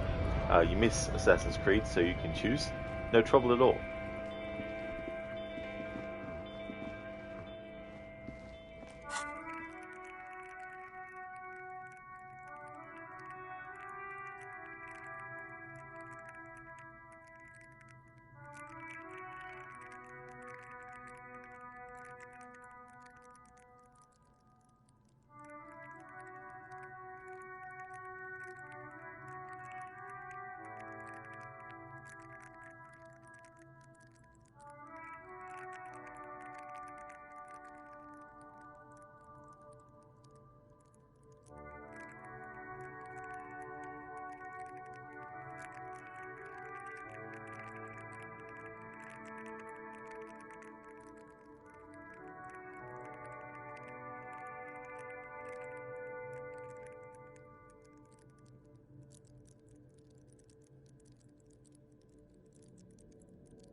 Okay, Dr. Darling, I've got one. The throne was mine. Wanting something does not make it your right. What do you know? That a true leader empowers the people he rules. I will lead mankind into a new world. Che nessuno ricordi il tuo nome. Requiescat in pace. You cannot kill me. No man can murder me. Then I leave you in the hands of fate. That's from Assassin's Creed Brotherhood. Thanks for redeeming that, Dr. Darling. Hey Lucinda, good morning. Oh, new Disco Elysium strategy. You bought this game a while back. You need to get to it. Oh, nice. That's cool that you bought it. Yeah, I wanted to do something that was the opposite to what I did last year. And so I thought I would do something where I tried to play the character as a very competent detective. And it hasn't worked 100% all the time as such. But there are certain things where the game kind of like funnels you into a certain kind of way. And you might have to come back later to do a white check again after you get an item or you unlock something else as well. But there's definitely been some interesting moments with analyzing stuff, because with visual calculus, which is one of the primary skill that I chose, you can reconstruct crime scenes and make laws of physics work for the law and stuff like that. But it's definitely going well so far. Which one did I do last year? So the one that I did was Apocalypse Cop, where I also tried to choose the most pessimistic choices in dialogue that I could as well. And whenever there was an option to mention the apocalypse in dialogue, then I chose that. How's your morning going? I fucked up with Red Dead Redemption.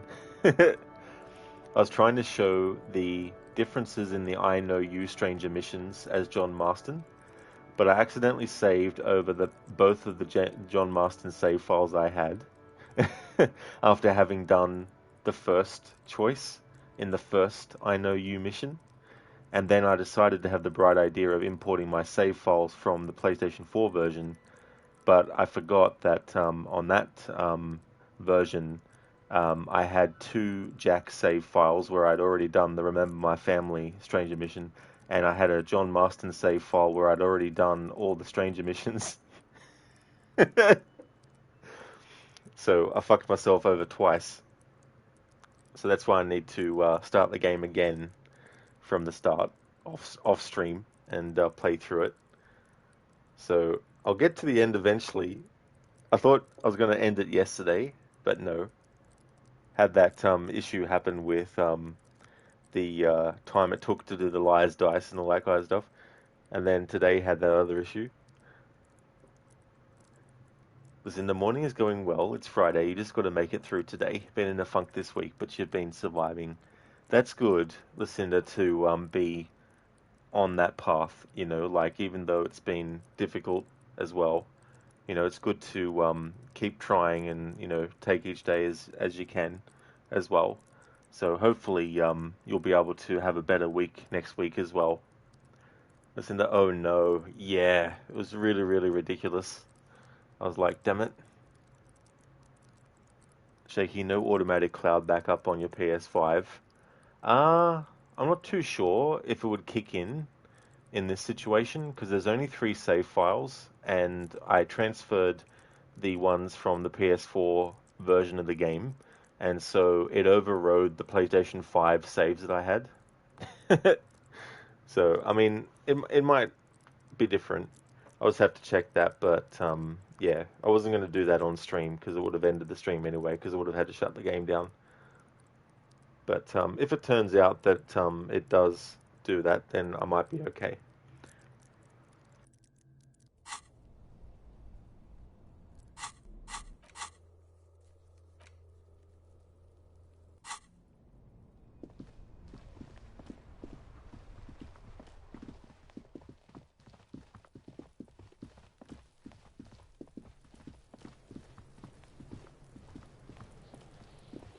Fuck does Kuno care?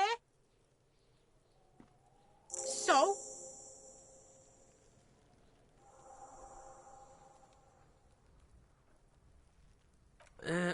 Fuck, okay. Kuno's a giver like that, yes? Kuno sent your Look, Pig. Kuno sent you to rough some people up. Kuno played you. That happened. Now you and Kuno should move on. Good idea. Yeah, that's what Kuno said. Don't be saying what Kuno said back to Kuno.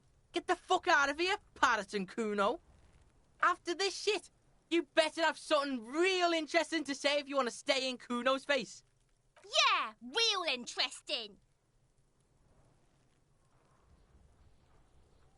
Kuno doesn't fucking care. Lucinda, the fuck about it?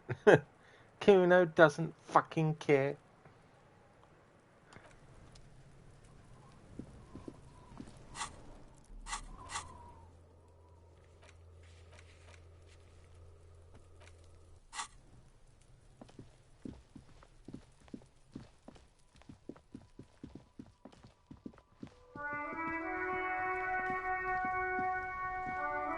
I can't believe it's snowing again. It felt like springtime just a few days ago.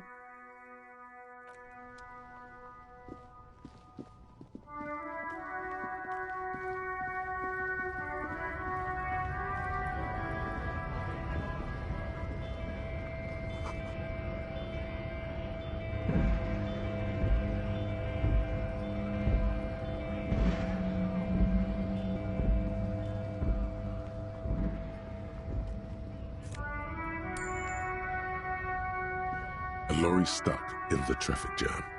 This big, heavy Grad-made machine is well kept for such an old machine. The windows are clear. They've been recently washed. You can see a lorryman's cabin with personal belongings, stickers, insignia. The driver has adorned his space with a substantial collection of peculiar paraphernalia.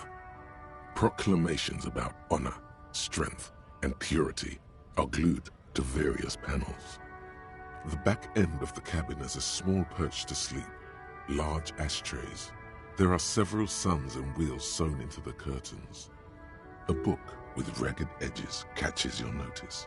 The front cover features a large, muscular man.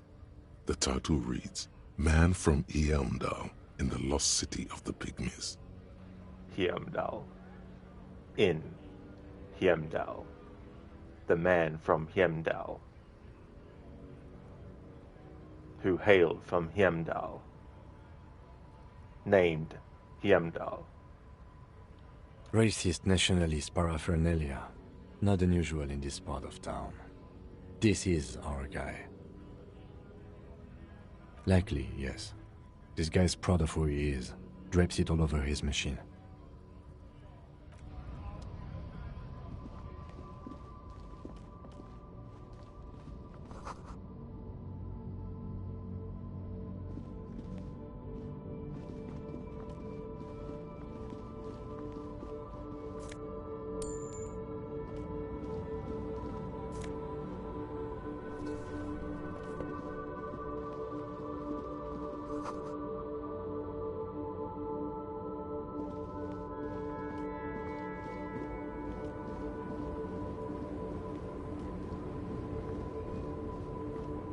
Hello there, Ogorki.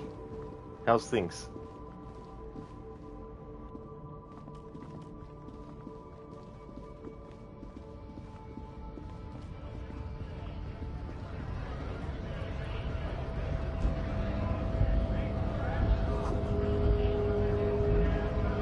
Oh, nice. That's good that you're going great.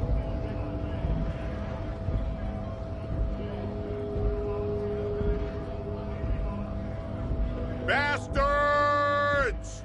We have a right to work! Hold up and stay frosty, everyone. Cops are here. You here to fuck with us? Beat the honest worker down. We're here to fight for a cause. Stripes usually have problems with people who have causes.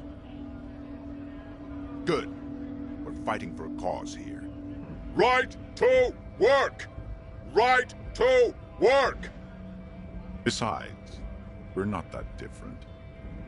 It helps if people see us talking, cops and strikebreakers together. Shows authorities are on our side. Builds confidence. Rights of people, rights of workers, to have gainful employment, to make a salary, and feed their families. His manner of speaking is wooden, the tone of voice bland and uninspired, almost as if compiling replies from a set of learned phrases. Maybe you should ask them the questions, like why we're not allowed to make a living here. Shame on you! We have families to feed, you piece of shit. So do we, Scott. Have fun. Union shits are on full strike. Don't think they're going to let you through the gates. You trying to meet their fat boss? Right to work! It's shameful. Cops doing nothing. You should bring backup. Open up the gates for us. Blockading gainful employment for workers is a crime. We are not picking a side in this just yet, sir. Pity. Let us work! When a bunch of ungrateful, lazy cockroaches can't get their act together, decide to block honest work for other people. Beats me. They mumble nonsense about boardrooms and workers' rights, while we have the right to work! There's something odd in the way he carries himself. His set of clothing looks vaguely mismatched. The different pieces of the attire seem ill-fitting. His shirt is far too small and an unpleasantly tight fit, while the overalls, held up by a belt, seem to fit a man with much more corpulence. He ignores your question, choosing instead to turn to the emaciated workers, raising both fists in the air. The clothes are obviously not his. Silence is the answer. There's something off here, but he won't say what. Honest men and women with rights to work, to be useful, not toys for corporate interests. We came here to help the harbor run smoothly in time of crisis. If union fucks don't want work, they ought to let in those who do want work. I have a question. Why do all these men follow your leadership? You think they follow because I'm big and loud? No. They follow the rules of the market, the rules of the economy, because they were given a job to do! You've been talking to him for quite a while now. Something is off with this guy. Ask him where he's from. What's it to you?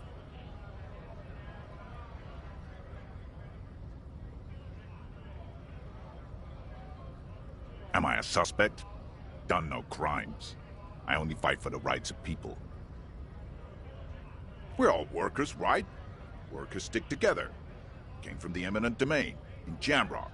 Backgrounds in odd jobs, heavy lifting, cargo hauling, bouncer work. I know the drill.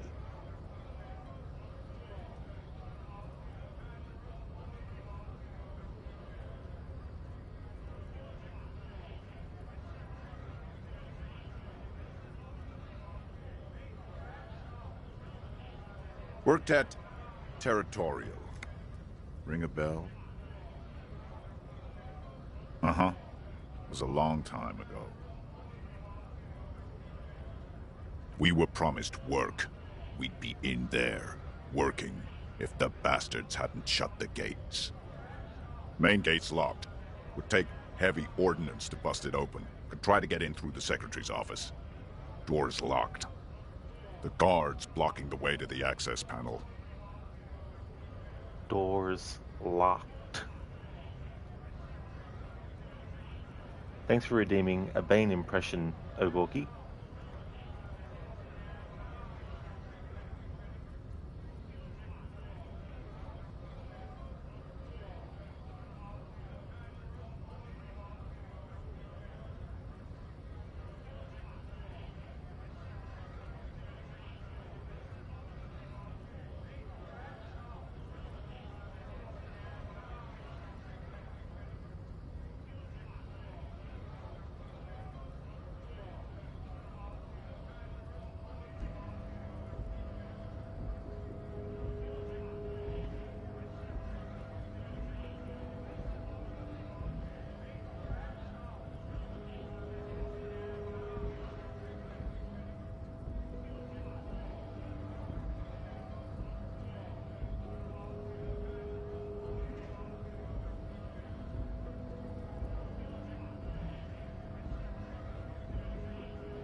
Okay, so I've got something.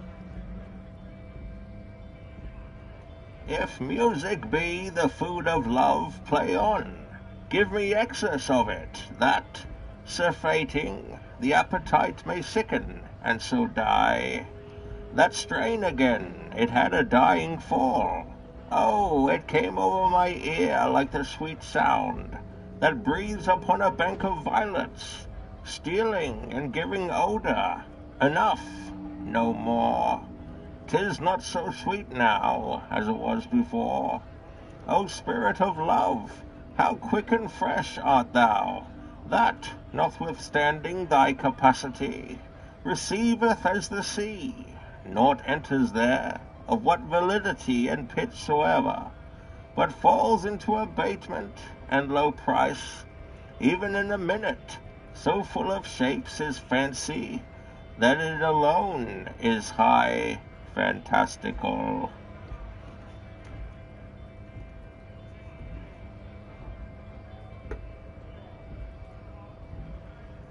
That is some random Shakespeare stuff.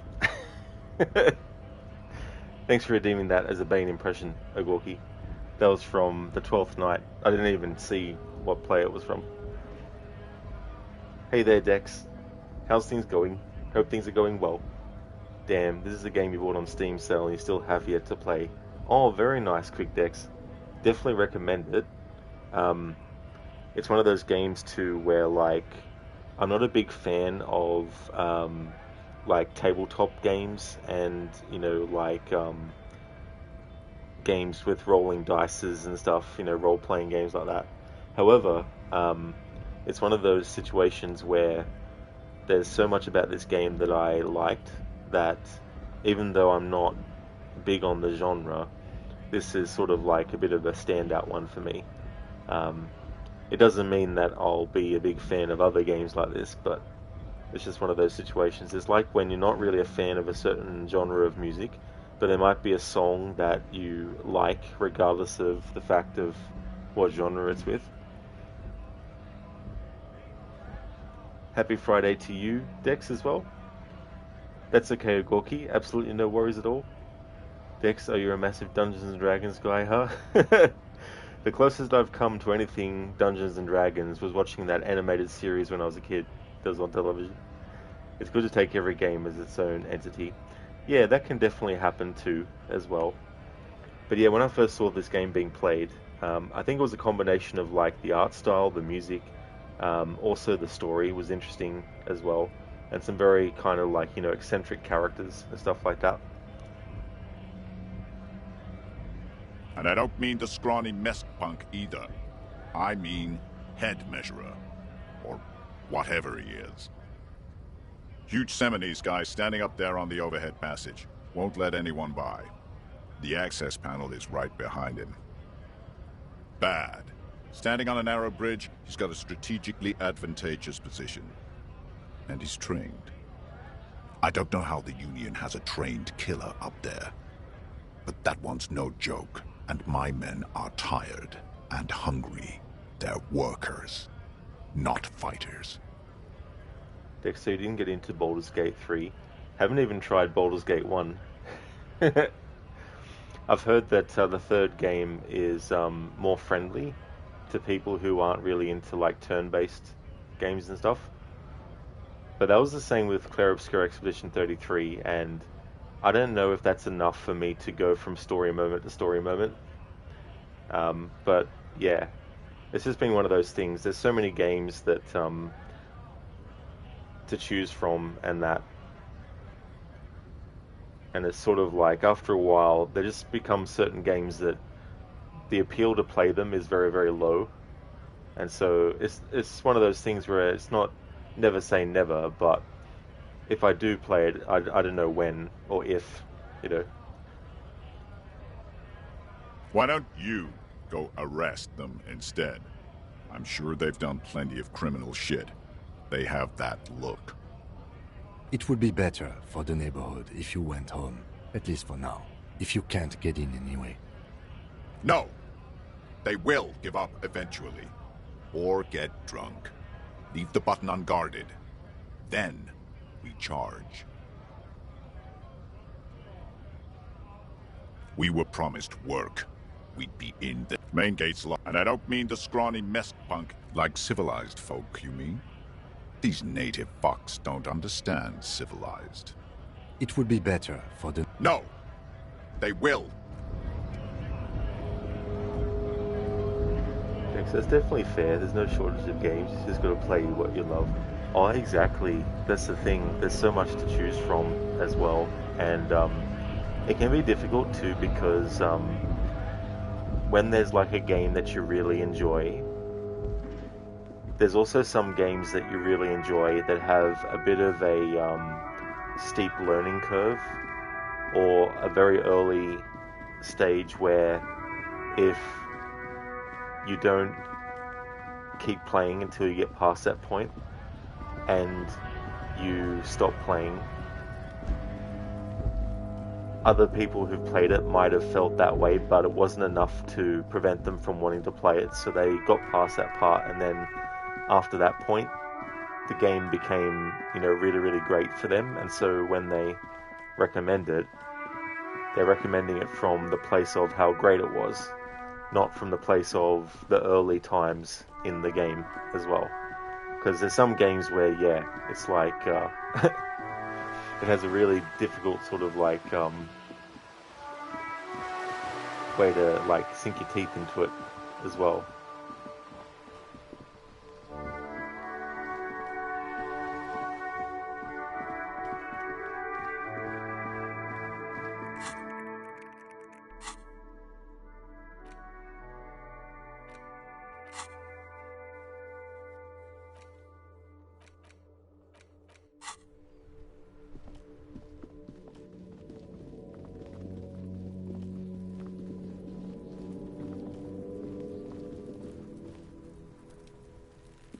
Fuck does Kuno care?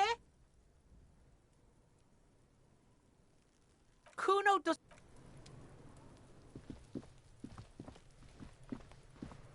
I actually agree completely. Yeah, I guess there's a saying, looking at something with rose-tinted glasses, maybe, for some things.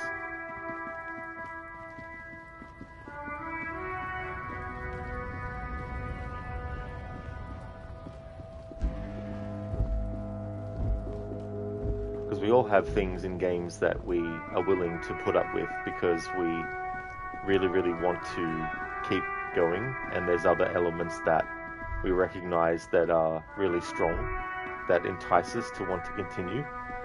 But then there's some other games where it's just like, fuck this, and then stop.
A typical Martinez streetlight sits among assorted floor and table lamps. The light pole has been carefully cut, and the wiring has been redone and attached to a standard indoor plug. The light buzzes faintly, but persistently. This would make quite a statement in your living room. Yes, officer. As you see, it's in perfect working order. His manner is casual, but his speech is careful, measured. He wants you to know that he has nothing to hide. It was brought to me to be altered. We are not here to investigate the theft of city property. You have to admit it's rather clever what he's done with it. 700 real. A bargain, I dare say. Hey, I don't know where it came from, but it's not every day you get to buy and sell something so extraordinary.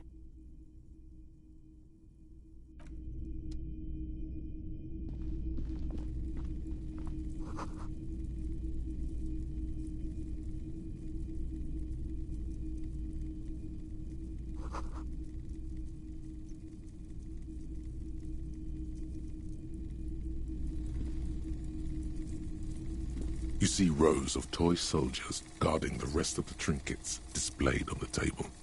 Some on horseback, others in rags, others yet in bright blue uniforms. All are stern and unyielding in their duty. Try to find something pretty and cool here, then use it to win her back. Yes, buy something nice, a figurine. This sounds off. You shouldn't trust this guy. Big men on big horses, clad in lamella armor and carrying flintlocks, the kind that would mow down a line of enemy soldiers in the blink of an eye. Franco-Nigerian knight. I used to be very serious about these guys. A long, long time ago. They're not all blue.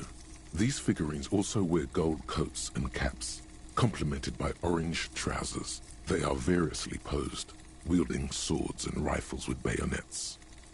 Which ones? Ah, royalist soldiers from the time of the Revolution. The uniforms are painted a bit too brightly, I suppose. This set of soldiers isn't meant to look impressive. A few have rifles, but most of them carry pistols. Some even shovels and tall sticks. You're probably talking about the revolutionaries, yes? Yes, they are soldiers, revolutionary soldiers. I think their poverty has been exaggerated for effect. When you place them next to the royalists, it doesn't seem like they could possibly win. I don't like either set very much, to be honest, but there are many parents among my customers. He seems to have his own take on the conflict played out in perpetuity by these toys. Might be interesting to find out what it is. Why? What's this? A headless man riding a horse? A headless man wearing futuristic tracksuit trousers that say Found. Oh, that's the Headless Phone Rider. The Headless Phone Rider. It's an urban legend about a man who rides the streets of Revachol sporting a fawn tracksuit. As you see, he's missing his head. 50 cents. Bargain priced. I'll throw in the tiny cap too. I think he's looking for it, or something. That part of the story has many interpretations. Did I mention that this figurine is supposed to be lucky? Always carry it with you.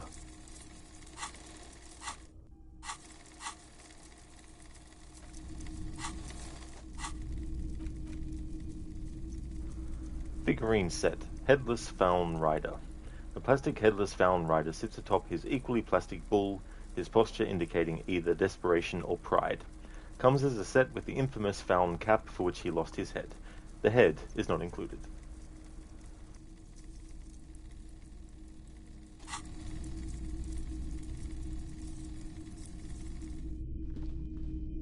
The boomboxes on the shelf look well-loved and well-traveled. Chipped, dented, they stare at you with the unblinking eyes of their tape reels. One especially catches your eye. Deep gold and amber plastic with a big old handle on top. A classic boombox that says, Stereo 8 approved. This is you. Golden orange. A sunset suite. Just make sure it works before you buy it. Is the Harman Welshie W2. Made in Vespa. Designed in Seoul. Plays all reel-to-reel formats. 2mm, 8mm, 12mm. It's even got a little radio in there.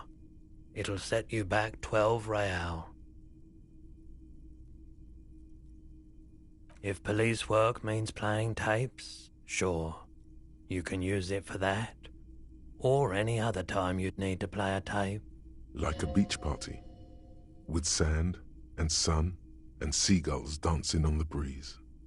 For sure, it's a consumer device with professional applications. Absolutely. I've tested each one myself with recordings of speech, found sounds and music from a variety of genres, even though I don't really like music. Hey Anmita, welcome back, dude.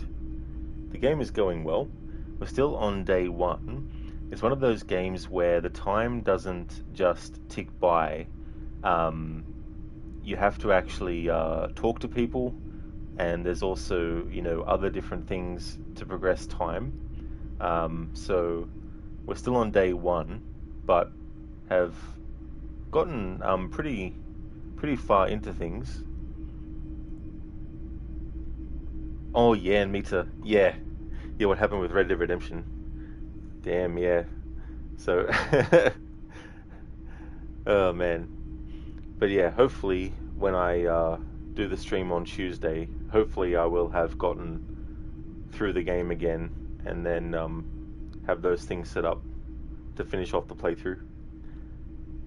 But I thought I may as well start this playthrough today of Disco Elysium, because this was the game I wanted to replace Red Dead Redemption with anyway, and I'm better off getting a start on this playthrough instead of calling it a stream day after the Red Dead stream and then not streaming it until tomorrow. At least this way it gives me some time up my sleeve to finish the game again.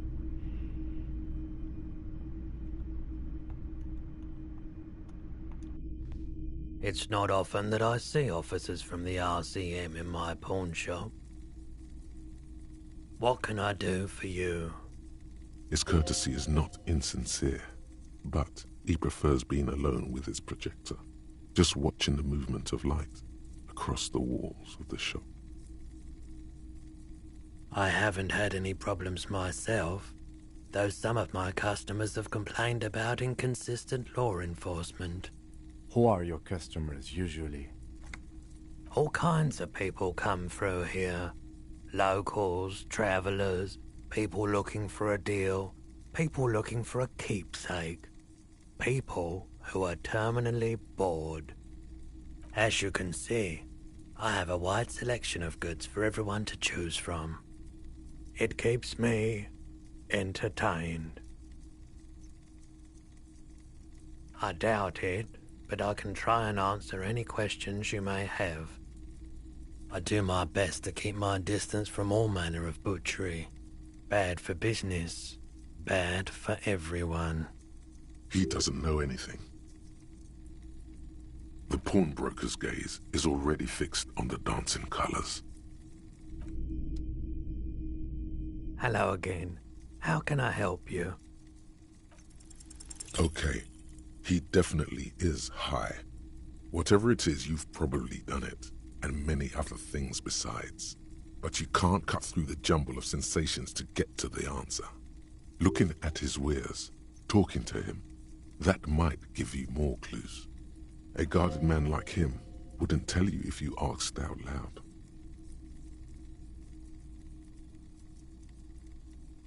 I doubt it, but I can try and answer. The pawnbroker's gaze is already fixed on the dancing colors.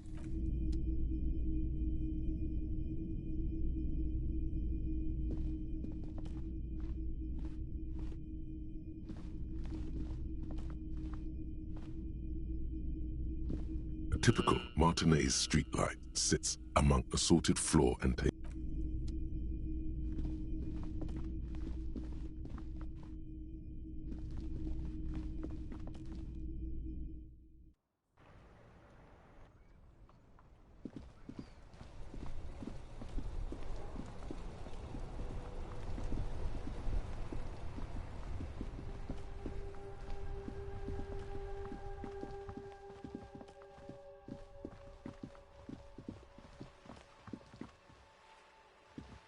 Hello, sir. Step right in. The store is open. Are you interested in a new and exciting book? It's a bookstore, sir. We sell books, postcards, and some board games. It's called Crime, Romance, and Biographies of Famous People. Whoa, whoa, whoa, whoa. Hold your horses, little girl. You're fooling nobody. Sir, are you okay? You've been standing here silently for a while now. Okay, sir, I'll try to answer any questions you have. I hope they're about books. My name is Annette, sir.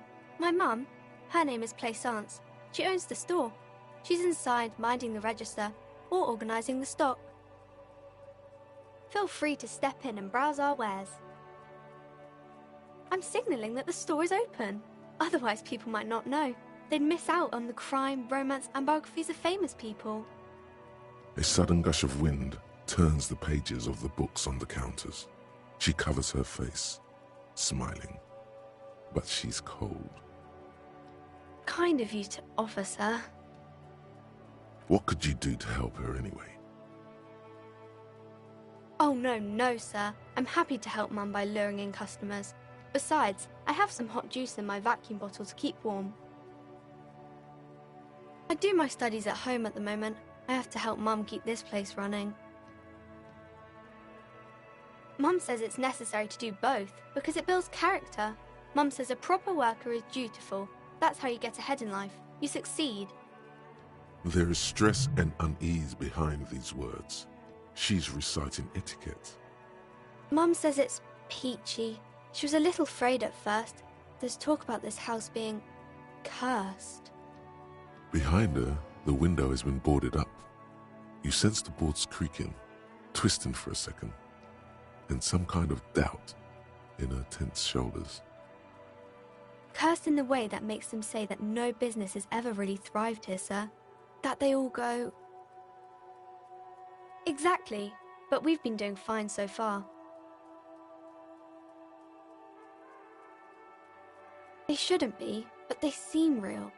Anyhow, they say that these grounds are doomed for businesses. Of course, sir. Crime fiction is about murders or burglaries or things like that, and the work of a policeman or a private detective who's trying to solve a crime and catch the criminals. And it's kind of like a puzzle too. You can guess who the criminal is or how the good guys are going to catch him. You don't look much like a policeman. Didn't mean to offend, sir. Sorry, sir. It's just that you don't look like Dick Mullen.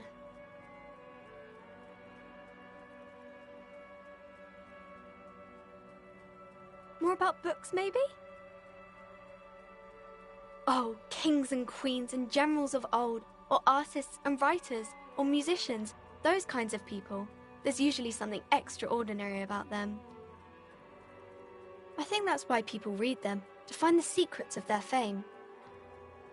Seems like most people who read those books fail to get more famous from reading them. But it does make the famous people more famous.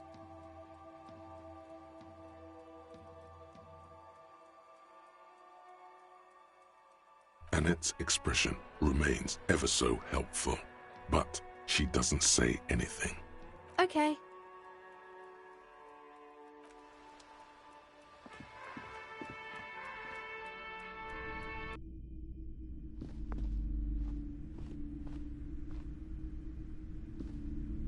Welcome to Crime, Romance and Biographies of Famous People. My name is Plaisance. Be welcome, and please take responsibility for the energy you bring into this space. A golden pendant hangs around the woman's neck, in the shape of what looks like a tiny fish head trapped in amber.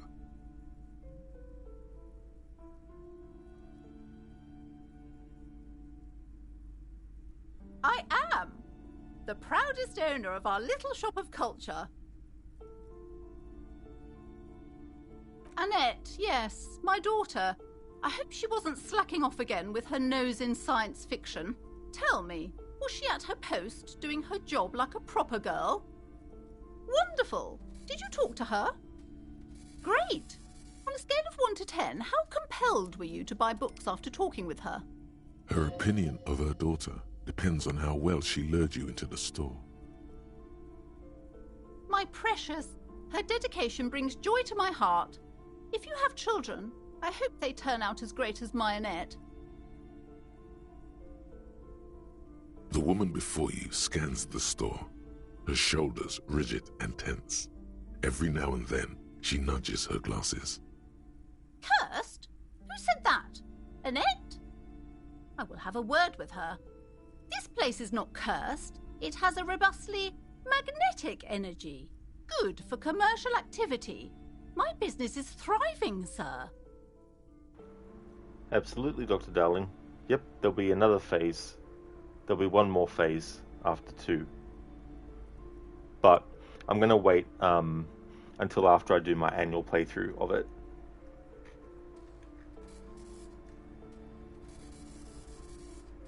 Because when I do that, it'll be after Red Dead 2. I've got until May this year to do all the phases before it starts to celebrate its 16th anniversary. What in God's name is she talking about?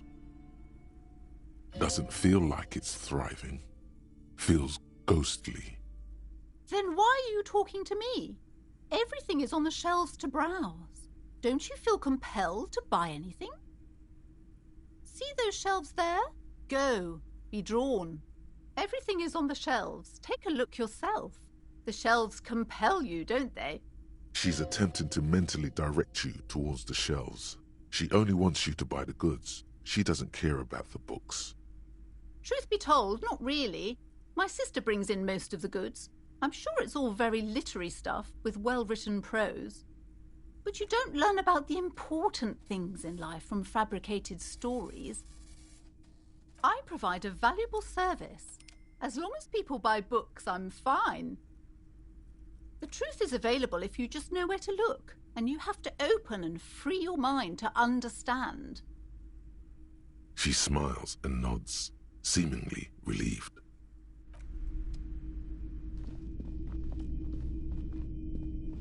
You see a set of tattered curtains blocking the way to another room.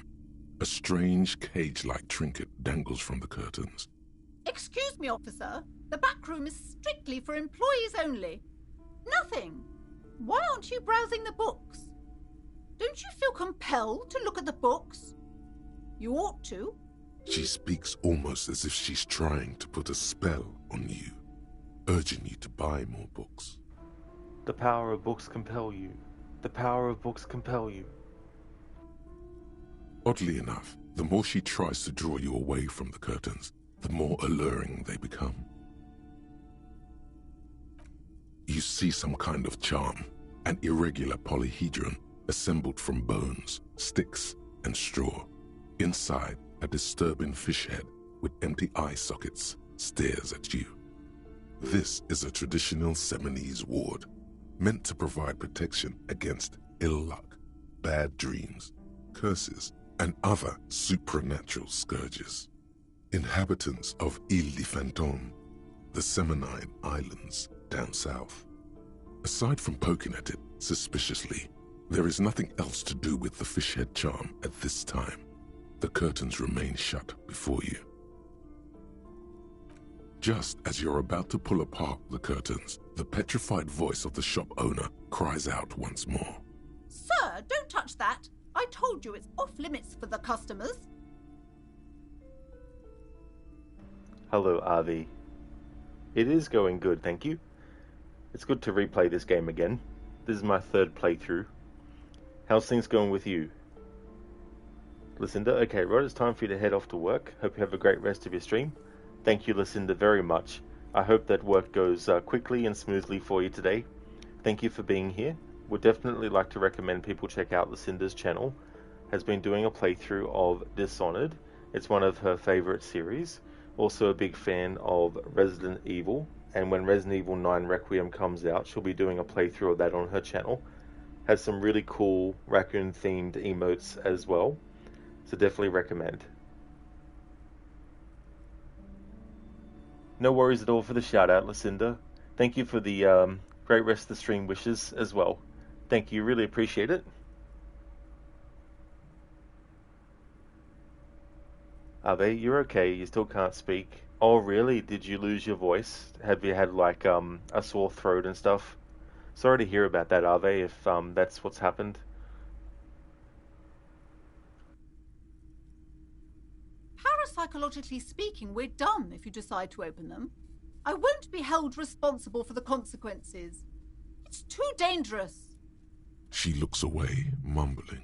Why is everyone always messing with the curtains? Why can't they just buy books like normal people?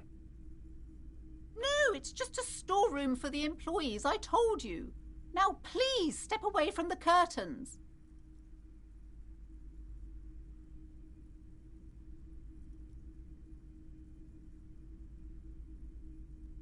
Thank you. Let's just talk about this first, all right? There's no reason for you to venture into the unknown. What are you, a coward? Think about the marvelous adventures waiting for us on the other side. Talking is always good. Go see what she has to say. Ave, oh yeah, maybe I haven't told you. You got some flu or something similar, so you got fever and lost your voice. Though you haven't had fever since Wednesday night, which is good. Oh, that's good that you haven't had it since then, Ave. Hopefully, you'll be 100% soon, and you'll be able to, get sorted out. But yeah, that really sucks as well, especially too when you want to stream and do commentary and stuff. There is something mysterious about the curtains. Be careful. The curtains, tattered with age and covered in dust, hang before you, as if taunting you.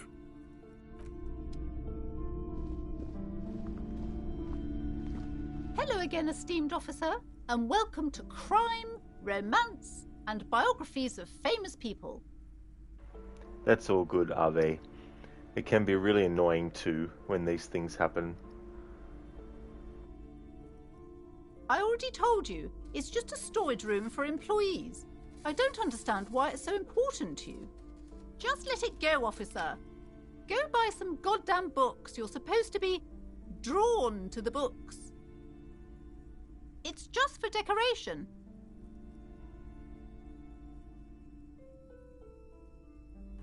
Ave, this is a game you really should play sometime. You've got it in the backlog since it was free on Epic Games over Christmas. That's good that you took advantage of it and got it for free. Definitely recommend it, especially if you like this kind of game. And if you do end up liking it too, there's a lot of replay value with it, different approaches you can take and all that kind of stuff. Okay, fine. It's because this place is cursed. Just like Annette said, they don't call it the doomed commercial area for nothing. Are you happy now, officer? Happy that you've ruined everything? The curse is so much worse than you could imagine. It's a disease, eating at the very foundation. You do like mysteries, Ave? Oh, very nice. Yeah. The setup for this game too is so funny. It's the curse of financial distress, of ruin and bankruptcy. Didn't that curtain just move? It's not just that, officer. We're dealing with something supernatural here. It's the cacodemons feeding off bad business practices and disappointing income statements. Cacodemons, quick, get the chainsaw. Rip and tear until it is done. There's something wrong with this building, I can tell you. Ever since I arrived, I've sensed an eerie, lingering presence, as if I was unwanted here. Sounds familiar. She nudges her glasses, anxious and tense. It's not good to talk about the curse, not in detail. The negativism, it's dangerous. Talking about the void wraiths angers them. Wow. Void raves. You have new words. Yes, I've contacted numerous parapsychologists, and even a pair of Simonese mediators. They provided me with the wards. Yeah, Gorky, that's a good one. Call the Ghostbusters.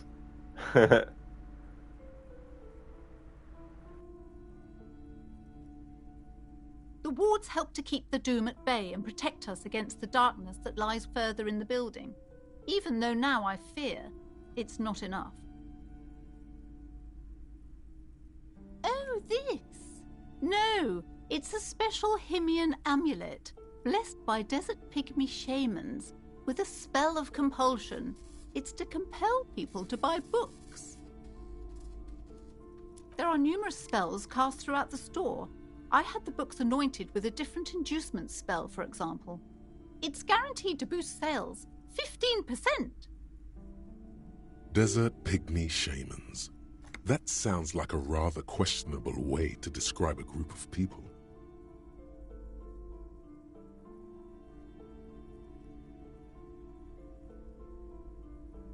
Most certainly not. I'm not letting you open the gates of hell. In fact, I don't want anyone who isn't familiar with the psychic arts involved in this mess. Stay away. Leave the spirits be, so they can return to their slumber. My liege, you know what this case calls for? A para-detective.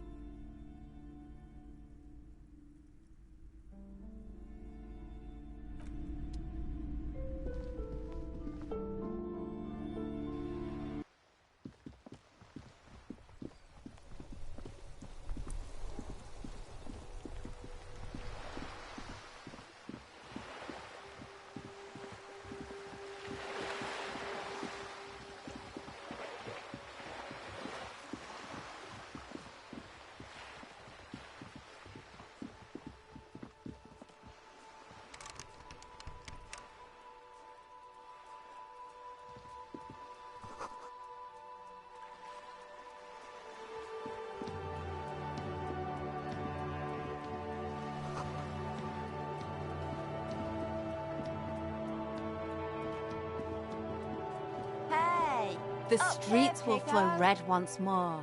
A great torrent rushing down Rue de Esperance. You wait and see.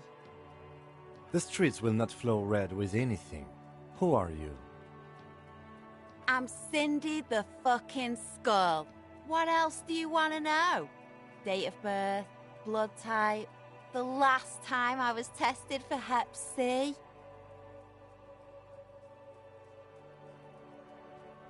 Ask away, pigman, but I don't promise to answer. The lieutenant is desperately searching for another handkerchief. Hatred, disgust, it's difficult to tell which of the two is more present in her girlish features. The woman on the boat does not notice her staring. That is on her. Someone's got to keep an eye on her. Ozon is an archipelago 2 days' travel away from Rivershot. Its moneyed residents, used to posh restaurants and upscale boutiques, rarely have reason to visit Martinez. On a first-name basis with her, are we? Piggy's moving up in the world. It's where they grow whores like her, and their whoremen. Have you got a crush on her? Aching for an opportunity to defend her honor? Can't you tell? I'm painting a beautiful mural, an aereo graffitio visible from low orbit. I haven't really started it yet. I'm waiting for the right words.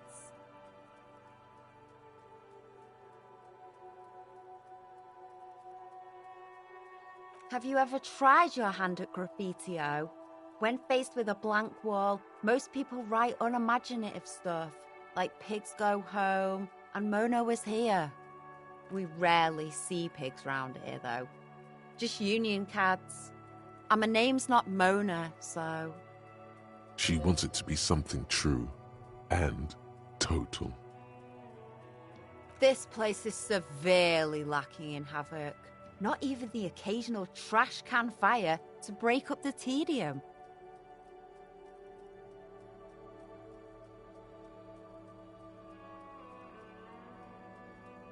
I thought I'd mix it up, you know, summon the forces of crime and social chaos with a wall-sized invitation.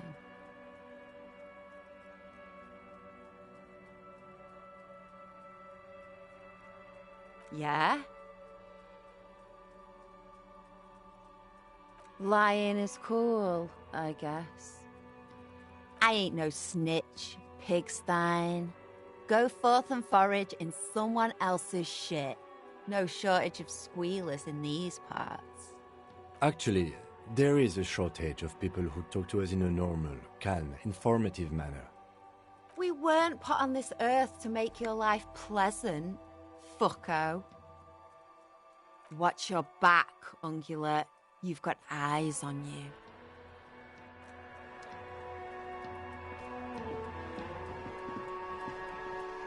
A sturdy metal door guards the southwest entrance to the apartment building. It's locked.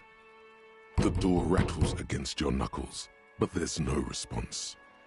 The door rattles again, but this time you hear an elderly woman's voice calling out from inside. Stop banging on the door!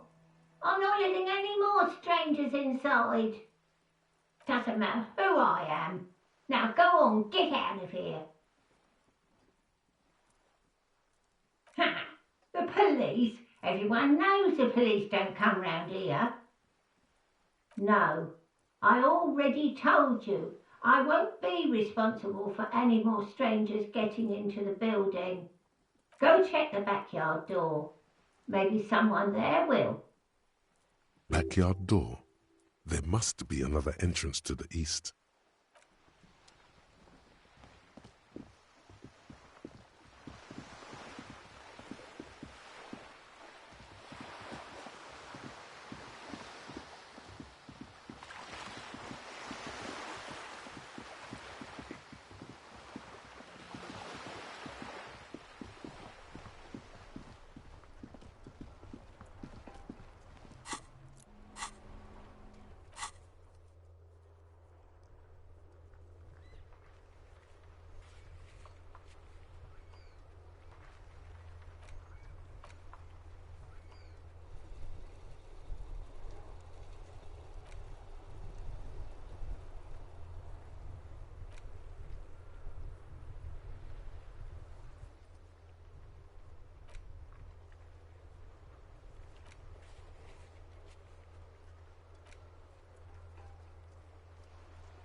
The man before you is naked, but for a pair of underpants and white boots.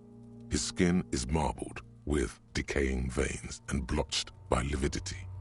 On his chest, a fading web of tattoos. The cargo belt used to hang him from the tree looks reinforced. The steel-reinforced belt presents a unique challenge. I brought chain cutters, but I don't see a good angle of approach to the belt. He doesn't actually think the challenge is unique. He thinks it's frustrating, annoying, and harder than he thought. The cadaver is a good 1.2 meters up. Neither one of us can reach the belt without assistance. And even if we do, there's the question of cutting the airship strength material. Someone else? You mean like the police? Someone like a paid garbage man? Or a cleaning crew? I have bad news for you. That is a detective. I know it's hard, but I assure you, the others won't come to help us. And we have a growing sanitary concern here. We need to get him down, fast. Climb up there and saw the branch? There has to be a less risky way, with less falling down of trees. We are not getting him down already. Not getting him down is a task that's already accomplished. Sadly, it's not our job to keep him up there, but to get him down.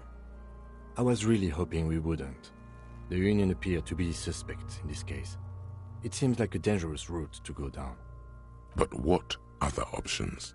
The corpse twists on the belt, like chicken on a skewer. Yeah! Bang bang time, pig! Shoot his head off! How? Where the buckle ties the rope to the branch. That's a good spot to aim. Where? Ah, yes, I see. If the shot hits that, there might be a chance to release the belt. Yeah, now we're talking. Entertain the Kuno with some shit. They'll miss. The pigs will miss Kuno. Hey Barnes, how's things? Welcome. What is this game? Where's the disco? So, it's a RPG about a police officer detective who had a big night the night before, or the 2 nights before, and he has no memory of what happened. And there's that part of the story, but there's also this dead body here as well. So there's a bit of a murder mystery going on as well. And the disco refers to a part that you can trigger, but you have to do a lot of different things, where you can have karaoke night. And if you want to do it successfully, which I've never actually gone to the lengths that you need for, but if you don't do it, if you can't do it in a certain way, then you'll get a different outcome with it.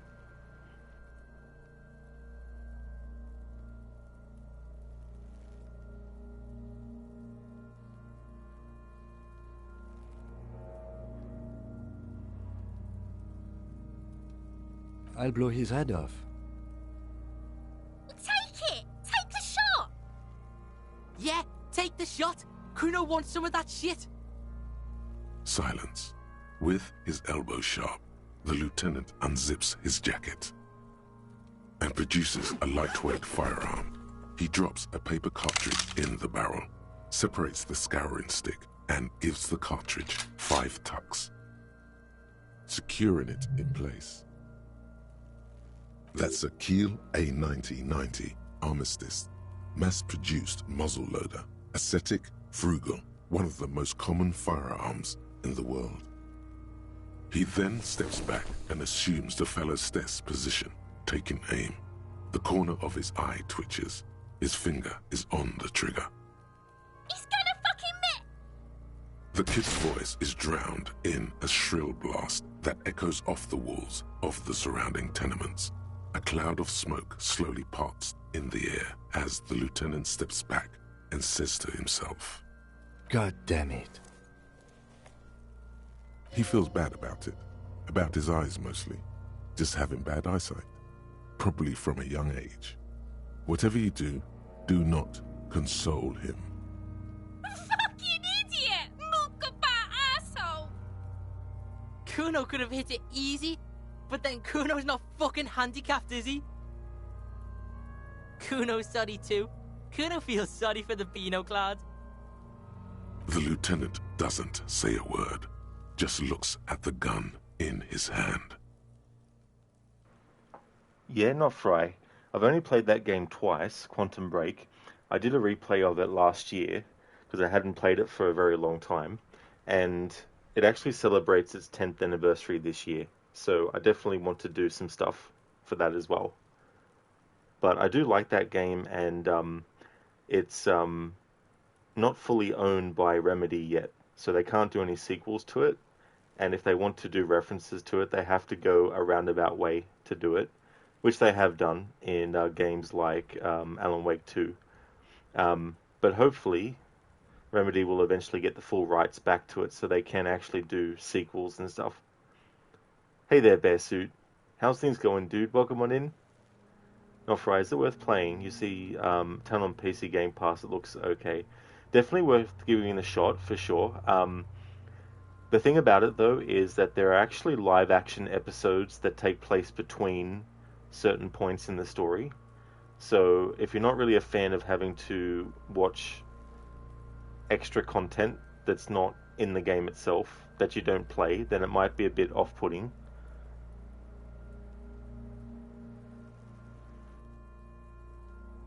No, we are lucky as it is. We didn't break anything, and the victim remains uncompromised. Any more mistakes could put us in an unfortunate position with the locals. We have eyes on us. I didn't do us any favors with that. Oh, very nice, Bear Suit. It's going well. A couple of hours of work, and then the weekend. Hell yeah, dude. That's really, really good. I have to say, it's beginning to look unlikely we can get him down without assistance. It's bad as it is, us shooting firearms like punks here. Go ahead, I'm not stopping you.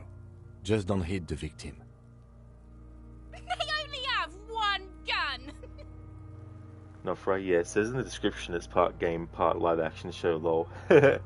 Yeah, I mean, it would probably only be recommended if you've played it before to not watch the episodes. But it's probably a good idea to watch them on the first playthrough at least, because they provide a lot of context for what's going on, and they also have some stuff that gets referenced in the missions later in the game. And there's also some things that you do in gameplay that will determine which version of the episode you get and all that kind of stuff. Oops. This is the sorriest pair of pigs Kuno's ever seen. Officer, why do we only have one gun?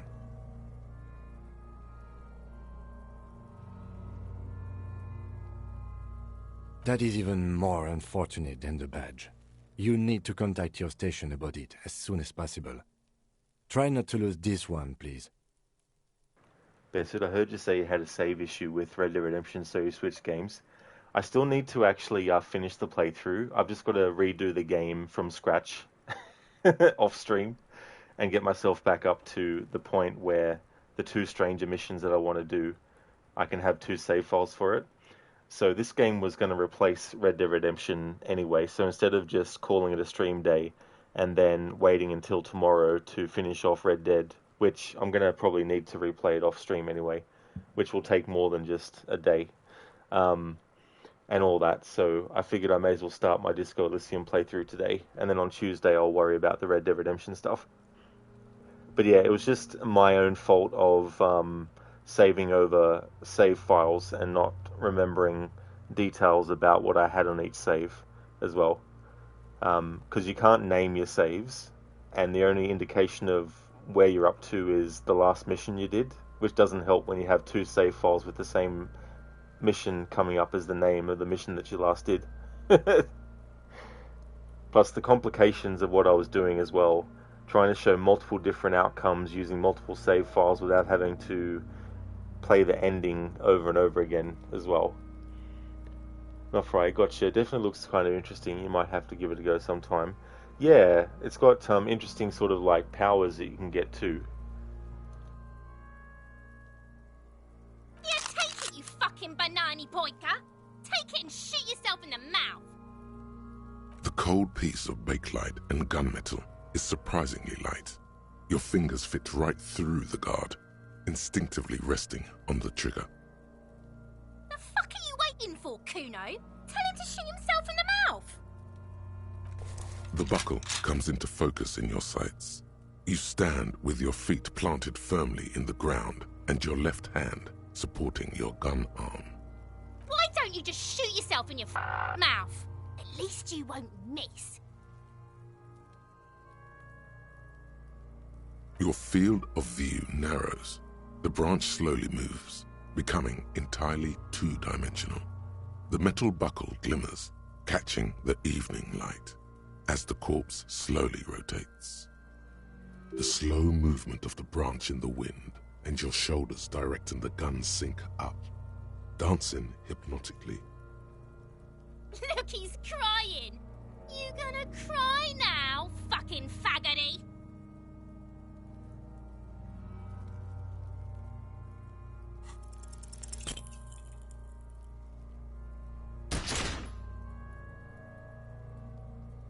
A plume of smoke erupts from the barrel. Your hand goes numb from the explosion. With your ears still ringing, you lower the weapon to see what happened. You missed the belt, but hit the corpse straight in the chest. Bits of ribcage protrude from the skin. No blood, only a murky sludge dripping down his belly.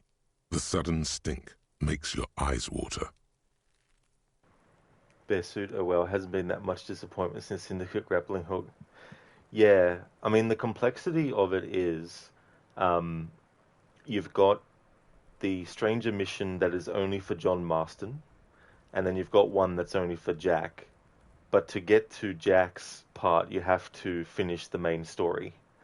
And I didn't want to have to show the main story being completed on stream. I just strictly wanted to show the Stranger missions back to back and all that. And so the plan for the final Stranger missions to show was to load up the save file where I had John Marston still alive and do the Stranger mission exclusive to him.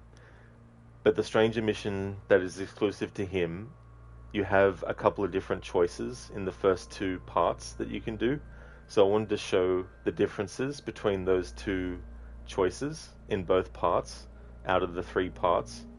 And that's where I fucked up with the save files as well, because I had a save file where John Marston was still alive and he hadn't done any of the Stranger missions yet.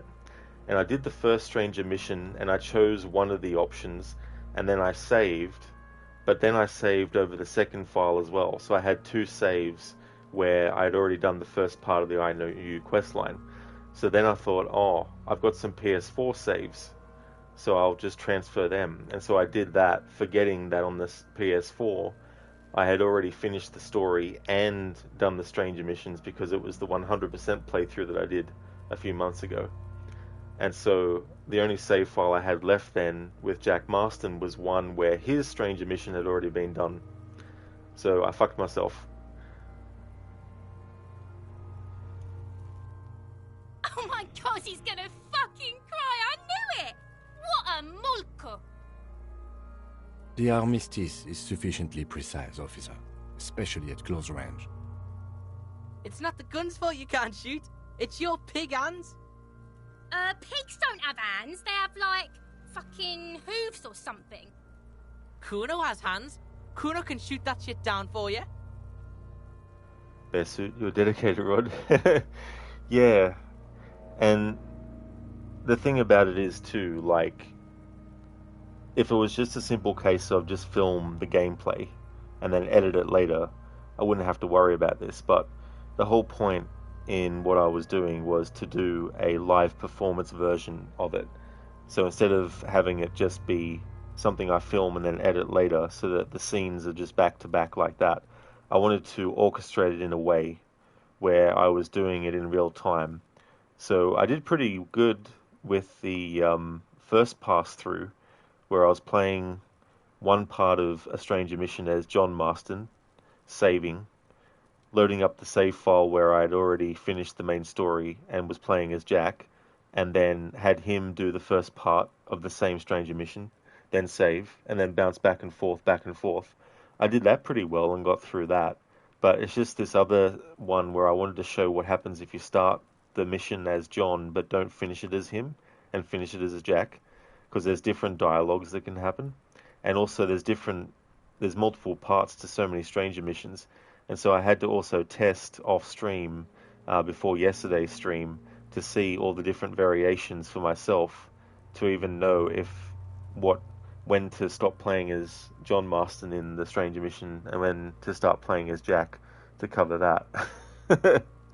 So there was that complexity as well, which I ran into problems in yesterday's stream with that. And there was a Stranger mission that was taking a long time because it was relying on finishing a mini game that was kicking my ass, and so it made it that I didn't want to push myself to try and get the rest of it done in yesterday's stream. So I thought, oh, that would be good, I'll be able to do another stream and then get the rest done. But then that's what happened in the stream today. So yeah, they're definitely complicated for that type of showcase. Absolutely, dude. You know, it's like, imagine a game that has 6 parts to a mission, and there's like potentially 10 variables at each point, and you want to show the increments of when one thing changes something else, you know, Like, you imagine doing in a game like Detroit Become Human or something that already has a lot of like branching off parts and stuff. And to be like, right, this is the point where you can do this, and then if you do that, it changes this. But if you do 10 other options at that point, it changes out into other things. So with the stranger missions, like, you'll have 3 parts, and for the second part, when you do it as as Jack, there's only a change for the dialogue before you interact with the character, not the actual cutscene. But then, the third part, if you do it as Jack, it might have a different cutscene for him. So if you don't do it as him, then you won't get that cutscene difference. You know, so showing those changes as well is very, very tricky.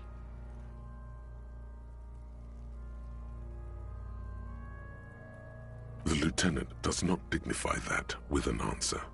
He snaps the button on his holster and says, "We still need to get him down somehow. The bad way. The way I didn't want us to.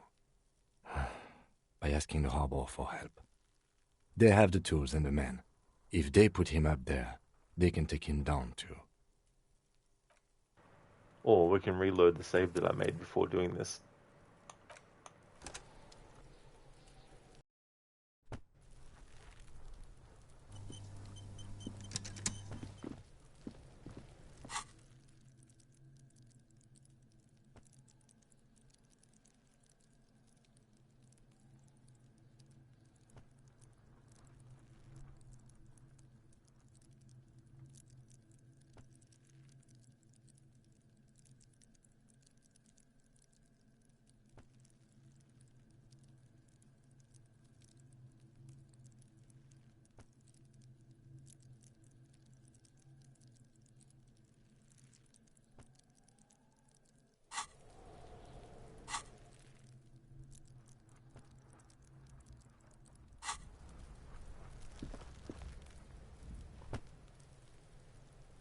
The man before you is naked, but... The steel reinforced belt presents... He doesn't act... The cadaver is a good 1.2... Someone else? You mean like someone like a... I know it's hard, but I assure climb up there. There has to be a less risky way. With less falling down of trees. Yeah! Bang bang! How? Where the buckle ties the rope to the branch. Where? Yeah! They'll miss! The pigs will miss, Kuno! I'll blow his head off. Take it! Take the shot! Yeah, take the shot! Silence, and produces a lightweight firearm. He drops a paper cartridge in the barrel, separates the scouring stick, and gives the cartridge 5 tucks, securing it. That's a keel. He then steps back and assumes the fellow's desk position, taking aim. The corner of his eye twitches. His finger is on the trigger. He's gonna fucking miss! The kid's voice is drowned in a shrill blast that echoes off the walls of the surround. God damn it. A lot of things were wrong with that shot. The fellow's desk was the wrong choice. His shoulders were raised, but above all, he cannot trust his eyesight. He feels bad about it. About his eyes, mostly. Fuck you! Kuno could have hit it easy. Kuno's so... The lieutenant doesn't say a word. I have to say, it's big... You know, you don't feel like too bad of it. It's bad as it is. Oops. This is the... Officer, why do we... That is even more... Yeah, take it, you fucking banana boyka! The cold The fuck are you... The buckle comes... Why don't you just shoot yourself in your mouth? At least you won't miss. Your field of the slow... Look, he's crying! You gonna cry now, fucking faggoty?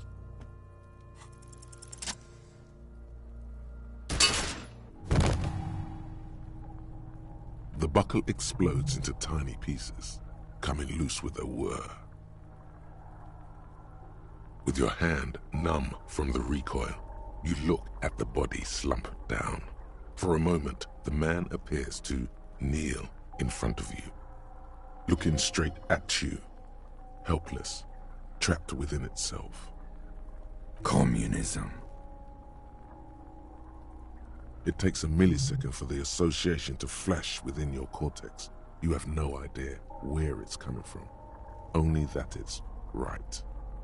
Then the rigor in his muscles gives up, and he smashes sideways into the spring mud, letting out a horrid stench.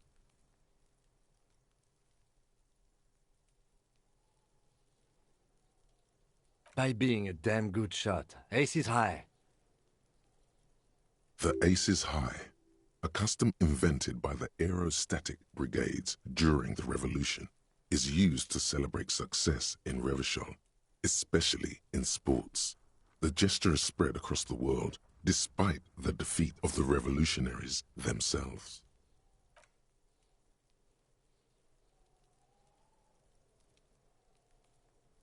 The lieutenant takes a little hop to perform the customary salutation. Your palm hurts from the slap. It's precise and down to the point. I knew these guys were f***ed. We will perform a field autopsy and determine the cause of death. But before... Excuse me. It looks like I feel like taking a break from the stench. I'm sorry to interrupt the jubilations here. Just a little breather before we do the autopsy.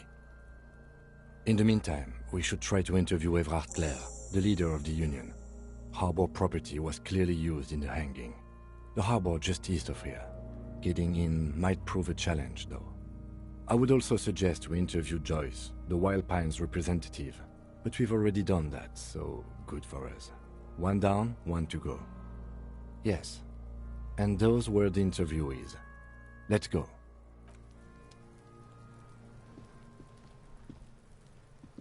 Fuck does Kuno care?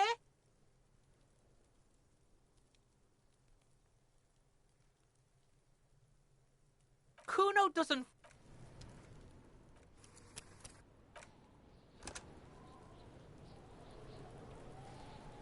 Fuck does Kuno care? It's not Kuno. It's Kuno S. Kuno S is by far the worst of the two. Kuno has no problem being near you, but the other hides behind the fence, afraid for her life, like she's done something very bad. All in all, Kuno respects madness. You cannot hope to outdo her on that front. You must win yourself a few minutes with him alone. Fuck you whispering about? He's whispering too. He's going with it. But watch what happens. Fuck you, whispering about! She puts extra stress onto that word, expecting it will make you uncomfortable. If Kuno wants to whisper, he's gonna fucking whisper, okay? Let's whisper, pig. This is it. You've got him. But be careful. You can still fuck this up. Don't make Kuno look bad in this.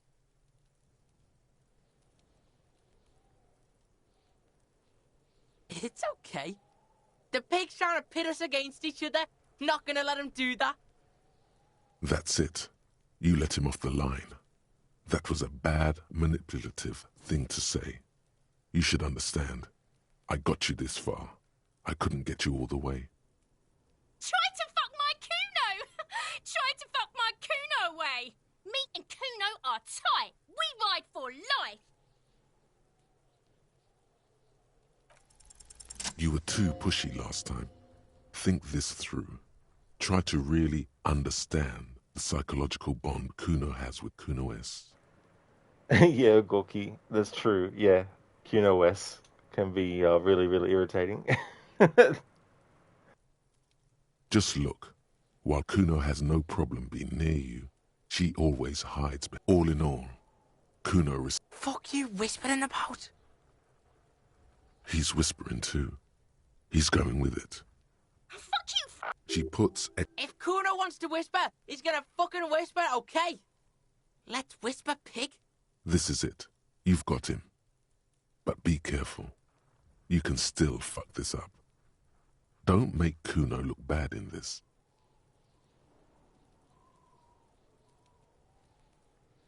Crazy? You don't know the half of it. She's not crazy. She's insane. Dangerous. She's smoked a man. She's done people in. Probably even pigs. Stop talking to him! Kuno, I'm fucking warning you! You're gonna get us into shit! She understands what you're trying to do.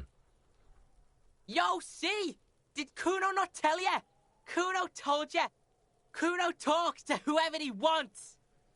Talk, pig. Kuno's got it under control. You did it. They're separated. He's even turned his back to her, so she can't read his lips. Kuno means she killed someone. That's right. She's a killer. Like, actually a killer. He's meant everything he said before, but right now, he not only means it, he is sincere. Fucking yeah. Kuno knows you don't want to face this right now. This dark shit. Kuno faces this shit every day. Makes Kuno's skin crawl. She's probably killed a pig too. I mean, I'm pretty sure she has. Forget Kuno said that. Kuno was just shitting. Kuno was just running his mouth. Kuno's stupid like that. A cop would be too large for her to overpower, but a determined child of her size can still kill the vulnerable, the elderly, the homeless, or other children. OG Intruder, thank you very, very much for the 17 months of subscribing in a row. Thank you for that. That is awesome. Thank you for using your Prime for that as well. I hope things are going good. Hope you're having a good Friday so far.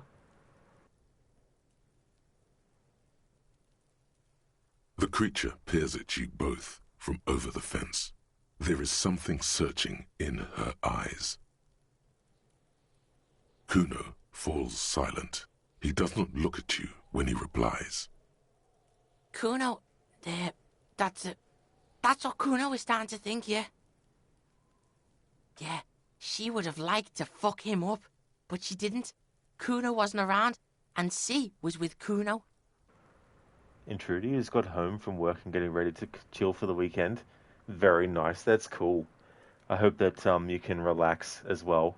That'd be great to get done for the day.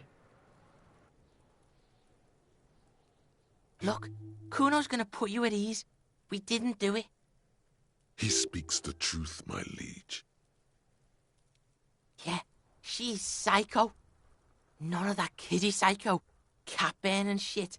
She does the real deal. Yeah. Snuff radio shit. Believe me, pig, you don't want to know. And he doesn't even want to think about it. This isn't just another boast. Fuck knows. She says it's the song of her people or some shit. Crazy people. The fucking Nakis. I don't know. Sounds boreal, like something from the tundra and tiger-covered Cutler, Isola. Far, far away from here. As far as possible, really. You mean evil little red-haired people like her? Yes, they do. The Suruese have that ginger gene. Suruese? Like that man from Helmdall shit? She could be. She could be that Helmdall shit. Revelshot does have a small Suruese community, or she climbed into a yakberry crate and was shipped over accidentally. Fuck no, she's not me sister. She's just a stray who got in, like a mad dog or some shit. Yeah, she was just there. What was that, Kuno? She was in the hallway, dripping wet, by the fucking shoe rack, in the dark. Kuno's got no fucking idea. Her hair was all wet. I think she pissed on the floor too. She was there for 3 days, in the corner, every time Kuno went out. I don't know. Someone left the door open. Kuno comes home and she's sleeping under the desk, under the pile of clothes, like a dog. Kuno's dad doesn't give a shit. Doesn't even see her there, or thinks it's fucking Kuno. Shit's all on Kuno. How's Kuno dealing? Kuno's dealing just fine. He doesn't need you fucking with any of it. C doesn't either. Kuno's got this shit under control.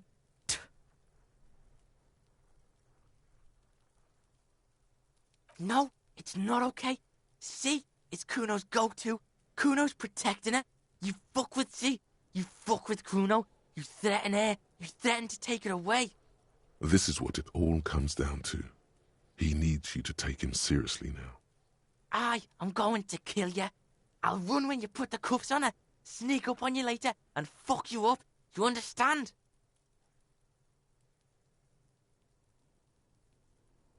All right. Now we can do business. Yeah? What do you want? Kuno can hook you up with... Oh, don't hook him up with shit, Kuno.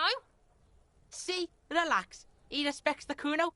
Kuno made him respect the Kuno. You respect the Kuno, you get all kinds of shit. Kuno's gonna get you hooked on illegal narcotics if you run a little errand for the Kuno. Get you hooked, pig. Get his hook in you. Then Kuno gonna get you hooking for more. Cash in big style. Pig hooker. That's right. Kuno's a candy store for pigs now. Get ready to be rewarded. Hello, Spectrum. Good morning to you. Hope things are going well.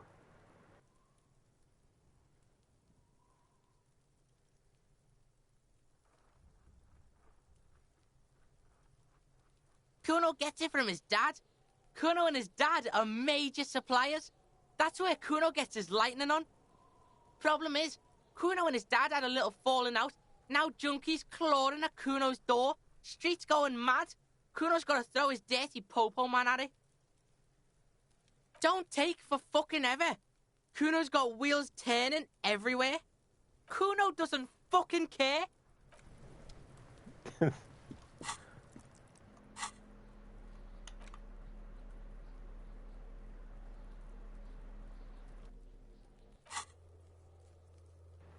Spectrum, it will once you stretch out the kinks and warm up and get coffee, and yeah, that is fair enough for sure, absolutely.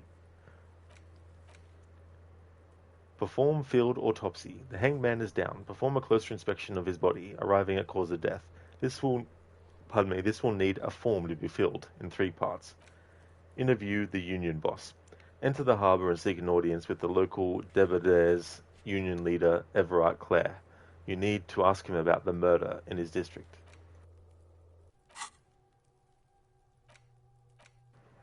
Aces High. Temporary research bonus. +1 empathy towards Kim Kitsuragi. Problem.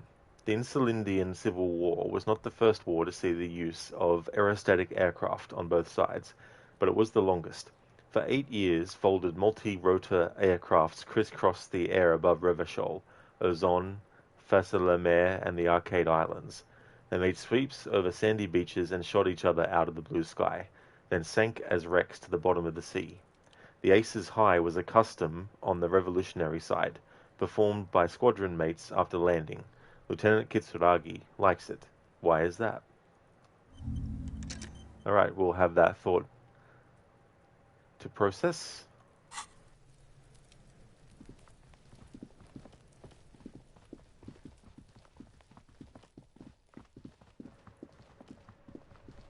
However, this is where I'm going to call it for today. Make a save.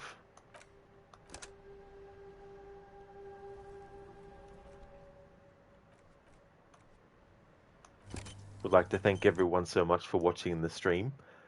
Before I end, I'd like to give some shout outs to some streamers I'd like to recommend. This is going to be my Thursday, Friday, Saturday and Sunday game. So the next stream you'll see from me will be this game again. And if you see me streaming it, then you know it's the Saturday stream of it. On Tuesday, I do have Assassin's Creed Syndicate, but it's my split stream day, and I'm going to use that day to do a stream of Assassin's Creed Syndicate, and then a stream of Red Dead Redemption. I should be able to get back up to where I need to be in Red Dead Redemption off stream by Tuesday, hopefully. Thank you, Notfra. I definitely will have a great rest of my night for sure. Hope you have a good one. No worries at all, Ogorki, for the stream. Hope you have a good one.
Would definitely like to recommend people check out the following streamers.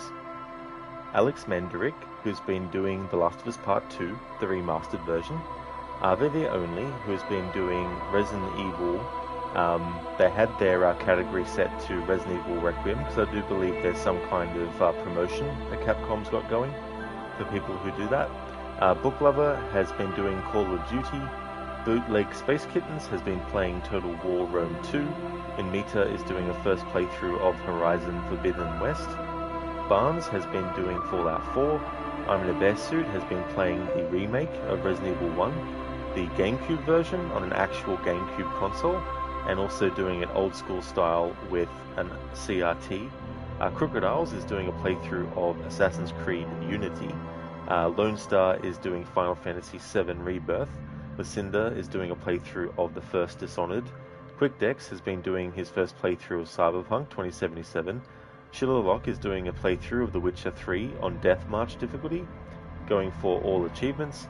Shaky has been doing Far Cry 6, and Shin the Ninja Penguin has been playing some Baldur's Gate 3. So definitely recommend checking out those channels if you haven't before. That's all good in Mita for the stream and the shout out. Absolutely no worries at all, dude. I definitely will have a good one too. Hope you do as well. Catch you next time for sure. We're going to go and raid out to Crocodiles, who's playing Assassin's Creed Unity. He's doing it as part of a historical order run. He's doing not only Assassin's Creed games, but other games that are set in different time periods, and he's doing them in timeline order, so he's currently up to Assassin's Creed Unity. I'll put a raid message in. There's a general raid message for everyone, and I'll put a raid message in for subscribers as well. Thank you very much, Spectrum, for the 5 months in a row of subscribing. Really appreciate it.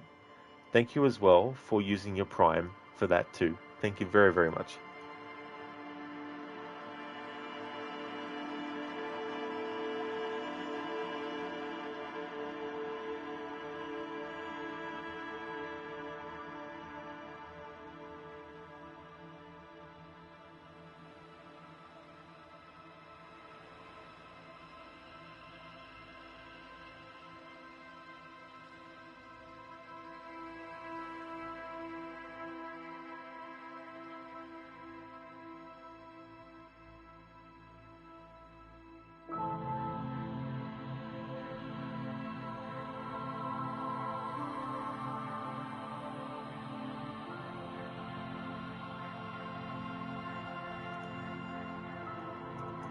Thank you once again, everyone, for watching the stream. Hope everyone has a great Friday today.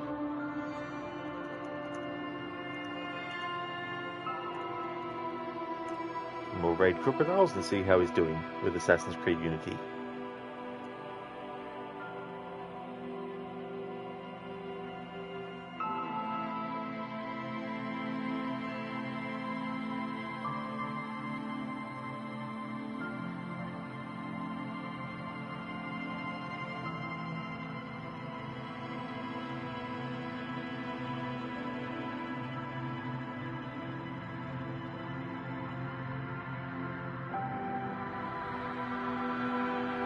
Spectrum, I definitely will have a great one. I hope that you have a good one too. Best with that smile emote is one you should keep. Yeah, that one is actually from the image of the main character in the bottom left-hand corner of the screen. And I thought it was such a funny smile that I had to make it into an emote.